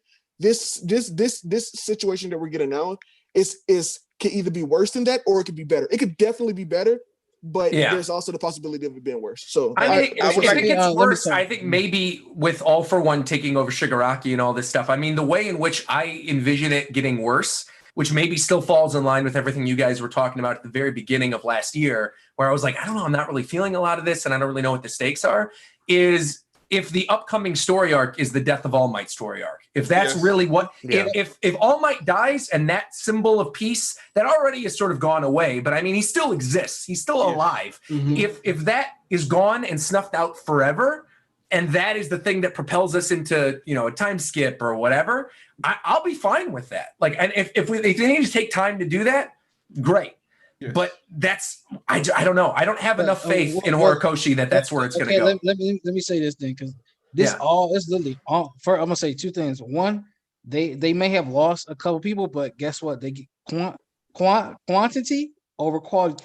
I mean, was it quality over quantity? Yeah. Like Redestro said, they're busting the big bad boys out of Tartarus, and they're going to run through Japan while all the top 10, all these other heroes are either injured or distracted with God knows what. And to top it off, I ain't gonna say nothing else about expecting anything else. And this is why I can attest to Hori not killing some of these other people. The preview for 297, which will be the next chapter, says the worst is not over yet. That is the editors in Horikoshi talking. They said the worst is not over yet. So you can think the deaths and all this and other, which haven't been added up completely yet, or whatever. But I can see that. Yeah, we haven't got a actual death count for heroes. Yep. That page is not all the heroes that died. That's bullshit. No. We haven't even gotten a civilian. We haven't gotten a civilian death count. Wait. Pause real quick. Because I want to ask you, because you just said that's not all the heroes died. That's bullshit. If that is all the heroes that died that we see plus Gran Torino, will you be able to come back here and go, that's messed up? It should have been more than that. I will say that is cap because niggas stood in the way of Makia and got squashed the fuck out. Yeah, I mean, Gang Orca. Where's Gang Orca on that list? So Roger's definitely dead. Like, here's the way I look at it. The Pussycats have to be dead. I mean, there's no way. The Pussycats is the one that really Pussycats made out of there, and Majestic and Crust died. Come on, bro. There's like, no way. Majestic decided Crust sacrificed himself, and Majestic decided to stand in the way of Godzilla. He decided to stand in the way of Godzilla. Here's the way I look at it. Like with the Pussycats, at a certain point, I knew they weren't gonna die because I started thinking about Coda, and I was like, "What? Like Horikoshi already killed this dude's parents off. Will he really kill off his orphan parents as well?" Yeah, you need a tragic backstory, man. Come on, give him that Batman backstory. Give him that tragic backstory, exactly. Yeah, but also, if how he became Batman. I personally think. That's how I became Coat Man. That's it. I personally believe this is all the heroes that died, and I'm okay with that. Only if the prison break happens and then we get the full like heroes just dying. It's like we won this, we had only this many casualties, and then literally the next 10 chapters is like, oh wait, they're all dead anyway, so it really didn't matter that this was just what we got. So that's the way I look at it, and I could be totally wrong. That's what I just personally want, but if I'm wrong, like I'm with you. Like I don't want. Okay, I'm in the belief that I don't want them to go back to school. I don't want them to set foot on the school grounds. That's the way I look at it. That's just I don't want them to go back at all. Okay, same for me. But I would like to say something. First thing, Happy New Year, Roger. Thank you, Punch. Appreciate it. Thank you very much. Appreciate that. Thank you very much. Happy New Year, guys. I forgot to say that to y'all. So next to this, the thing about it is that for me, right now, the heroes that we want to really see in the next chapters, that we will see more and more hero, more and more people will talk about the hero who have died, like Gang Orca, Fat Girl. Till right now, most of these guys, we don't know nothing about them, literally. And what we can see is Mandalay is the only one who is the most important to Coda because she's her cousin or aunt. Buxy Bob, for me, she had to die because she's the one. She's the Earthbender. Right. So that was the thing about me. Till right now, I'm really scared because Horikoshi showed the talent that he can write a great story, but sometimes he makes some choices. You're asking yourself, okay, guy, you knew that you could do this. Why did you do that? Right. That's the thing. That's why, like I told for people right now, that's a good chapter. 7-8 for me, but I'm still waiting for the thing that I know Horikoshi has shown that he can do this. The whole for me, MVA is the arc that nobody had the balls to do that in the stories that I read up till right now. Just a story like this, showing like the villain side for so many weeks, and showing the side of the society in that way, and he showed that he can do stuff that I think that he can do. So.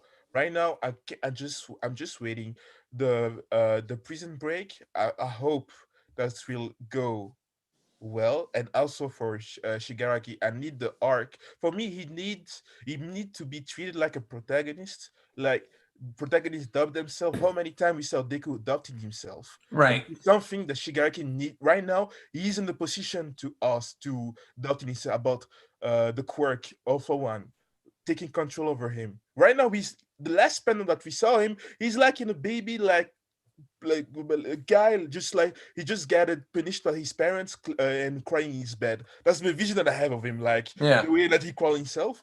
So the thing about it is, Shigaraki need that moment in this arc, in the prison arc, that he's questioning himself about his goals, about himself, and how he can overcome this control stuff and kill, for me, Alpha One.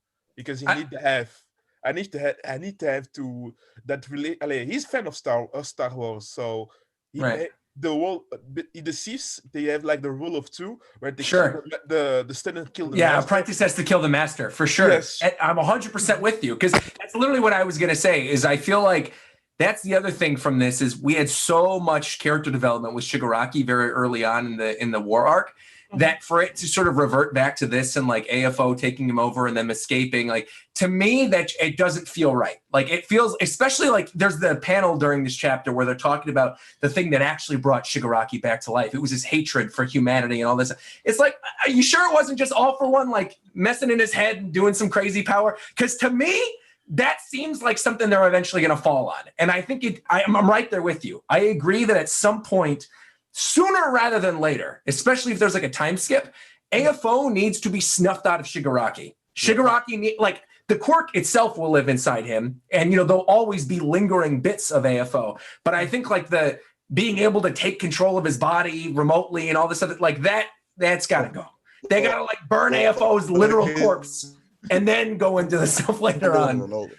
So I just well, yeah, you know what I mean, though. You know what I mean? Yeah. One of the things, though, real quick. Yeah. I was like, no, you gotta give it. You gotta cover it. Like, So, what I was about to say is that here's the thing: you got the full count this chapter we got the count for the detainees. Right. One, like I mentioned earlier, the legal case for this is going to be weird as hell. How do you like justify sending some of these people to jail when you jump them and it's technically self-defense? One, but then two, even more importantly though, I think it's important that we've been hiding the number of civilian and hero casualties like overall, because if Horikoshi is willing to give us a specific number of this 16,929, just like he gave us the specific number of 100 some thousand back in Deka, sure. Like so we know that like yeah, I agree they lost like a decent percentage. Yeah. But we also do know for sure that there's thousands upon thousands upon thousands of people like that Absolutely. were in this that are going to be adjacent. And you can't actually arrest all the sympathizers either. Like, let's be real here. Like, a sympathizer is technically anybody who's been reading these books. You seem to have faith that we're actually going to get into the legal repercussions of any of this. I don't think we're going to get any of that. I think literally I would like that. I think that'd be really interesting. My I like stance on this stuff, it's based on the precedent that we've had set. You think about like the Hosu City incident, where the kids don't get credit because legally, if they get credit, they also have to get in trouble. Sure, but then that goes back to what you were saying though before, right? Which is that why would that credit even matter at this point if there's heroes quitting and people aren't even taking licenses? Well, I know, but I'm saying for where the story is going right now, I don't think that precedent necessarily needs to be followed. Especially if there's like bigger things at play. My thing is that precedent is what allows them to not go back to school. The government stepping in and being like, yeah. I hope so. That'd be awesome. We gotta, because like the other thing is like we could easily have like a bunch of classes suspended just indefinitely, just off the fact that there's been so much destruction. There's so much that needs to go into repair. Yeah. So that alone is enough to be like, we might have to be real, because UA does take up a good amount of the country's budget too. Sure. This is billions of dollars worth of repair. Like, this is insane. Yeah. So with the precedent set, like the fact that we always emphasize the Hero Commission, that we like get these conversations of them like trying to decide what they want to do politically. Like when we were discussing the provisional licensing exam, they specifically to talk about how, okay, we're going to up the quality of heroes. We're going to narrow down, like do X, Y, and Z. They're trying to control the social image. So if we're going to have Dabi influence the social image, and we know for a fact that the legislators and the commissions are sitting there trying to influence the image and the social aspects, then would it make sense in my eyes for us to not talk about that after this arc? Because this is the arc to have that conversation. Sure. Especially once we combine that with the fact that, AFOs do you agree that Vestige for One or Vestige for All should be able to execute at least breaking into Tartarus? Yes. And if he does that the day after this, do you agree that a lot of the people who were already, because one of the things that I think is important is that it's directly stated earlier is that people already weren't, some people there'll be no like tomorrow. Yeah. Right. So like he says, there's no tomorrow. We were told back in like when Coda was introduced that plenty of people don't like heroes actually. Right. So it seems like everything is building up to this point. And I think the only thing that we got really wrong about this arc is how it was going to break everything. I think so, because I think there's a bit of an expectation that we had where it was like, Shigaraki is going to fold everyone. And like we got like kind of zeroed in on like that danger. Sure. But like Horikoshi's been doing like stuff through legislation and all kind of other weird stuff. Like this is the guy who did the mental health arc. Right. Yeah. Festival. So, Best art. Yeah, I mean, I hope, like I said, I hope that's the case. I hope you're right. I come here to be fed this type of propaganda that everything's going to be good. Because ultimately, if I sit here by myself, I'm going to get lost in my own thoughts of being like, okay, but this is kind of mid ultimately. Like he's stepping on his own toes. There's a lot of stuff, but I need that. That's not to discredit you or anything like that. It's literally, I'm just saying that like I do genuinely need that occasionally to be like, no. He is going somewhere else with the story arc. Like stick with it. It's just that when it happens so frequently in the series for me is why it's so difficult for me to be able to do that on my own. Normally I'd be able to do it on my own with any other series. It's fine. Here's the thing. One of the things that I think plays into that Super chat. Oh yeah. Super chat. Good work. Yeah. I came in here at a very, very tensed moment. Which made shit. I like the. I need to be fed the propaganda. I was gone, so I thought you knew. Well, okay, here's the thing, Roger. MHA always pulls these swerves, so like I 100% get where you're coming from. It's weird because when you see these twists, you're like, what? That's not how it's supposed to go down. That's not what you promised us. But then you realize that the fact that it wasn't promised to you and, doing something different, I'm always willing to see where he goes with it. And I like when things are different.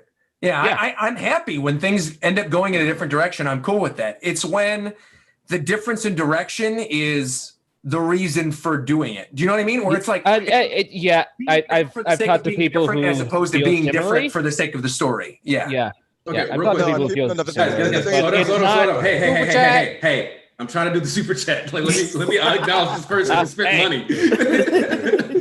So they said, 1, it's Andrew Lalavar again. So 1, to me, UA is to the students what the Sunny is to the Straw Hats. Exactly. I don't know about all that, Chief. I don't know about all that. I don't know about that, but okay. In the ideal world, hold up. In the ideal world, UA would be the Mary, not the Sunny. But because it's the start of their journey, and sure. If we see it get destroyed, make it the Mary. Fine. Sure. 2, if a bunch of villains escape during the prison break arc anyway, then is it even still a villain loss? No. The other thing I wanted to do though, real quick, is that I wanted to talk about the thing that Roger said before Volt came in and the super chat came in at the same time. Was that the thing is that you can't actually sit in your own thoughts with My Hero. Because slandering My Hero is one of the biggest, most popular memes.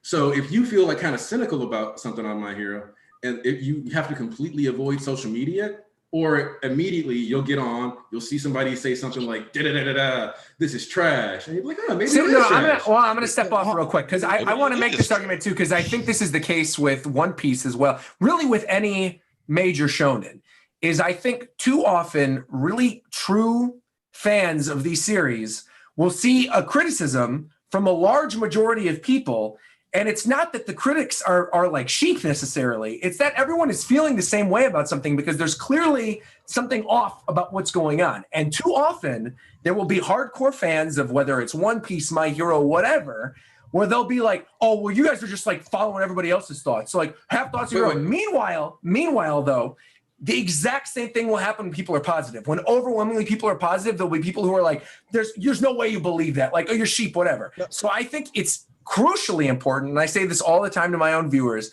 it is crucially important to read something, make up your own mind, and then discuss whatever you want to discuss with people who are hardcore fans of it or vice versa. Because if you're not hearing every perspective from it, you're just like absorbing whatever you want to absorb from social media.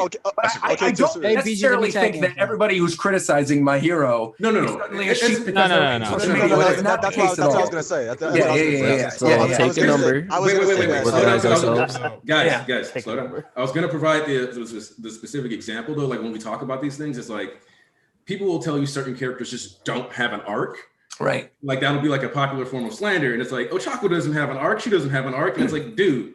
Or they look like her arc is just she's in love with Deku. And it's like, what happened this chapter? Sure. We are once again looking at her like questioning her heroics. Like what Like, what kind of heroes? I love the world building of One Piece. I need a story arc with world building. Well, there you have Skypiea, and yet people like JJ Candelabra are spamming and saying they hate Skypiea, and then I'm for it.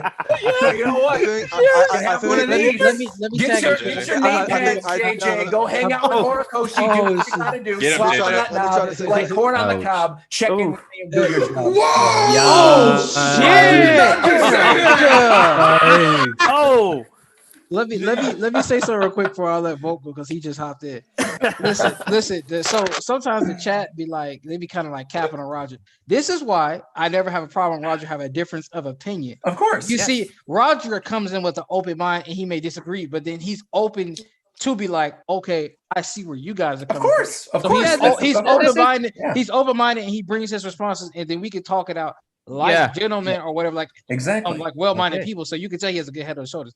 It be people on the other side of the spectrum that I can't respect because all they do is run the same stupid ass agenda when they want to compare. Exactly. I mean that happens especially with One Piece. Especially there are so, and I say this as a One Piece content creator, especially One Piece fans are the worst with this, right? Oh my god! Where every single chapter is a 10 out of 10. Goda can do no wrong, and then every single chapter of every other series, like, oh, whatever, this is mid, this isn't Goda. It's like, what are you talking about? What I was gonna get at was that the reason I have a problem with these takes is that not like you. I mean, in general. No, I know, I understand completely. It's that I see a lot of opinions that aren't based in reality. For example, they'll try to undermine the actions of what's going on. Right. The whole arc. They said they spent 10 chapters of Shigaraki just getting his ass beat, nothing else. That's not at all what happened, but okay. No, not at all. That's when you gotta look at the reading comprehension. That's how majority of the criticisms against MHA go on Twitter. They go in the ways of people like diminishing what actually happened in a way that you can do with any series. Mm-hmm. So it's honestly why I hate that. I hate that so much. Yeah. So like one of the things that like I'll like also mention again with Ochako, somebody reduced like Toga pulling up trying to ask her questions to she fought over a keychain. That wasn't the point of that. Like the entire point of that fight. Yeah, no. I've never heard that before. I feel like I've never heard that before, but I'm not that deep into my hero stuff on Twitter, which is maybe it's a good thing you're not because I just called out tweets. I hear it in the hive all the time. It's kind of like Roger. Here, Roger. It's kind of like how like you'll just like tweet something about One Piece sometimes, of course, or like because I see this happen to you, especially if you're like big. Constantly, like, somebody will just randomly pull up talking about some shit, and you'll be like, "Oh, okay," and then they just randomly go left with some slander. You're like, what? That's not what I was saying at all. I know. Yeah, so it's like that. That happens every single time I ever bring up Demon Slayer. Demon Slayer, I'll mention something about Demon Slayer and someone will be like, sales aren't everything. And it's like, all right, listen, this isn't a dick measuring contest with sales, buddy. Like, I wasn't even talking about that. The story, you're the one sitting over here with ED because your series doesn't sell enough, all right? It's like, calm down, all right? It's fine. I'm just trying to talk about the story and not the sales themselves. It shows violence in 2021. Let Volk go because he's been waiting for a minute. Give Volk the floor, though. Yeah. Go ahead, Volk. Go ahead, Volk. Yeah. Go ahead. Okay, so oh wow, that was a lot. What were we talking about? Go ahead and spit. You just get your thoughts on the chapter. Let's hear it, Volk. You just got spit. This was I read all the chapters of series worth reading. I did not read some of the gag stuff. So Commodore Days is good. Read that, but the chapter itself, I do think it was a swerve I wasn't expecting. I was not expecting the PLF to get captured. That was my big thing, like long term from this chapter, because it's like 16,000 people were captured. Sure, some high advisors got taken out, but some core leadership, Skeptic, Redestro, Geddon, those were their guys that they were going to use to take over. And they're behind bars now. But there's this other wrinkle with the promise of the prison break at the end that just leaves me so confused, but also really excited for where things are going to go. But that's one half of the chapter. That's big scale stuff. On the small scale, Jesus Christ, these kids. Wow. They are going to be going through so much shit. They've already gone through so much shit. Midnight dying is like it cut like a knife, but honestly, looking at it, it had to happen. I kept saying, like, yeah, we've got Torino, we've got some heroes. We got Deku injured. We need one more death. And I didn't think he was going to pull the trigger with her, but he did and honestly, it's perfect because this is going to affect Aizawa. This is going to affect the kids, especially Momo. This is good.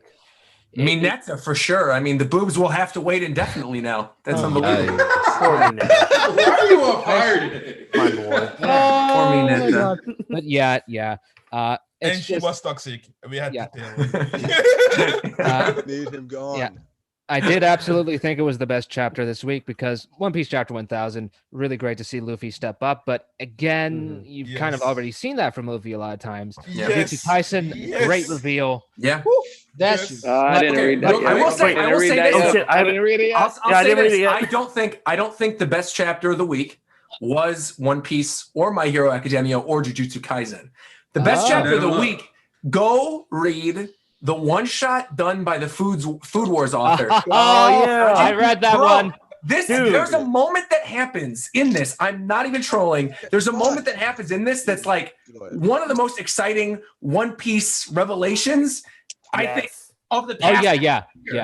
And having him do that in just like a non-canon little spin-off thingy for the celebration of One Piece, I legitimately had more fun reading that chapter than I did chapter 1000. And that's not to say that 1000 or My Hero was bad. I'd say they were like 8s. I think everything felt like an 8 to me this week. Everything was good. It just wasn't like amazing. But that Shokugeki no Sanji chapter, I'm telling you, go read it if you care about Food Wars or One Piece at all, because you are going to enjoy it. It was fun, but back to MHA for a second. Of course. I think that what this chapter did over the others is just, it hurt. It really hurt because like you didn't quite get the destruction you thought you were going to get, and you're denied that. And I think that in part is leading some people to turn on the series again because it's not going in the direction they want. But the fact that you don't see Shigaraki fulfill his destruction, the fact that you don't see, the fact that the kids are just in the middle of all this, going through all this crap, that to me is much more interesting than anything we were coming up with, right? Like any theories was like, oh, Shigaraki's going to stop, he's going to do that.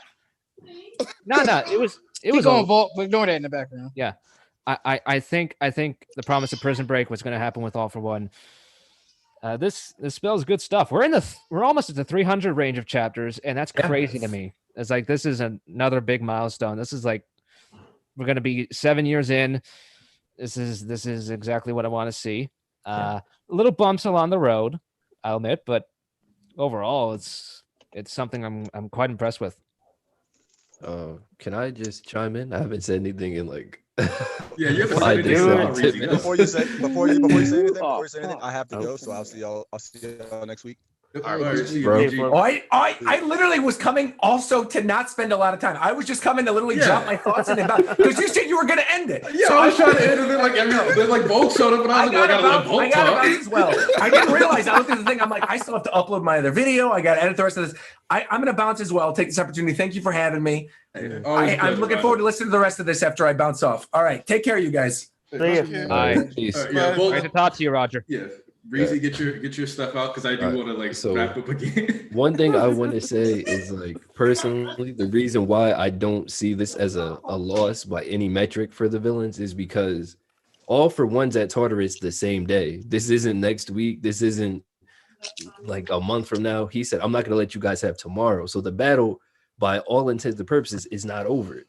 The tomorrow can mean also the future. That's the thing about that. I didn't think that tomorrow that's serious because tomorrow is also we can talk like I'm gonna do it. To let me finish briefly. My bad. He's at the prison and he literally says, "Go free my body." And I understand like we lost for Destro, Geaton, and Trumpet, right?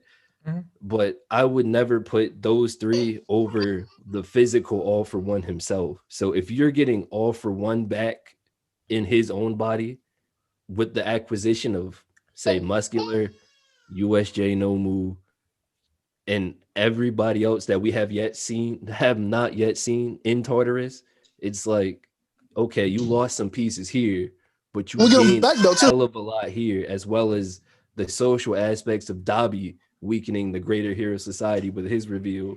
So it's like, by no metric had they lost, They suffered an inconvenience as a result of a war, but ultimately they carried the day by weakening society one and getting back the big bad himself as well as his smaller pieces. Thank you, Reezy. I completely agree with Reezy. Yeah, All right. I agree with that. So I'm sorry you came in towards the end, Volt, but I genuinely want to start wrapping up because I'm trying to record at least 2 videos today, actually, and do editing for both of them. I want to try to do that and get that done. Always more to talk about in the future. Yeah, Volt, you remember greatest arcs discussion is next Sunday. You still down for that? Oh, absolutely. That'll be in the morning though. That'll just start at around like earlier. So we'll talk about we'll iron out the times in the chat. Okay. All right. So hold on, real quick, Aniki, before you end it, I just want to say that for chapter 300, I didn't know if y'all talked about it, but what I want to happen is for All For One and Shiggy to be standing like in front of a city, then they could speed blitz both of them, and then knock All For One down. That's what I want to happen.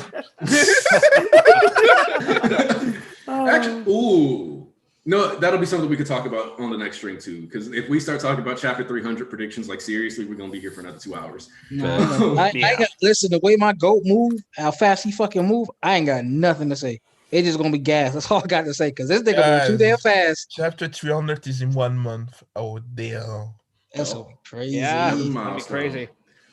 All right. Thanks for everybody that came through. Especially.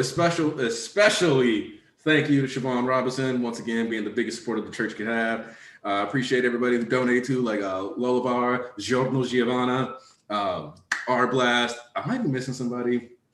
It's been a 4-hour stream. I'm sorry if I didn't. Yeah, you already said Giorno, right? Yeah, Giorno Giovanna. Okay. I like to be bougie when I say it. What can I say? So, everybody, y'all have a wonderful day. Hail Hori. I was originally planning for this to be a 2-3 hour stream, and it still ended up 4. Every time I try to get out, they pull me back in. So,